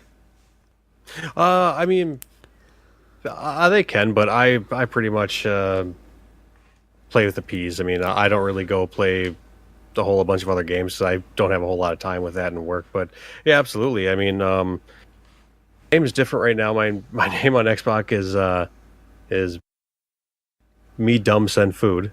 Oh, that's yeah. you? That's you? Yeah, that's I didn't know that was you. What the fuck? Yeah, I thought that that's was somebody else. What? Like double persona going on here? Yeah. See- so I actually changed my name for like a bit a while ago, but I kind of missed my old. So I'm probably going to be going back to Porkchoppoo on Xbox pretty quick here, but I just got to pay for it. So No, not if I take it first. you See, can't that's who do Jesus was Porkchoppoo. talking There can about only be with the one. Sea of Thieves story. Was Be Dumb Send Food. And then I was like, was this another story we were talking about in Sea of Thieves? So, same person.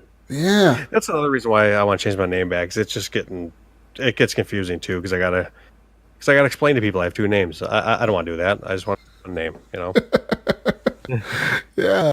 I was wondering, like, what happened to Me Dumb Send Food? But you're him. You're Yep, him. I'm him.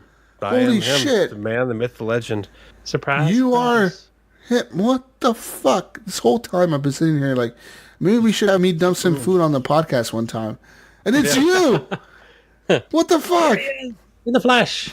I'll come on with a fake mustache and pretend to be him. I'm now Me Dumb Send Food. Hey guys. We totally don't recognize you. Yeah. we really think it's somebody else. Because our Discord was like fairly new when you joined up. Yeah. Yeah, I joined like immediately after we guys met in Sea of Thieves. So yeah, Yeah. I've been on the Discord ever since. It's awesome, dude. Yeah, man. Fuck yeah. You guys are awesome. Anyways, you know who you need to hook up with? I know he's listening right now. I know he's listening. I know you're listening now at work too. But Blaze Experience, the Blaze Experience, dude, he's like a master of Sea of Thieves, right? He does a yeah. podcast where his podcast, he focuses on like certain games and talks about those games, and that's it. That's all he talks about.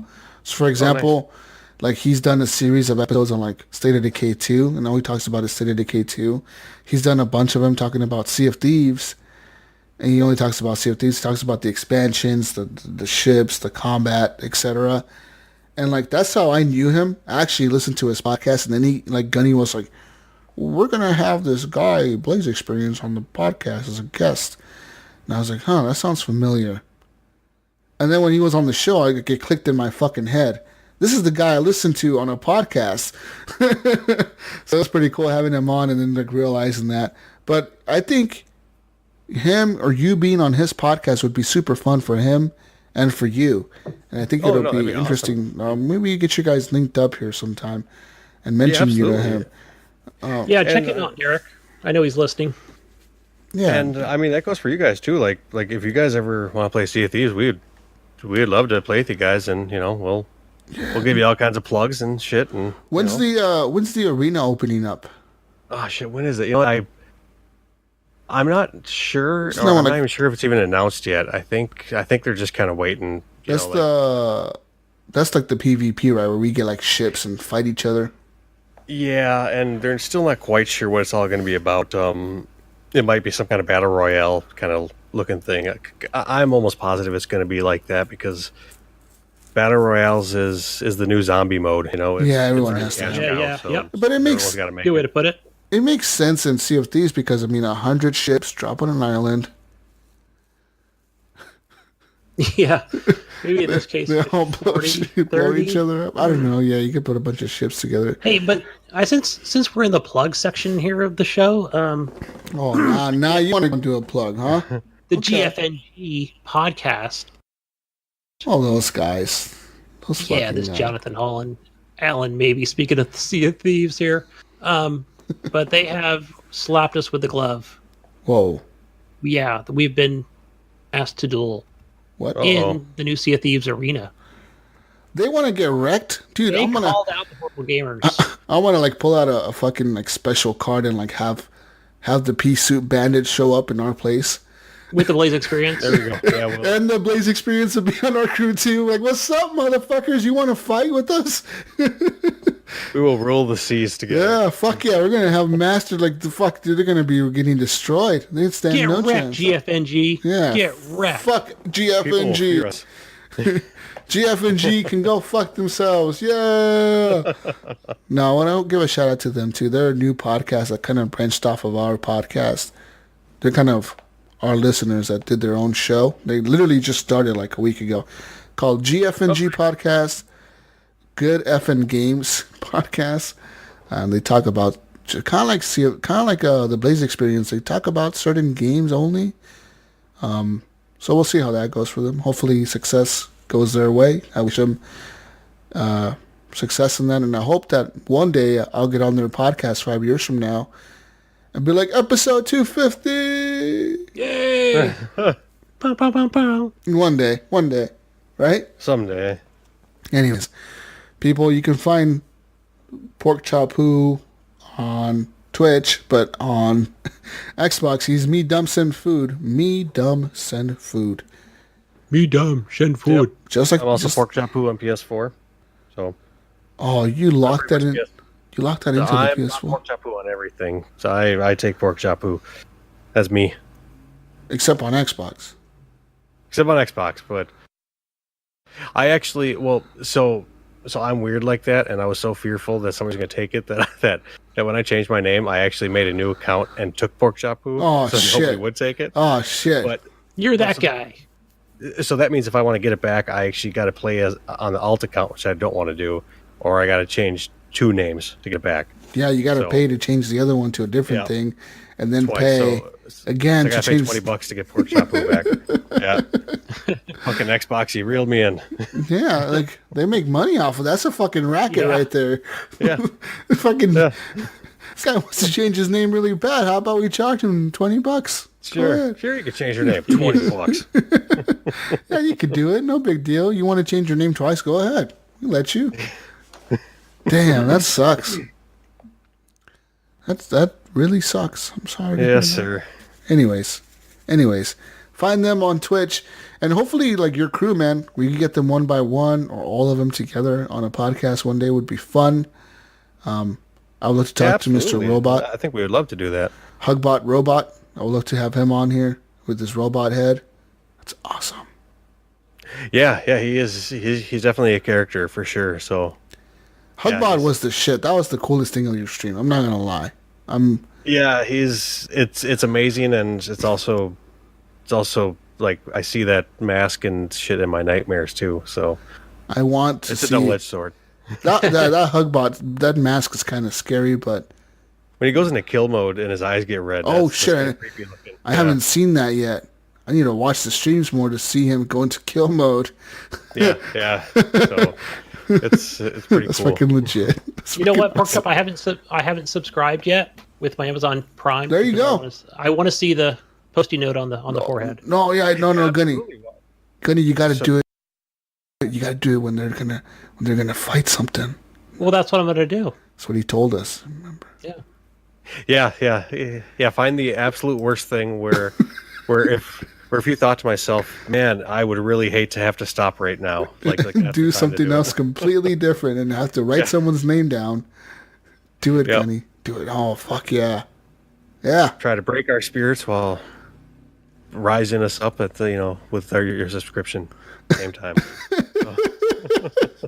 That's awesome. Anyways, thank you for coming on. You can find me on Xbox Live, gamertag Jesus Walks Loud. You can find me on the Discord as Jesus Walks Loud. You can find me on the Horrible Gamers Podcast Discord. Join that. There's a link in the show notes. There's a link in our website, www.horriblegamers.com, www.stadiagamestream.com, and www.stadiagamespodcast.com. Yeah, we own those. Woo!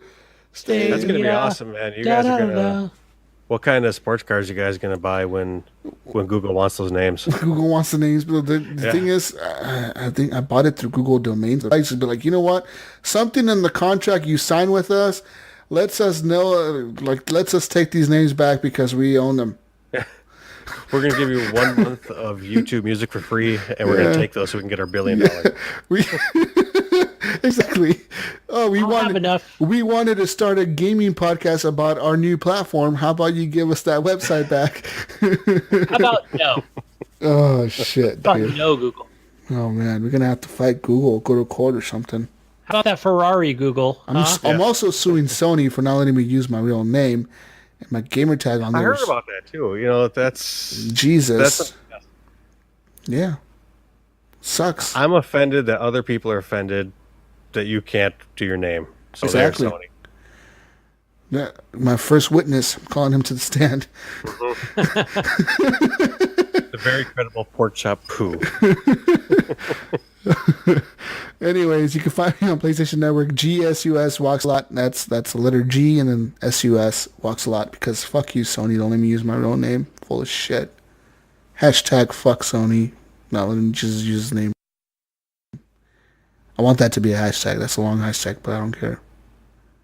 Find me on Xbox and Steam under Gunny Chief. I'm not done, Gunny. I'm on Steam as Jesus Walks a Lot. Still going? On Epic Games Launcher as Jesus Walks a Lot. On Ubisoft's Game Launcher and Uplay Game Launcher as Jesus Walks a Lot. I already just got into Stadia. On Stadia as Jesus Walks a Lot. You have to use your Google profile. Sorry. Oh, you do? Oh, fuck me, dude. I'm screwed. Yep. No Jesus. No Muhammad. None of that stuff. What? Illegal. Oh, fucking A, dude. Go. God, Yep. I'm offended now. Go ahead, Gunny. Go ahead. Fine. Xbox, Gunny Chief. Steam, the Gunny Chief. That's where I'm at. I'm on the PC. Origin, Gunny I'd be on Chief 1. Uplay. I'm not on the Origin. What am I under Origin? Gunny Chief 3 or some shit. Why do you change numbers all the time? Gunny Chief 1, Gunny Chief 3? We just fucking... Well, okay, because let me tell you really quickly. There is no real cross-play stuff between like your Uplay and your Origins and stuff like that. So I've always had them for the Xbox, right? You've got to have some sort of account, especially for Origin if you want like if you want, like the subscription-based stuff. Yeah. You know, create an account, but then if you want to play on PC, it's got to be in a different account. Can't be the same person. It'll say this person already exists. Oh, so you can use the same name. Oh, I see. So you got to have separate accounts, which kind of ticks me off a little bit. Where I'm like, I think Ubisoft should take the lead here and allow crossplay with Xbox and PC, or how about fine, just make it PC and PlayStation. But then Nipron did put in the chat today, he's like, well, there'd be such an advantage with the motion keyboard. I'm like, okay, how about the option? Just need the option there to have it. If I choose to do so, I'm an adult. I can make these decisions myself. I'm a man. Damn it. Do it. One of my pet peeves. I'm done. Rant over. Okay. Any other plugs you want to plug? Porkchoppoo? No. Twitter? Just watch Pea Soup Bandits, and, watch us and love us and become a peenie. Join our Discord. That's a weird thing to call people. Peenies. Everyone wants to be a peenie. Fuck yeah. Isn't there a hammer called a peenie? Pea Soup Bandits. The ball peen hammer. Yeah. Ball peen. Yeah, kind of. Yeah. Can I be a ball peen? You can be a ball peen. If you join Discord, we'll make sure to put you in a role where you're a ball peen. Nice. Put it down in the notes. I'll send me a request. Send me a request. Invite. Oh, shit. All right, people. Anyways, peace out, Brussels sprouts. We'll catch you on the next week's edition of the Horrible Gamers podcast. We're out of here. Peace out. We're done. Goodbye. 250 episodes done. They're done, Gunny. They're done. And guess what, Gunny? Guess what? What? 250 more episodes are coming to you in the next 5 years. That's right. Nice. That's right. More air horn sounds. Woo! Yeah. Fuck yeah. Woo! Brush your keyboards and caress your mouse. What? Shut up and go to bed, Gunny. Go to bed. Woo! All you commuters out there, I hope you enjoyed this show. Oh man. We're out of here. Need We're out more of here. coffee. What the fuck is this? What are you doing right now? This is what's happening. It's gonna be lunchtime by now for most of you listening. No, people are listening to us in bed. What? They probably don't have a 4-hour commute. Where the hell do you live? Listening to us in bed, Gunny, in bed. They're sleeping to your voice. Oh, fuck yeah. Anyways, we're done. Goodbye.